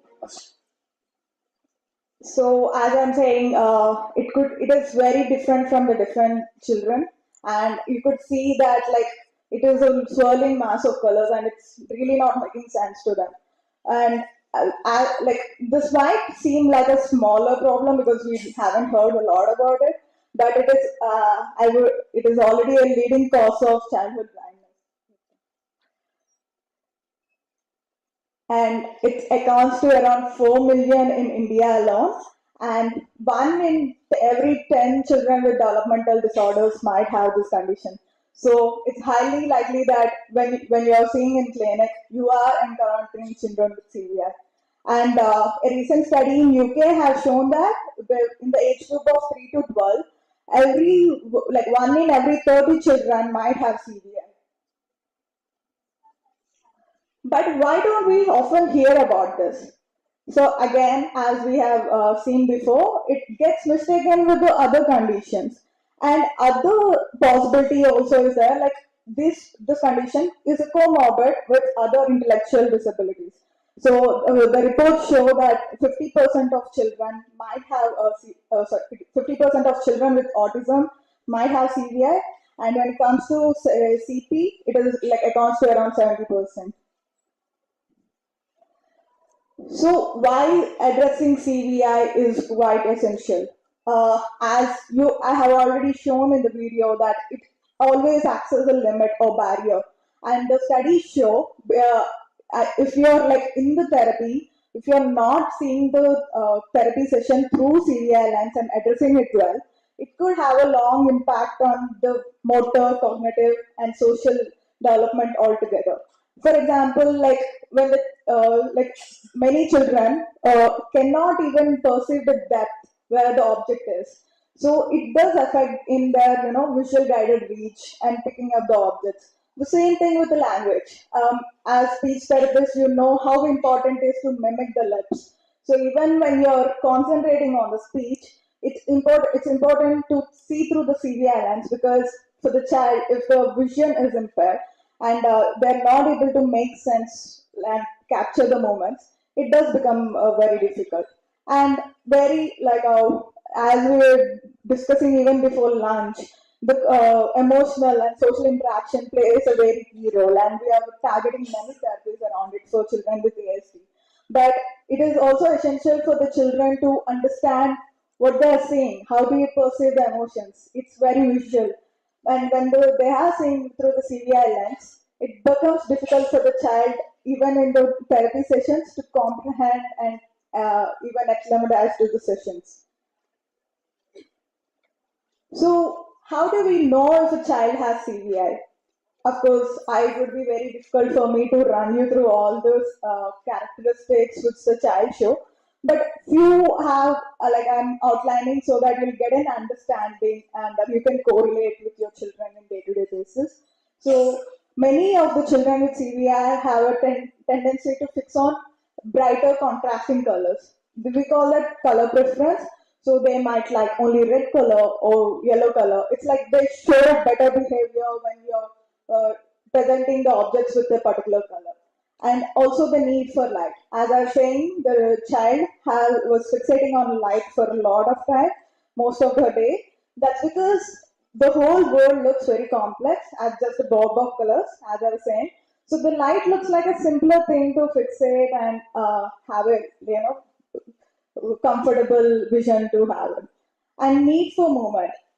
Even like when the even in low vision children, you might have observed when the things are moving or there is sudden movement, it becomes more attentive for the children to fixate on it rather than the static objects. And when it comes to the visual field preference, so often these children show the tendencies that they eat only a part of the plate or tend to slip when they're getting down the steps. So it depends upon the which field of the vision is impaired, whether it's the lower field or a particular side of it or so on. And they take time to understand the things in front of them, and they have very difficulties with the complexity. Once you're showing an object one at a time, it becomes easier. In increasing complex settings, it becomes quite difficult. And same, the thing is with novelty, they tend to like their own things and the set of fixed toys, and they have a difficulty to adapt to the new gifts or the new toys they are presented with. And as I was saying before, because they are having a tough time to perceive the depth or understand what's kept before them, they have like the eye-hand coordination and the visual guided reach would be impaired in them. Though same thing with the distance viewing, as the complexity gets into the picture, the distance viewing gets even more difficult. So the current challenges include, we all know that India has a very shortage of the special educators, and we even know that like the customizing every intervention to the needs of the child, just like ASD, even for CVI, the personalization right from the color and even the complexity when getting into the picture, it becomes altogether difficult when you're doing for each child. So this is a snippets of how it's usually done in the clinic. These are from the therapists I work with, and they struggle a lot to completely customize and keep making the materials. That's where we developed Vision Nanny. Nanny is standing for taking care of the vision of the child. So we developed a web platform to help the therapists have the intervention tools and even provide them with the simpler tools for assessment. So what is typically done in a clinic? We are using the same activities and digitalizing them. So this is a platform having a various activities. So we have activities for the severely impaired children where they can just fixate on the light, and going on about the development age of around 12 years where they can have the eye-on coordination movements and so on. This is an activity where the child is like, we are targeting the child to develop the following. It's a critical skill when we are reading something also. So you can see everything in the activity can be customized right from the color, the size of the object, the speed it moves. This is an activity called complexity, where we are adapting the child to look into the complex environments. We are making sure that the most of the settings are like a simulation of the regular environmental settings the child has. So this is an activity for the children of a higher school going age, where the therapist can use this tool to customize the educational materials for the child. So it relies on the character of the word, how we read. It's just not the letter by letter, but we concentrate on the image altogether. So that's and again the customization becomes easy with this, and the therapist can even add the images altogether and can create their own books and download them as PDFs when they want to use it as a hard copies.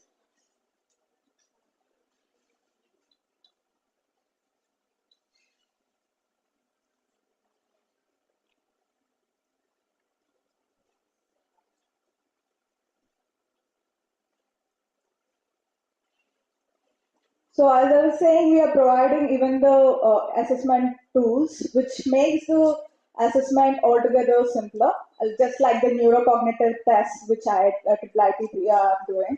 So altogether, we at the end of the assessment, will give them a score. It becomes easier for the therapist to evaluate and have a track record of.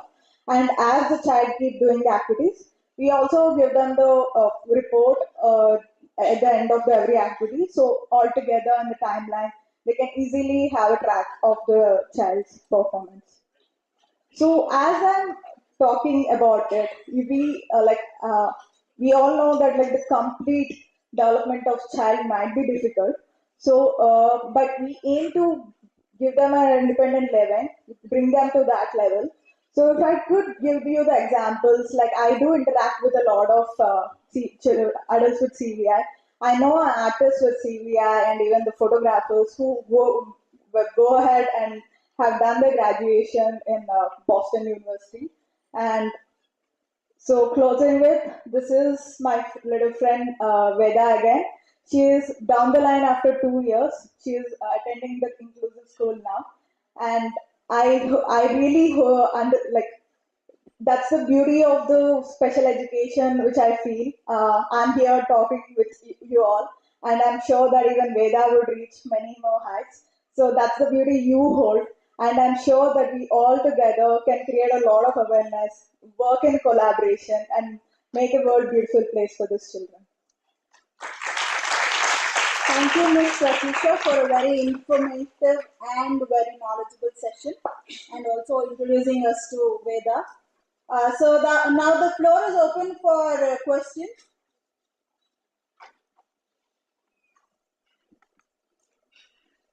As they take the questions, maybe I would like to ask, can you just elaborate on how to access this particular digital version? Because there are many special educators who would like to try it out. Maybe how does it work with their students from other special populations? So currently, it's been 2 years of development for us, and we have even validated a tool on 50 children. I understand it's little less. We are very open to collaborate with you and have a feedback. We are recently opening up to the parents. Still working on our pricing, but it would be minimal for our developmental costs. So, like the rough pricing we have in mind is 500 per month for the educator, and they can use it for the any number of children at their clinic. So, but yet we are open to have a research collaboration as well, and happy to discuss and take it further. Good afternoon, ma'am. I think this is a new concept for me, and I just need one clarification, ma'am. Generally, we feel that when the child is fixated on light, we feel it as he is very hypersensitive to the light. That's why he is fixating with the children with autism. This is regarding the children with autism. We find, I personally believe that he is hypersensitive to light. That's why he is fixated on the light, and so that's why I prepare therapies accordingly. So, is there any questions I can make in my semi-structured interview during the case history or inquiring the parents, so that I can confirm more aligned towards CVA rather than hypersensitive or sensory processing disorder in autism? Right. What type of questions I can ask? Can you please give?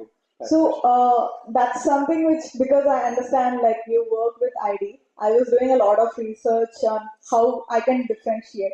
So I can definitely share so far the work. Still, it's under the a development, I guess. But what I could see, because I can tell you from the point of CVI. So usual the three fundamental rules they follow for diagnosis is, first they look for the history if there's any brain damage, and then other 10 characteristics I run you through, like the fixating on light, And even in Indian settings, they kind of differ a lot, like the need for movement. Few children fixate on fans, few children fixate on moving trees, and so on. So these characteristics, they kind of cross-check with them. And other thing coming into the picture is like many of the children, at most of the time, they try to squeeze their eyes because it's very chaotic for them. So, and yeah, maybe this can be a very distinguished factor. So so there is a one thing called a visual threat. I don't know how children with ASD respond to it. So if there is some, like if someone is going to snap me, I close my eyes and try to move back. But when we come to these children, they are not able to figure out there's a threat coming in front of them.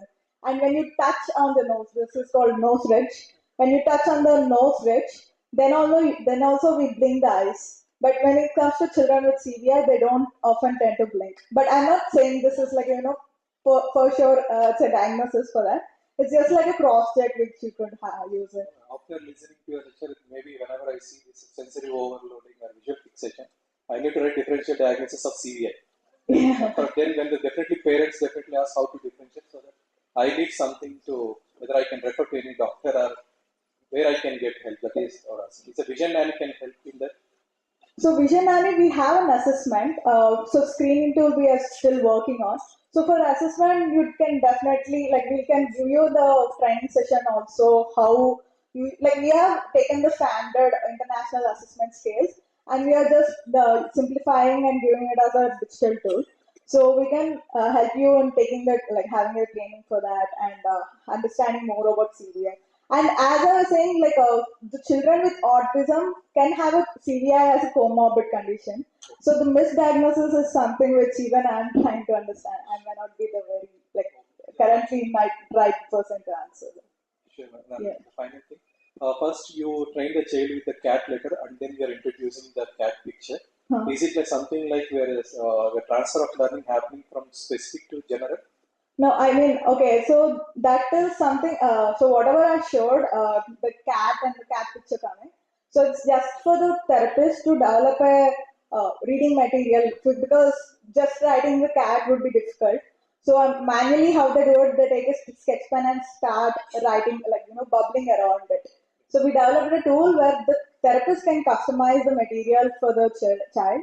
But like if I could show you the platform again, so we recommend the children to first have a training on. Okay, don't think I have. Okay. So we have a training on. First, we'll show only the abstract picture, the shadow pictures, and later on, when you are introducing the real life objects, we'll make sure that the salient features, like cat has 2 ears and the long tail. So all those we are highlighting and making the child understand. We keep it in a very minimal background, and then later on we place the same cat in the complex like environment on a grass. Then again try to, like, train the child to start looking at it. It's like developing the skill. Yeah, it's Thank developing. you. Yeah. Really informative. Thank you. Thank you. So I think we'll take one last question for this particular session, and then because we are already running late, and many participants have already planned their travel, so please, I would request all of you to please respect the time limits. I'm a pediatrician in the NIPID. Gangadhar, your question I can answer you. See, when you differentiate the hypersensitivity for ASD and the cerebral visual impairment, it's a clinical assessment. Cerebral visual impairment is not that just only that child had a visual fixations and the other parameters which are associated with the hypersensitiveness of the child with ASD, where coming to the cerebral visual impairment, there is no hypersensitiveness if it is related to the brain malformations. If the brain malformations are associated only with the visual impairment, then the hypersensitiveness reacted to the in whatever the therapies they are giving, it might not react to it. But hypersensitiveness, when the child is reacting to, not reacting to, or whatever the thing, we have to correlate with other parameters of the cognitive development of the child, and accordingly you have to plan for the visual therapies. But digital therapies, especially for the ASD children, if they are hypersensitive, that is what I also wanted to ask. hypersensitivity children with autism, it was not completely recommended worldwide when it is unless the child is if it is hypersensitive, it's not being recommended as such. But my question is that cerebral visual impairment has many other causes like malformations of the brain and many other things. When it comes to the optic atrophy of the eyeball itself, where the signals are not going to the brain, and then naturally the child, does it have a role of the digitalization in the optic atrophy in taking the signals which is being given at retinal, in analyzing that, which will might help in the optic atrophy children also, or is it only for the CVI children? So in clinic, I've seen the therapists used even with the children with optic atrophy. But like the damage done to the nerves, it cannot be like it's a little more tough. I guess you understand. Like brain is more plastic compared to the nerves there. So just for the optic atrophy, I still don't have a data how far it would work the interventions. But for the children with optic atrophy and CVI, we have seen the kind of the betterment, betterment in the performance after down the line in 6 months or so. I think that is coming through addressing the CVI alone. With the malformations in the brain, other than where they do have cerebral vision, does it interact with this digital platform of giving interventions? Does it affect the sensitivities of the brain in taking these digital interventions? So one thing I've observed is like for epilepsy, I don't know, it's still a debatable thing. But for that, we are making sure whatever we are showing, it's not like very like we give that guidelines if any child with epilepsy is onboarding. We are making sure that like they are performing the activity according to their sensitivity for the light. So, but when it comes to the other children with CVI, like what is usually like the international standards say, like there are other applications as well. What we are doing is we are internalizing and making it more compatible for the even the parents and the therapists even in rural settings. Like even the customizations is quite easier. And a varied group you took, is it? CVI, the varied group, not as a only group. Like suppose a CP alone having CPI, no, CVI, no. It's a varied group of brain deformities or neurological disorders where they're presenting with CVI can use this platform. Other than the epilepsies and any other conditions where you contraindicate using the digital platform of CVI, this thing, other than epilepsies? That I mean, autism. Children with autism. That was because of the hypersensitivity. Any other things which you contraindicate using the digital way of therapies for the CVI? I mean, so far in our data, we haven't had anything. I mean, even for the children with autism, hypersensitivity is something I'll go back and look for. But more of the issues we had is like the behavioral issues and holding the tablet. And yes, that one was the issue we had. Thank you, ma'am. But thanks for throwing a light on the difference between ASD and CVI. Definitely, I would also look into it. I think we will stop this session over here. Thank you so much, Pratyusha, for sharing. And this is a new concept for special educators who are and other professionals who are especially working with the intellectual disability and autism. But I think it would have been nice if you would have presented much more data on how the students were reacting and responding to the digital interventions rather than just the thing. Then probably all these questions would have been self-answered because it says digital intervention, so they would have been more interested to see how the students were responding to this kind of a digital stimulus presented to them, and was there really a difference in their learning? Was the learning, did it take place in a faster pace? The errors committed were less when compared to the traditional way of teaching them. That would have, would have been. So you can think of these in these lines also in your future research. But a lovely effort. Thank you. Just the last thing, ma'am. I mean, we already submitted that for publication. I would love to share it with NIPED and sure, we will. Like we'd like to have the details so that others can also be keen on knowing about these interventions. Thank you. Thank you, Ms. Patricia. I would like you to please take the seat on the bench.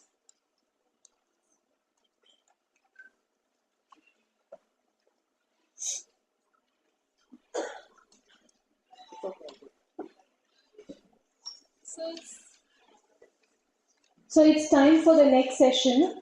The next session presentation is on the topic the scanning pen can make wonders in children with neurodevelopmental disorder. This will be presented by Mrs. Beauty Paul Banerjee. She is a special education specialist and a consultant psychologist. She is a consultant sensorineural therapist at Apollo Multi-Speciality Hospital at Kolkata, an associate special educator at Nabataja Child Development Center, Kolkata, West Bengal. Nabajatak. Okay, ma'am.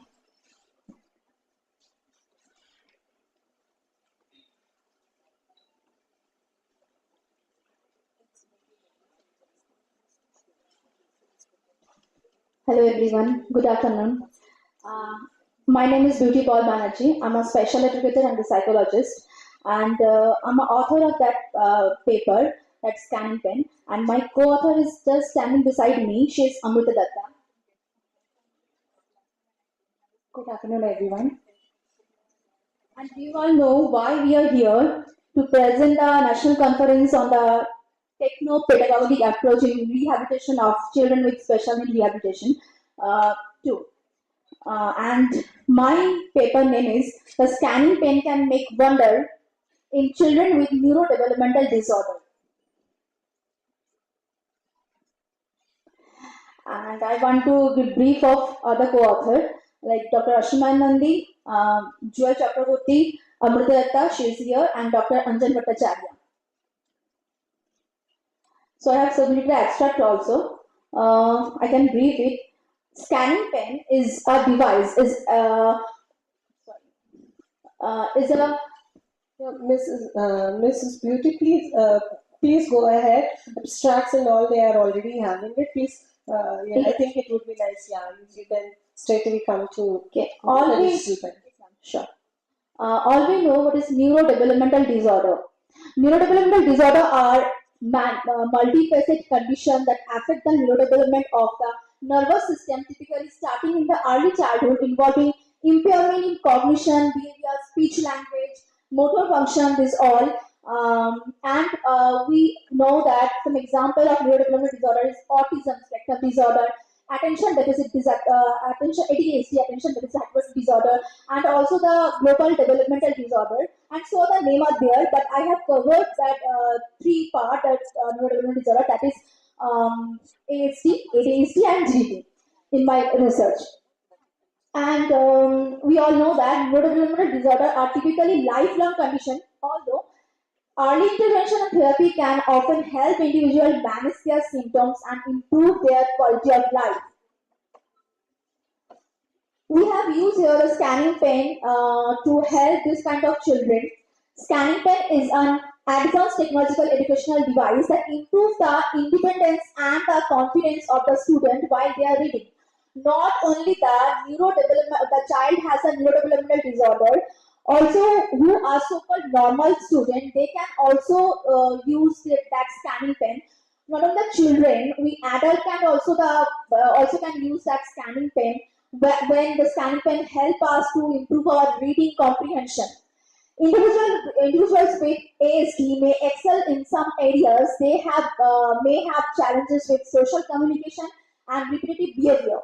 These challenges can indirectly affect their reading abilities, as they may struggle to understand the social context of written material and have difficulty with inferential comprehension. As we all know that sometimes we have also some hesitation.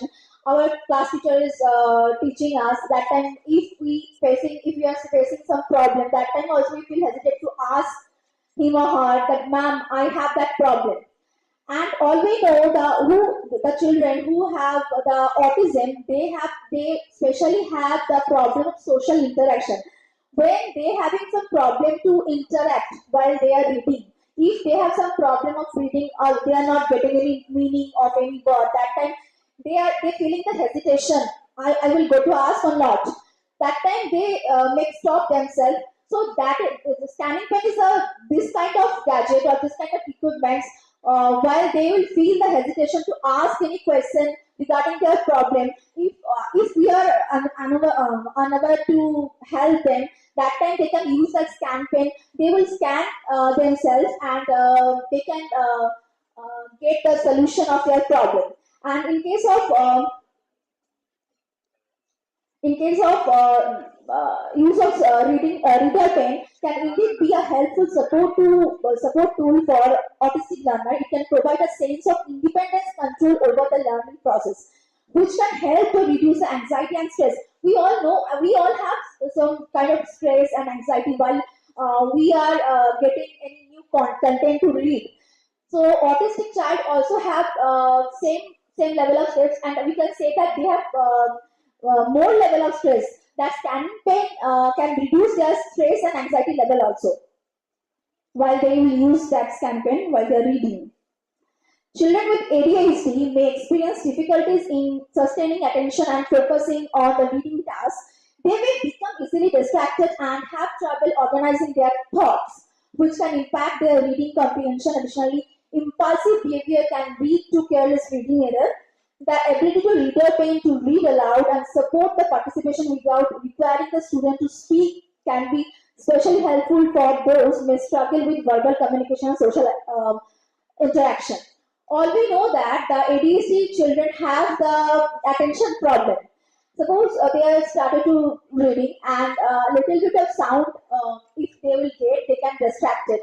So while they will use a scanning pen, they have some headphone facility, they have some audiovisual facility, they have some tactile facility when they are holding the scanning pen.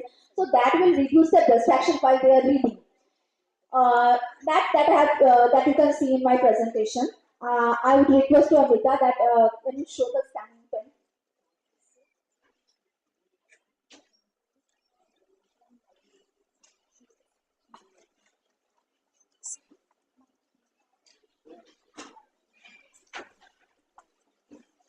I'm requesting anyone from here who can come on the stage or from here, anyone can use the scanning pen. And you can do your experience how to use that scanning pen.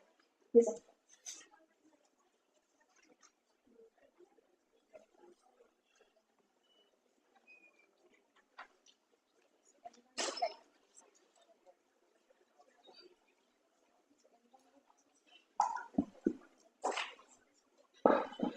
Anyone would like to come on the stage? Yes.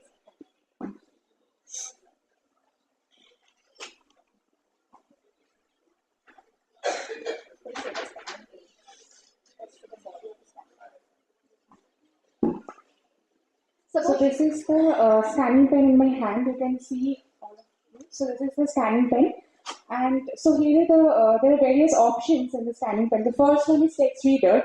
Next one is dictionary, and you need to scroll down here through this, and after that there is scan to file option, recorder option, as well as there is settings option.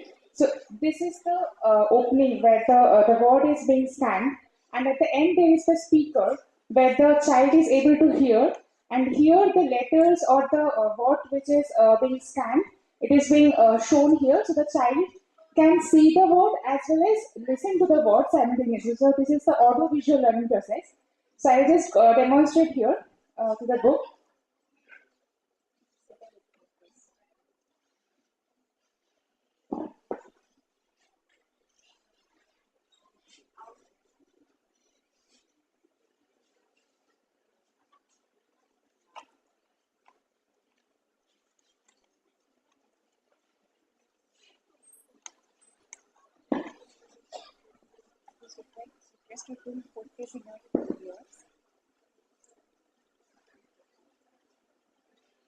I have taken out the class 4 level science book.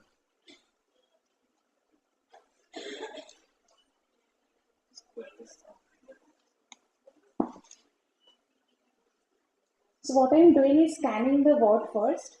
Okay. So listen, just.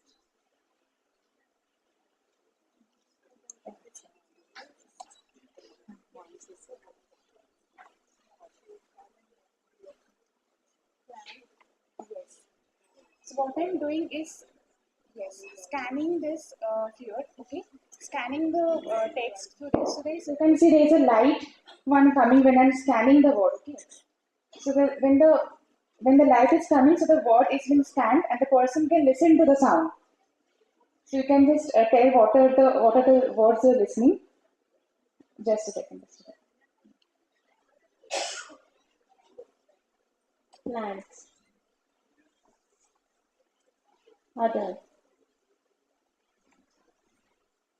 Name. Produces. One more time. Acha, okay. Just a second. Have food. Yes.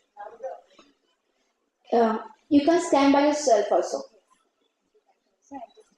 I'm holding the book. Hold the pen like that. Properly. Yeah. Like you are holding a pen. Hold.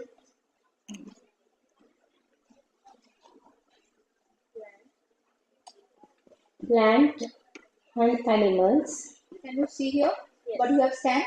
Plants and animals. Yes.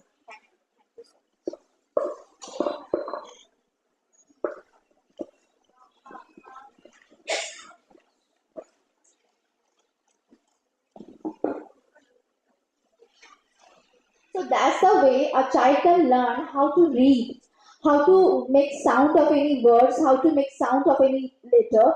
Like, can you say me what is the sound of A? A. Sound of B? C? Okay. Can you tell me CAT? But CHAIR.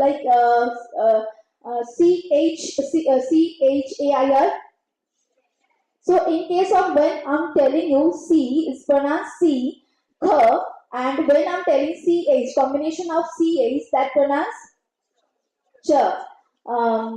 Chemistry spelling? Okay. There have some confusion. It's not chemistry, it's chemistry, right? So who are the autistic child? They have same confusion when they have started to read anything. Okay. So ScanPen have some features already. Amrita said have given information about the ScanPen. That's just I'm reading out it.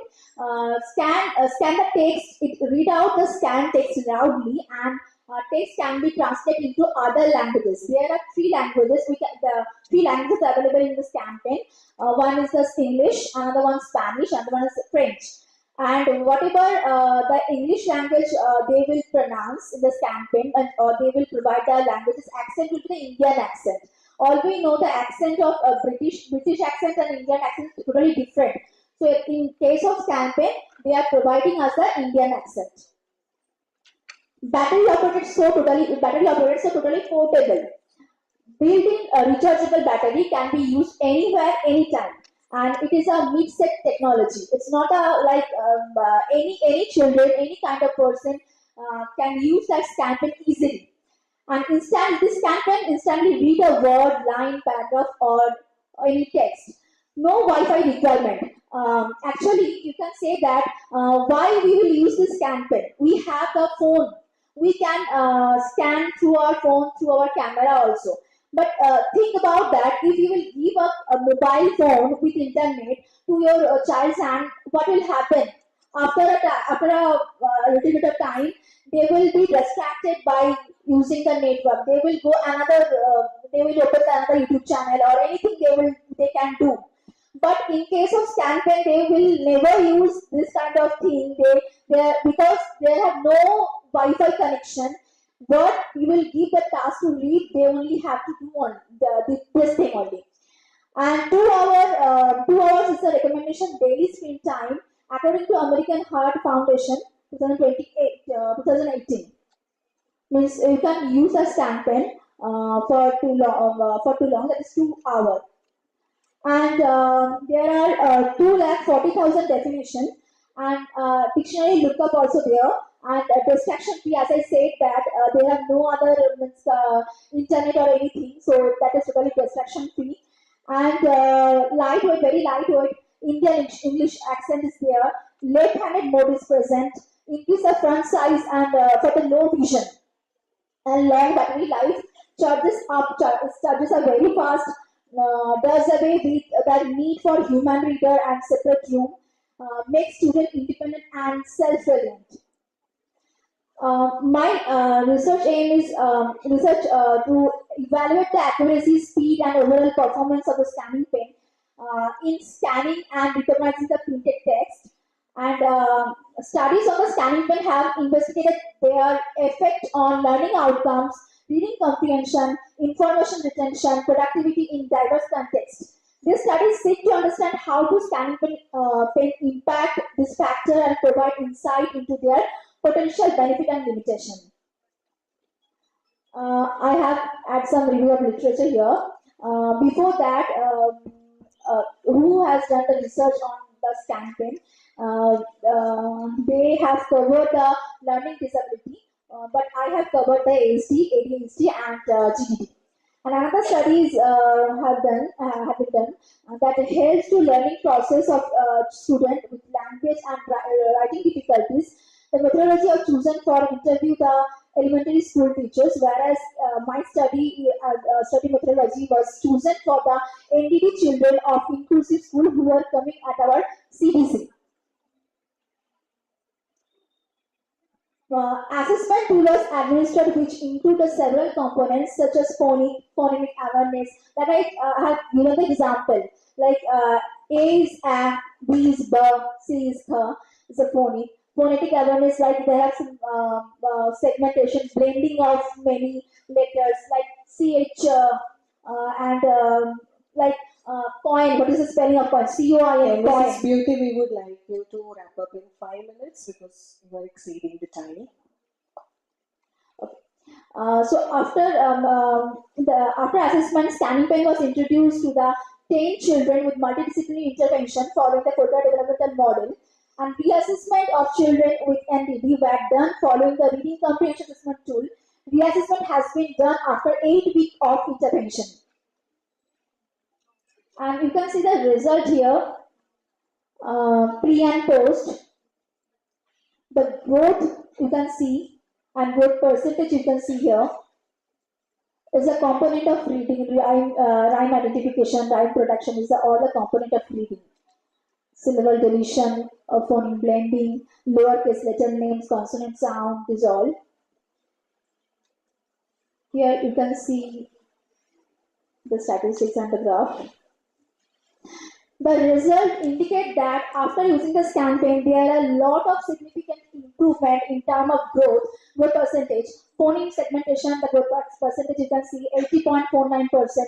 Vocabulary wording content 78.57%. Phoneme deletion 73.91%. Phoneme isolation 73.47% is all. And the finding revealed that essential skill of reading comprehension like phonemic awareness, vocabulary, reading comprehension, and fluency of those children has improved significantly. So we can say that scanning pen can be a useful assistive device along with MDT, multidisciplinary team approach. We are giving this all therapy session also. Like when they are using the scan pen, beside that we are giving the therapy. That's why that can give a compact result to improve the reading comprehension and in the child with the NDD. Thank you. Thank you very much. Thank you, Mrs. Beauty Paul. I think we'll take a few questions.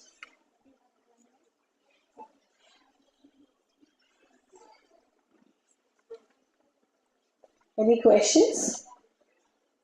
Yeah, while the mic goes around, maybe I would like to ask the presenters, like, so it was tried out on 10 students who were coming to your clinic at Apollo, and then you found that there was a large improvement in their reading skills, which is that. So I just wanted to know the details about how the availability of the scanning pen, like how much does it cost, and what are the other details which the child has to learn before actually using this particular scanning. I mean, there are many in the market, so which one would specifically be useful for these children with lot of upgradations keep happening, and the affordability part, if you can just elaborate.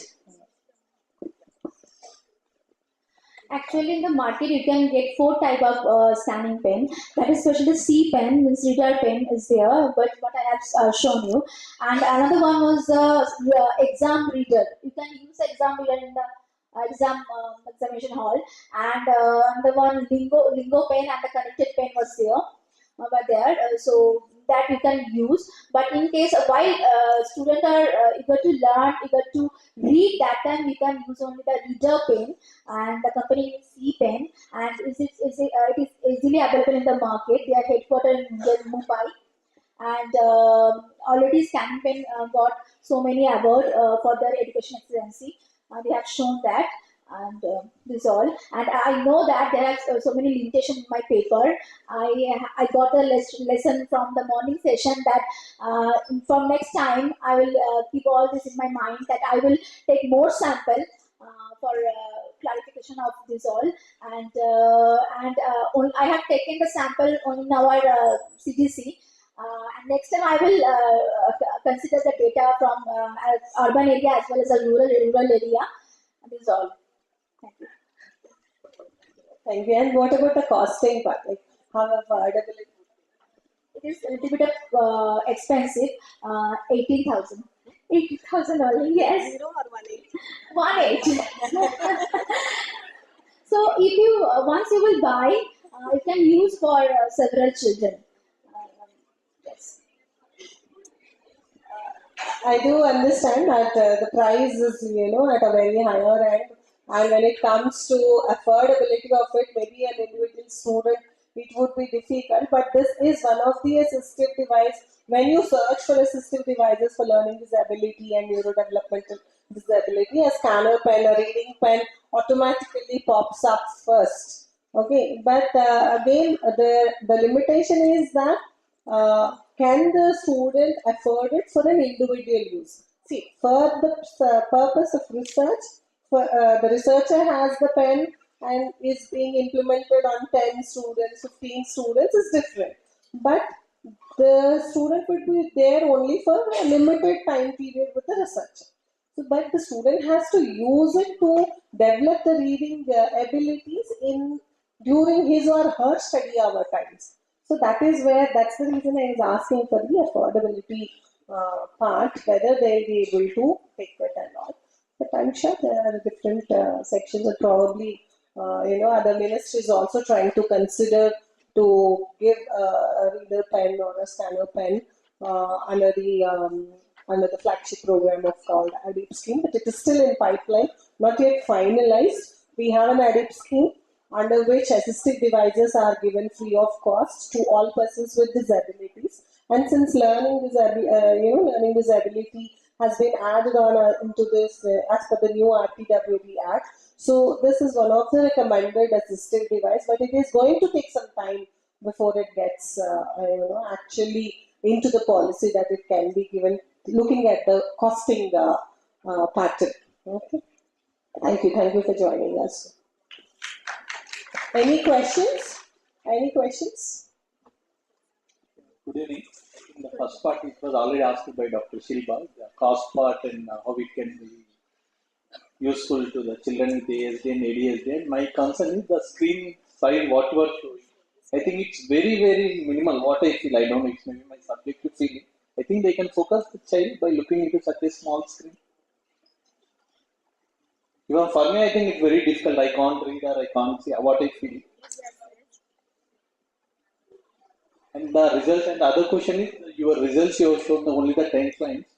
As Madam told, it is very, very minimal sample. Yes, next time I will. Yeah, that is the one concern. And another thing is that Based on 10 sample, we cannot come to any conclusion, and it's a diversified results. Actually, there was a time limitation, that's why. Another thing, in your results also, you have showed the projection. The results are same for autism, ADHD, and global development and delay. The individual response, the individual results also you didn't show. Okay? What I feel, so I think the results will vary for autism, ADHD, and ID also. Okay?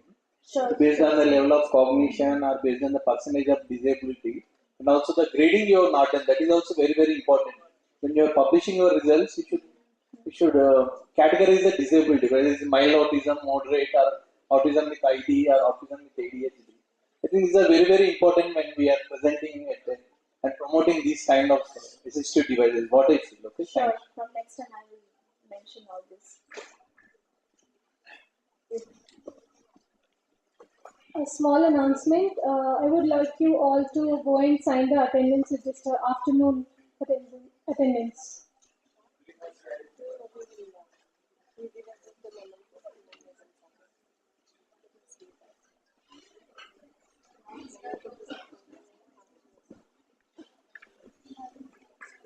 Hello, ma'am. Mrs. Banerjee, it's an excellent research work.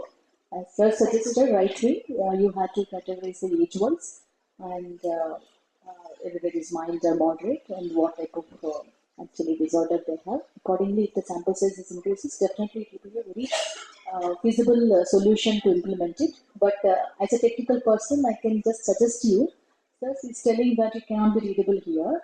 So you can make a Bluetooth version of that, which can connect to any bigger size screen. They can connect, either maybe laptop or even TV screen. Also, they can able to see if the child is reading over there. Just I want to give you a future scope for you. Okay. Thank you. Thanks a lot. Yes.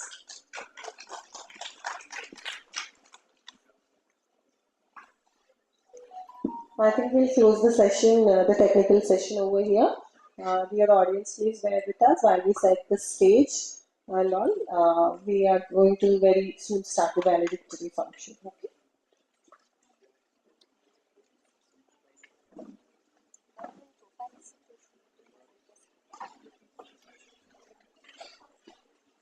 I would request Dr. Shilpa Manogna, ma'am, to please felicitate the speakers.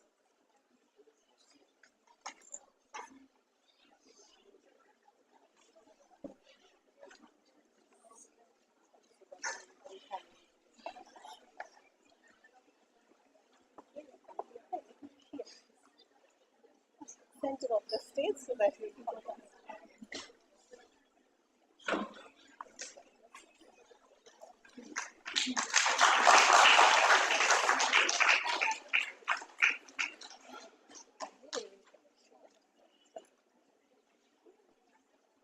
Made by our adult trainees from the Dye department.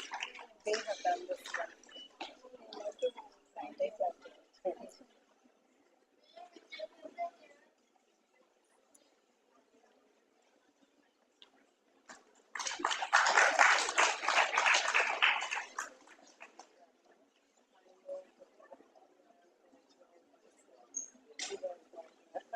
Project called ICF, Senior in High and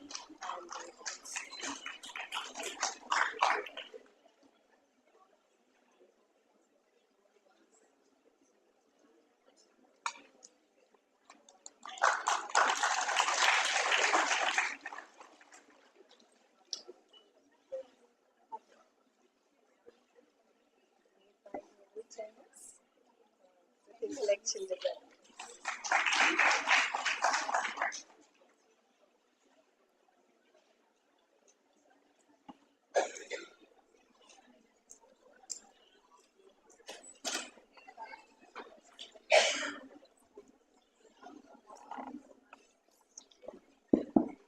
Please give us 2 minutes time as we set the stage.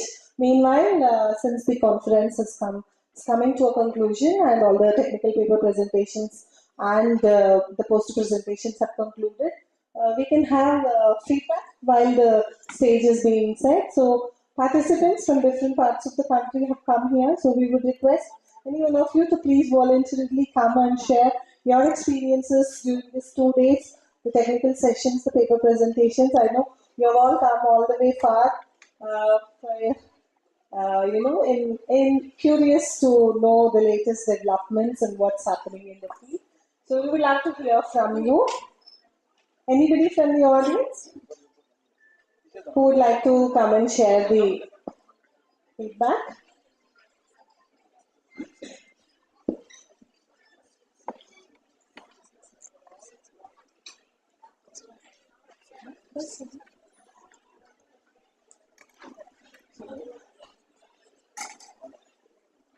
Okay, if no one is coming, then I'll be calling names. I have an advantage that I know many of you. So can rightly pick up, locate, and then ask how are you feeling being here, in a scientific community like this, and then 2 days uninterrupted technical sessions on various topics. Lot of variety. Some concepts were very new to us. So if none of you are coming forward, then probably I'll be, inviting you to come forward to share. Yes. Thank you so much, ma'am. That's lovely. I was about to call you. Lata ma'am from Kolkata.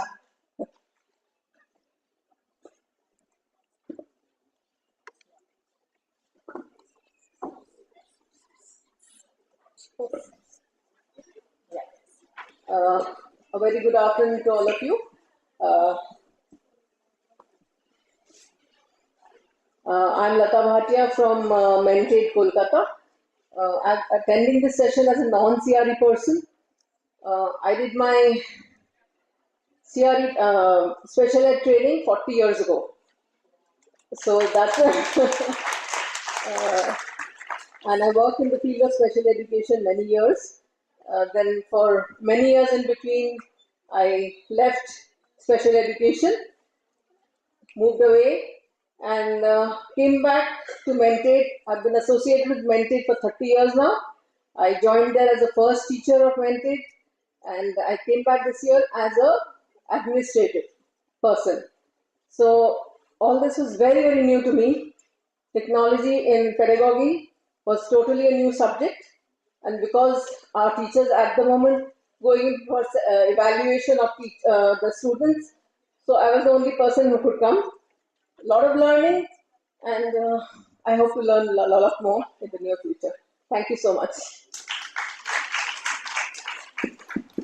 Thank you, madam. Anybody else? Please come forward. Yeah, thank you.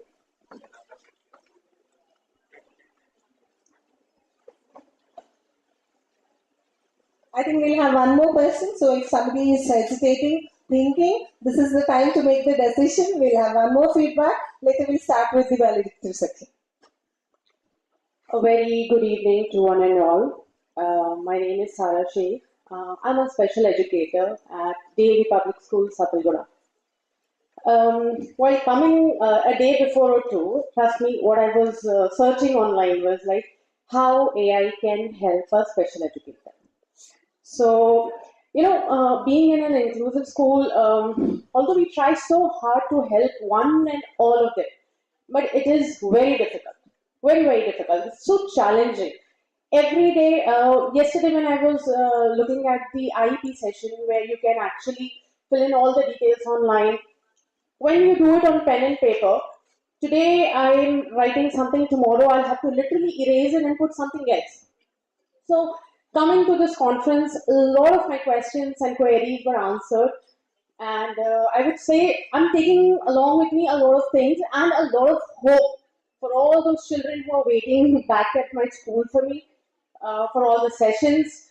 I'm very hopeful after this, at least my IPs and my data will be much more organized, and I'm hoping it goes further more, and this inculcating of AI along with this particular field was the need of the hour, which was served to the best. Thank you so much.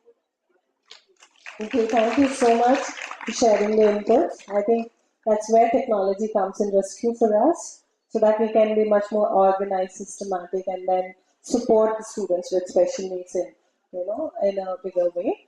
So anybody else would like to come forward voluntarily? maybe the ex-students or student presenters from different universities. I know we have student presenters from Amity, we have student presenters from NIPID, then we have student presenters from Mumbai. So any one of you from Malareddy College, I've seen them, I've interacted with you during lunch. So one of you can come forward. Yes, we have our own very alumni. Thank you for taking the initiative.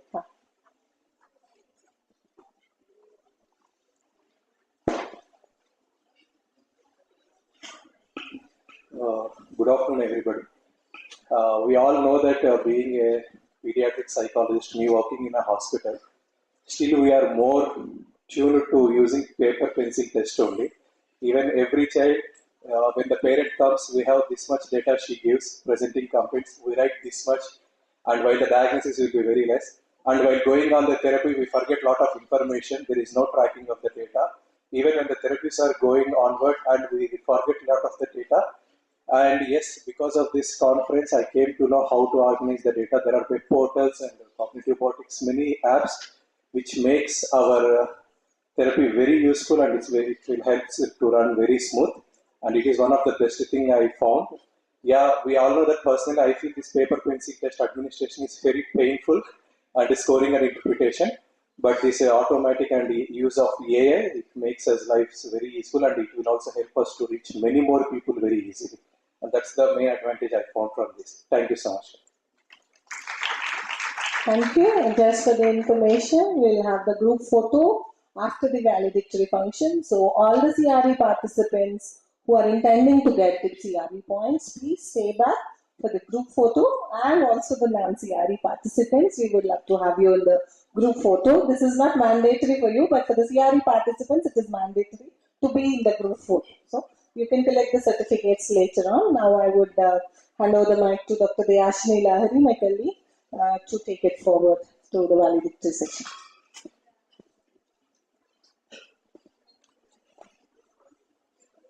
Thank you. Thank you, ma'am.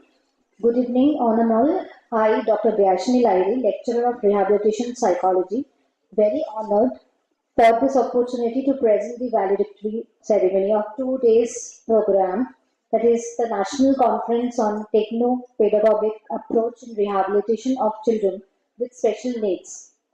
So we are extremely honored and glad to welcome you all to our institute, and we are really happy that so many people have participated to this program. And this is not a program, this is just a mega event. So a big round of applause for this program to be conducted successfully. So for this, I'm really thankful all the participants who have come all the way, as well as all the esteemed speakers. They have just enriched us with their knowledge, whatever in their field they have done the work. We are really so glad and humbled the way they have presented their papers, their knowledge they have shared with us. So we are truly humble and thankful to them. So for this valedictory session, I would request our Director Sir, Sri B.V. Ramkumar Sir, to grace the dais. I also request Dr. Shravan Reddy Sir to come to dais. I request Sri Dashrath Chaudhary Sir to come to dais. I also request Dr. Shilpa Ma'am to come to dais.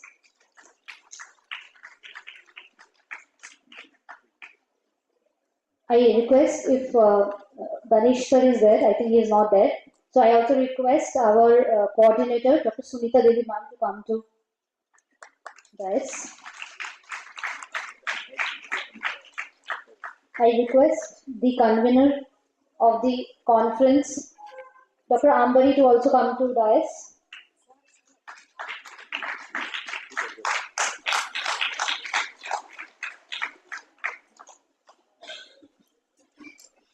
Now I would be requesting Dr. Sunita Devi to present the brief report of the conference. A very good evening, everyone. Alright, no lunch? Did we have lunch? Yes, late, rather late. So we'll have more energy. Very good evening, everyone. So I'm here, Dr. Sunita Devi, the coordinator for the conference, will present the report for these 2 days. The National Institute for the Empowerment of Persons with Intellectual Disability organized a national conference on techno-pedagogic approach in rehabilitation of children with special needs, that is Rehabilitation 2.0, at NIPID, Secunderabad on November 24th and 25th. This conference was funded by DEPWD.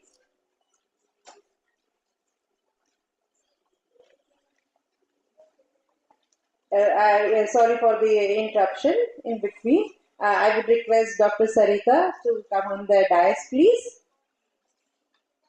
We would request from the CDAC, Assistant Director, CDAC, Bangalore. Thank you so much, ma'am, for gracing the occasion. We really enjoyed your company and the learning which you have shared. Thank you so much. So I was sharing about the details about conference. This conference was funded by DEPWD, Ministry of Social Justice and Empowerment, Government of India, under the National Fund for PWDs. About 250 rehabilitation professionals and other stakeholders from 10 different states, that is Uttarakhand, Uttar Pradesh, Madhya Pradesh, Maharashtra, Goa, Karnataka, Andhra Pradesh, Telangana, West Bengal and Kerala, people participated, and diverse fields have joined to share, discuss and present papers on their research and about recent development in the field of technology and its use in pedagogic approach.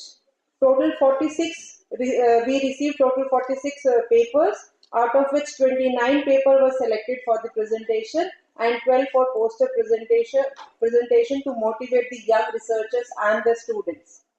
The conference was inaugurated by Chief Guest Shri Rajesh Agarwal, IAS Secretary, DEPWD, Ministry of Social Justice and Empowerment, Government of India, and it was graced by Professor Rajesh Kumar, Dean of Education, Osmania University, as a guest of honor, Professor Rishikesh Senapati, keynote speaker, former director NCRT, and Dr. K. Thiago, assistant professor from Central University of Kerala. Our own director, Shri B.V. Ramkumar sir, welcomed the chief guests and dignitaries on the first day in the inaugural speech by Shri Rajesh Agarwal ji. He focused and highlighted the significance of providing training for parents and siblings of children with special needs, for integrating technology for benefiting children with special needs. Shri Agarwal ji also emphasized how approximately 30,000 students force of human resource can get trained, and they should give the benefit and improve the quality of life of persons with disability across country. They will also help in PWDs to get UDID cards, distribute and improve TLM kits to PWDs. He also stressed on the importance of collaborations with NGOs and institutes to develop technology and for pedagogy and other assistive technology to enhance the quality of life of persons with disability. The guest of honor, Professor Rajesh Kumar, shared how crucial it is to use physical movements and education for children with intellectual disability and other disabilities. During the conference, the eminent keynote speaker, Professor Senapati, addressed the conference delegates and highlighted the points of using technology and contextualizing the education in the first language of the child according to NEP 2020 and NCF, and the relevance of educational technology for teachers in the 21st century. Then followed by the keynote address, Dr. K. Thiago shared his ideas and experience in augmented realities and gamified learning in diverse educational landscape. Other topics which were discussed on first day and shared were leverage technology to Disha Adhyan, D-Learner's online platform for identification and remedial intervention for children with SLD, artificial intelligence for autism intervention and digitalizing IEP programming by different NGOs and techno startups. Conference day second started with a paper presentation in 3 breakout sessions at auditorium, conference room and mini conference room. After the tea break, we had a wonderful keynote address by experts from International Institute for Information Technology, Hyderabad, on current trends in digital-based mental health research and practice was delivered by Dr. Priyanka Srivastav. And it is very, very important for us as being rehabilitation professionals who are working in this field. Burnout happens very soon. So, taking care of mental health not only for ourselves, for the parents as well as the child because of the comorbidities is very, very important.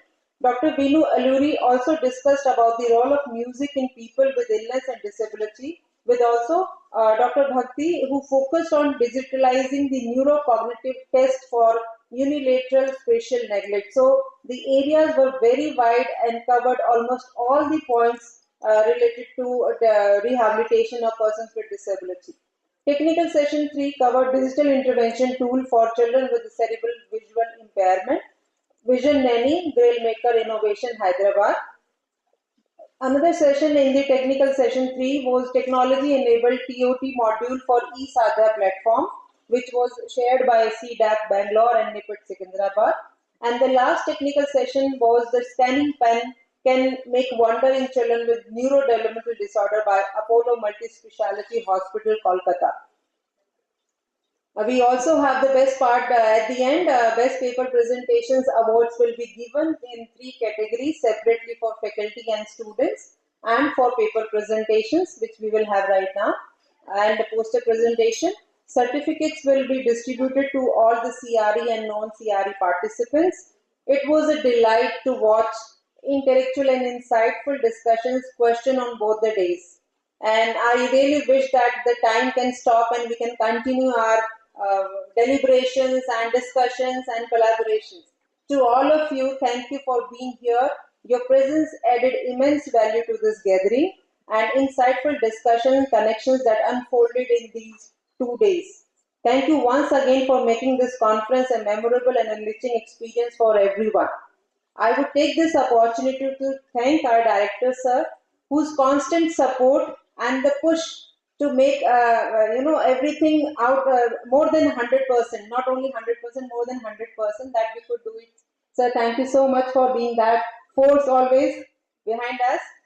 We thank you each and every faculty and the coordinator for this workshop because this workshop coordination started almost 2-3 months back by requesting the fund from the national department, ministry and all, and then organizing everything. I'm very, very thankful to each and every faculty coordinators and not to miss my dear students. Thank you everyone, MPhil, B.Ed, MA, B.Ed. They are the strength of the institute. Thank you everyone for being here. And if I have missed anyone, Rahul, Kaleji, all the technical staff, Basanji, I can see, so I'm able to, remember the name. So thank you each and everyone for making this event a grand success and wishing you all the best. Do best in whatever field you are doing, wherever you are doing, make a difference. And together, again, we are hoping to see you next time. Thank you everyone.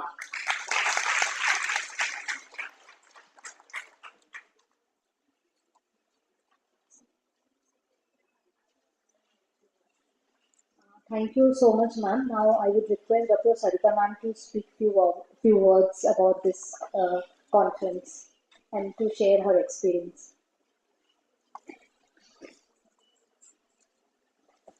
Thank you. Good evening, everyone. And first of all, I want to thank Dr. B.V. Ram Kumar sir for giving an opportunity actually to proliferate again ESADHYA, to take forward first. And sir, on this stage, I would like to just remind from CDAC Bangalore side, the ex-director, okay, Dr. Sharash Chandra Babu, whose body and soul he kept for ESADHYA when it is design and development is happening in collaboration with NIPED here. So I just want to recall my gurus first, okay, then I'm taking the speech forward. And I have seen here so much of versatile technologies I have seen taken forward. As the technology is growing, this type of conference is very much required. As such, to the field of this domain is very much required in such a sense that technology has to be incorporated in our daily life. Now, for example, without mobile, there is no life for us. Am I right?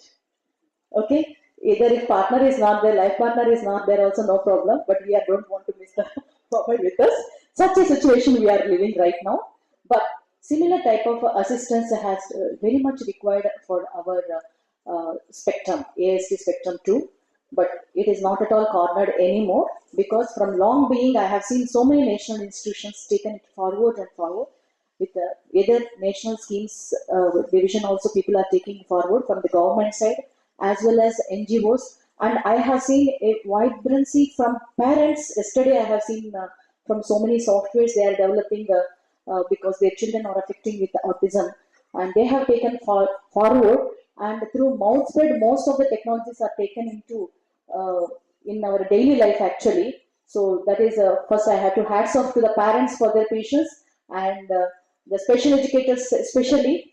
I have seen yesterday 40 years 40 years onwards they are working in special education field, and like Dr. V.R.P. Shailaja Rao ma'am, I think the whole journey of her total life is been with NEPED only, I feel so. I don't think any other passion she had other than NEPED, right? Okay, because I have seen her just last 15 years only, sir. Beyond that, I don't know about her. But still, I'm saying here that so many alumni has been working with her a lot. So this journey continues. Sir, it is very grand success of this event actually. We are looking forward many more conferences like this. And thank you everyone for giving this opportunity to me. Thank you.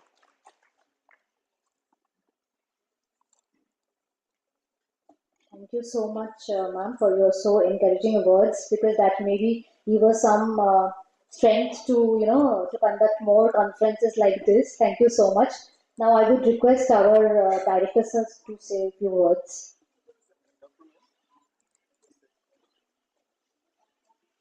Okay, I know. Hello. Yeah, I know everybody is tired, and I'm not going to extend my speech any longer. But just to say thank you to all of you for being here. And as I said in my inaugural welcome address, yes, we certainly have actually learned from each other. But actually, for me, the journey begins now, because we have actually tried to understand each other.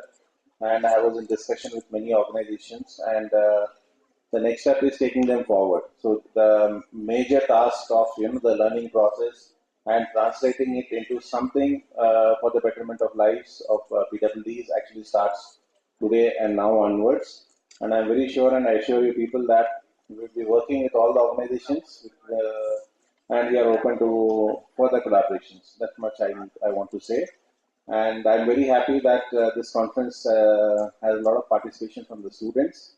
Yes, you people need to learn, and I'm very sure, in fact, somebody was talking about the quality of the type and the way the presentations and all. So not just the technical aspects, but the finer aspects of presentations and attending conferences also, I believe many of our students and students from abroad, from outside who have actually attended this program must be learning. So all said and done, for me at least personally, it has been very enriching experience, and I'm very sure most of you will share the same opinion. Thank you very much for being here, and travel safe and go back. And I'm very sure the coordinators are announcing the prizes now. Okay, and just before I believe there's some time before they can announce the awards. So I just want to inform you people that next month, 10th, 11th, we are having an international workshop on ESA tool. In fact, this basically was to formalize and also take our ESA tool, because what is happening is we get requests from many countries from the Asia Pacific region asking us permission to use this ESA tool. So we thought might as well conduct a formal, in fact, it was a suggestion from our secretary sir to conduct an international workshop. So we are doing this in Delhi, New Delhi, not in Hyderabad yet. And as you all know, NEPED has also come up with the Indian Test of Intelligence, NEPED Indian Test of Intelligence, that's what we call.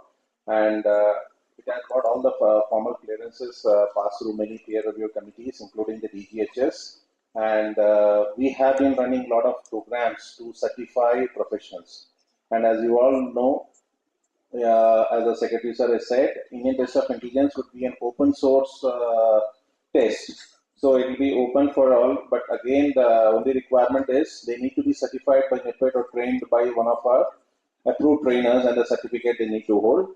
And the idea of the government is presently we are using many foreign tools, foreign tests, and gradually over a period of 3-4 years, all of them would be phased out, and maybe NIPID Indian Test of Intelligence would be in place. And it's a very good boon for all of us here in the country because we have to pay so much of money for getting all this risk and all those things, and they're very costly.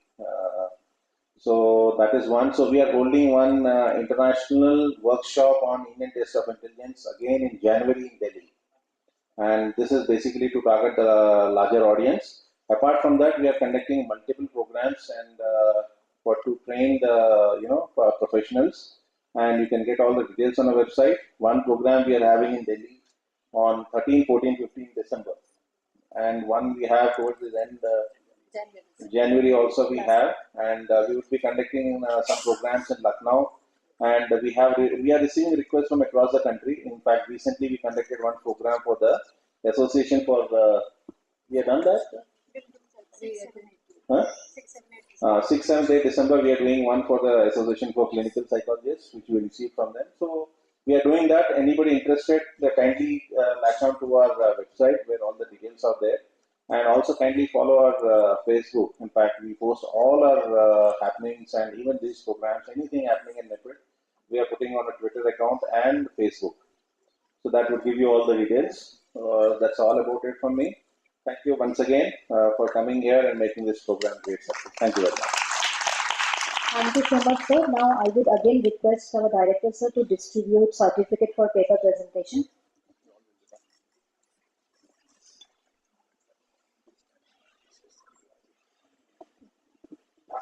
Beauty Paul Banerjee. Beauty Paul Banerjee.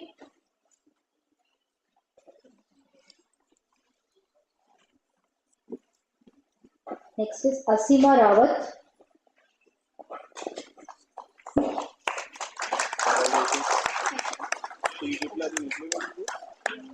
Sonia Rani.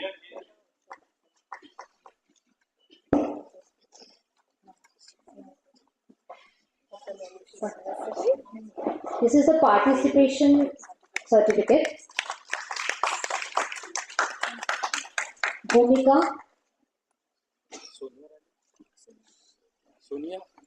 Sonia Rani.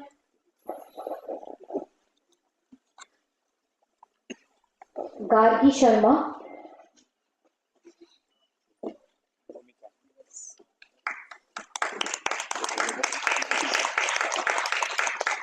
P. Kamaraj.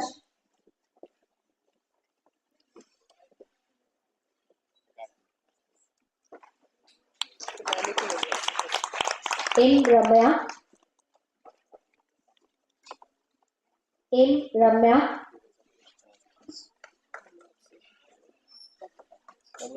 D. Revati. D. Revati.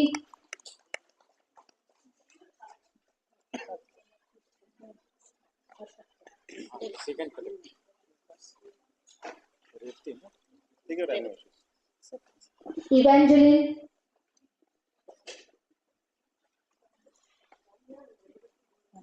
Yeah, please.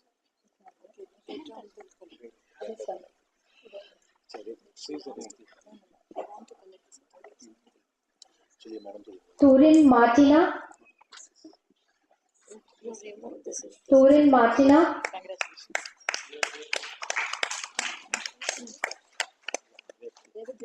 Prakriti Verma.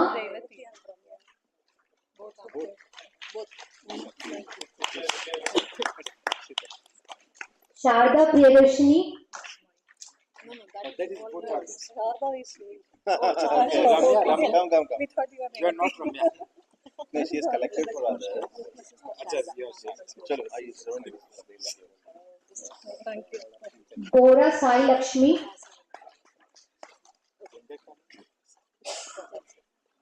Achha. Amrita Datta.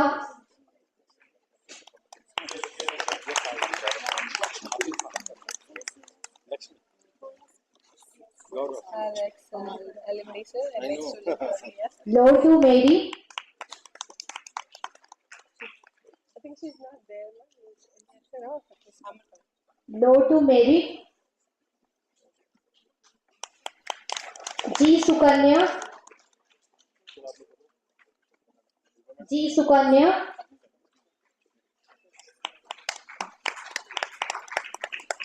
Archana Vaidya. Archana Vaidya. Shri Pooja S.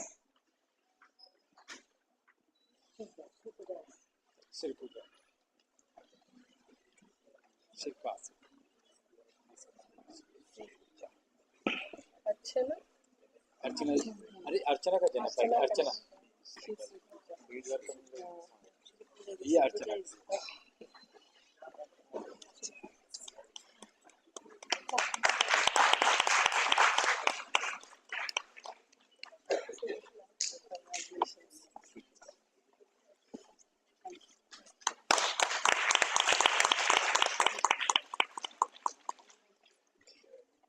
But Eco, you have to tell us. Thank you all dignitaries. Now I would request Dr. Ambari to announce all the winners for paper presentation and other presentation.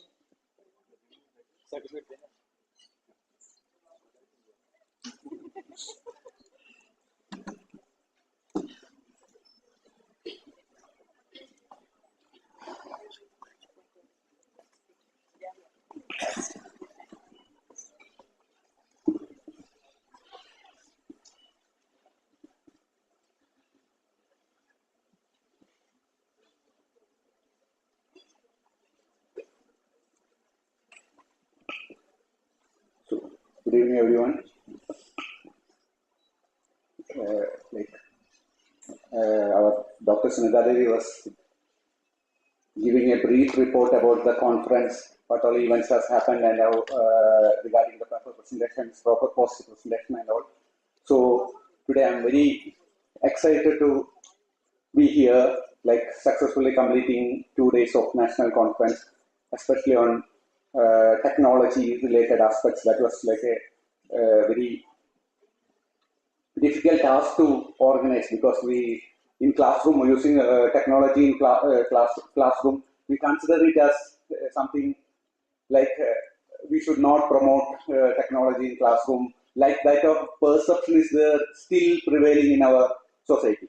So in this scenario, we were trying to get people who are working in the field of rehabilitation who uses technology, and successfully we were able to find out the apt resource persons for this conference, and this, I feel like this conference was a successful event. I think people also who are participants are also feeling the same. So this is the occasion where we have received, as Madam said, we have received a lot of papers for presentation, and people have come out from almost all parts of the country. Like among the paper presenters itself, we have people from different parts of the country. We have representation from Calcutta, we have representations from Chennai, Uttar Pradesh, Maharashtra, then from a few people from Telangana, then our students, like students of long-term courses of Lipid, all was very enthusiastic to be a part of this conference, coming out with their research, coming out with their technology knowledge, exhibition of their technology knowledge in the field of education.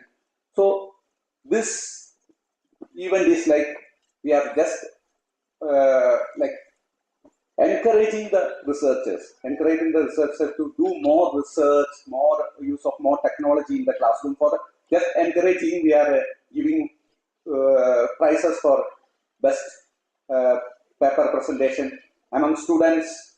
We have kept best paper presentation among students as a different category, and professionals as different category, and best poster awards also. So these are the 3 categories which we are going to announce the award. So first, I think I will announce the award for students, prizes for best paper presentation. First, I will announce 3rd prize for paper presentation among students goes to Ganesh Dongre on the paper Effect of Dialectical Behavior Therapy on Reducing Stereotype Behavior Among Children with AIDS. So I welcome Ganesh on the stage. So they will be awarded with a memento and a cash prize also. So So, a moment for presentation, best paper presentation, along with the cash prize. So, people who are receiving the cash prize, that the amount will be written in the cover which we have given. We will transfer the money. Don't think that we have just kept the paper. And you are supposed to give your account number and details to us for transfer of the money. Then, among the paper presentation, second prize goes to Pooja on use of virtual representation of task sequence to support acquisition of mathematical skills for students with intellectual disabilities.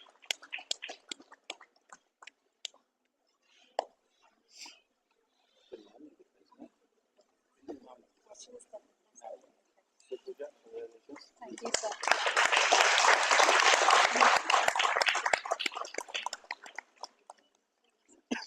And first prize among the category of students for best paper presentation, the best paper which has been selected in this conference goes to the paper titled Assistive Technology in Inclusive Classroom by Ashma Rawat.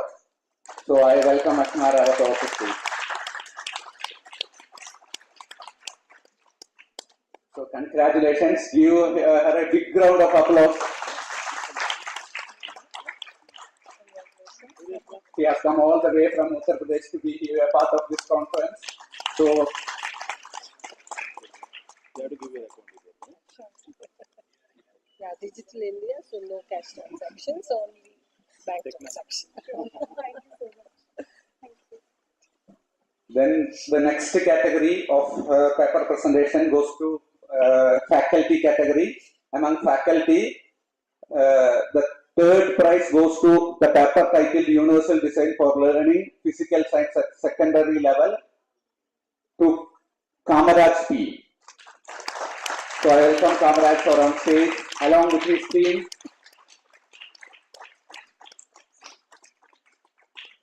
It was a paper presented by, I think, 3 of them.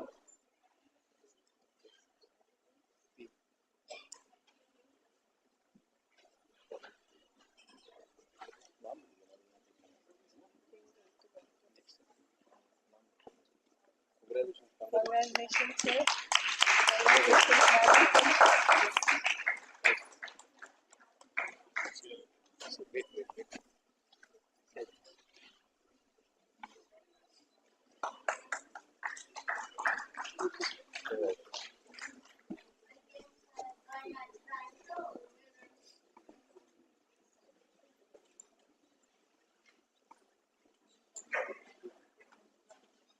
So, second prize in this category goes to our own faculty, Kirsuda Expert, among internet use pattern and attitude towards using web-based information resources, a correlation study. And Kirsuda, along with Gomadi Sharma, presented this paper. I request Gomadi Sharma to take.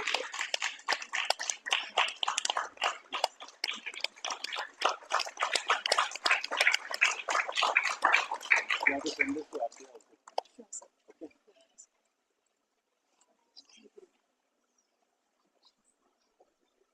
And the first prize in this category is awarded to the paper titled Impact of Awas AAC App on Academic Achievement in Grade 6 to 8 English Inclusive Classroom for Students with Autism by S. Rajamani.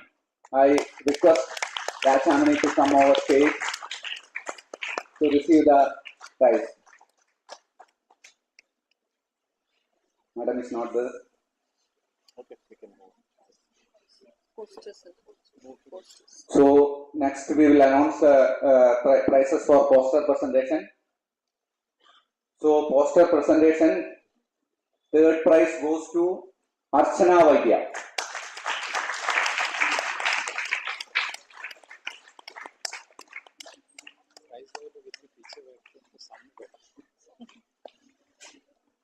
उनको नहीं मालूम है ना कि उनको मिलने वाला है अब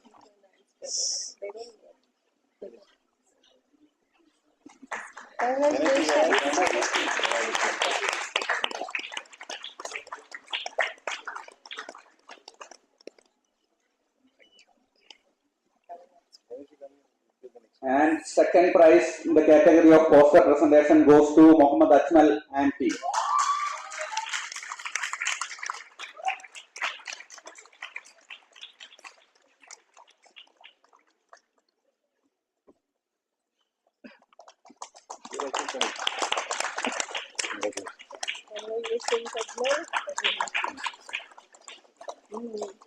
Yes.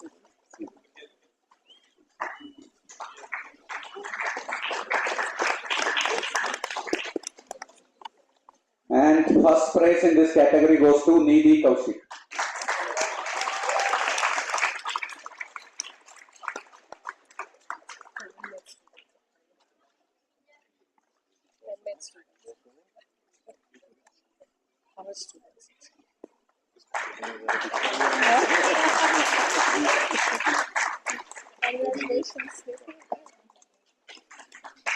So, congratulations all winners.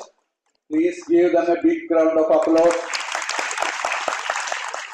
for encouraging them to do good work in the field of rehabilitation.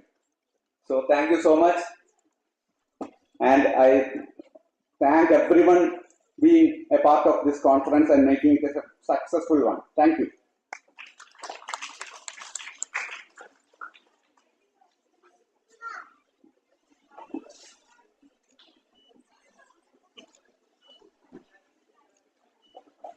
Congratulations to all the winners, and those could not able to win doesn't mean that your participation is something is really rewarding for us. That's why it has given us a lot of scope to you and us also to improve. And thank you all the dignitaries. Thank you all whosoever helped us to make this event successful, and especially participants, and definitely these two organizers, especially Dr. Sunita and Dr. Amari. I really congratulate them and thank them for organizing this program in such a nice manner, so that we can have this fruitful discussion regarding how to use technology, especially the way Amari sir said rightly. So hope like this kind of program again and again we will be conducting in Nipit, and we will be requesting you to participate, as sir has already said that few more upcoming events are there. So we want all of you to participate there. Thank you all. Thank you so much for your cooperation.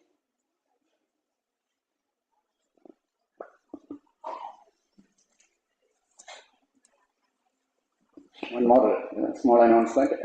Those participants who didn't receive the certificates, it's available in the registration counter. So you can collect all your certificates from registration counter outside. So it will be arranged in the manner of alphabetical order.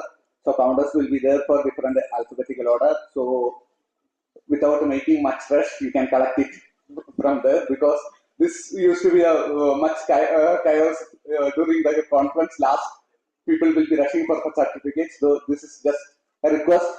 You can get the certificates. One more thing, another announcement just I want to make is regarding, we are going to have one more workshop in December for special educators, especially in Telangana state. Will be held in between 18th to 22nd December, which is a sponsored program, completely fully sponsored program. So I request you to spread this message to the special educators for benefiting them in the new aspects of special education. It's a 5 days residential training program will be there. So that's just to give awareness about that program. Thank you. Now I would request everyone to stand up for national anthem.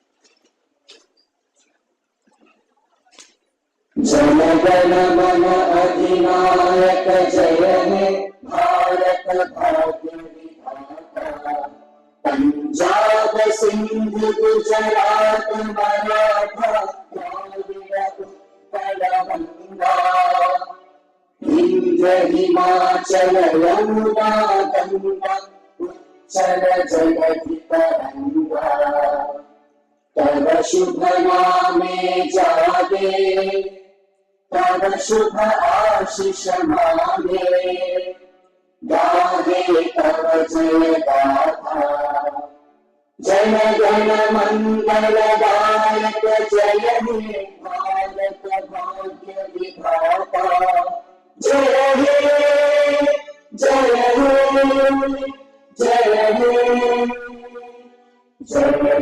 जय हे Jai Hind. Now we break for the tea and you can collect your certificates and make sure that you have a cup of tea.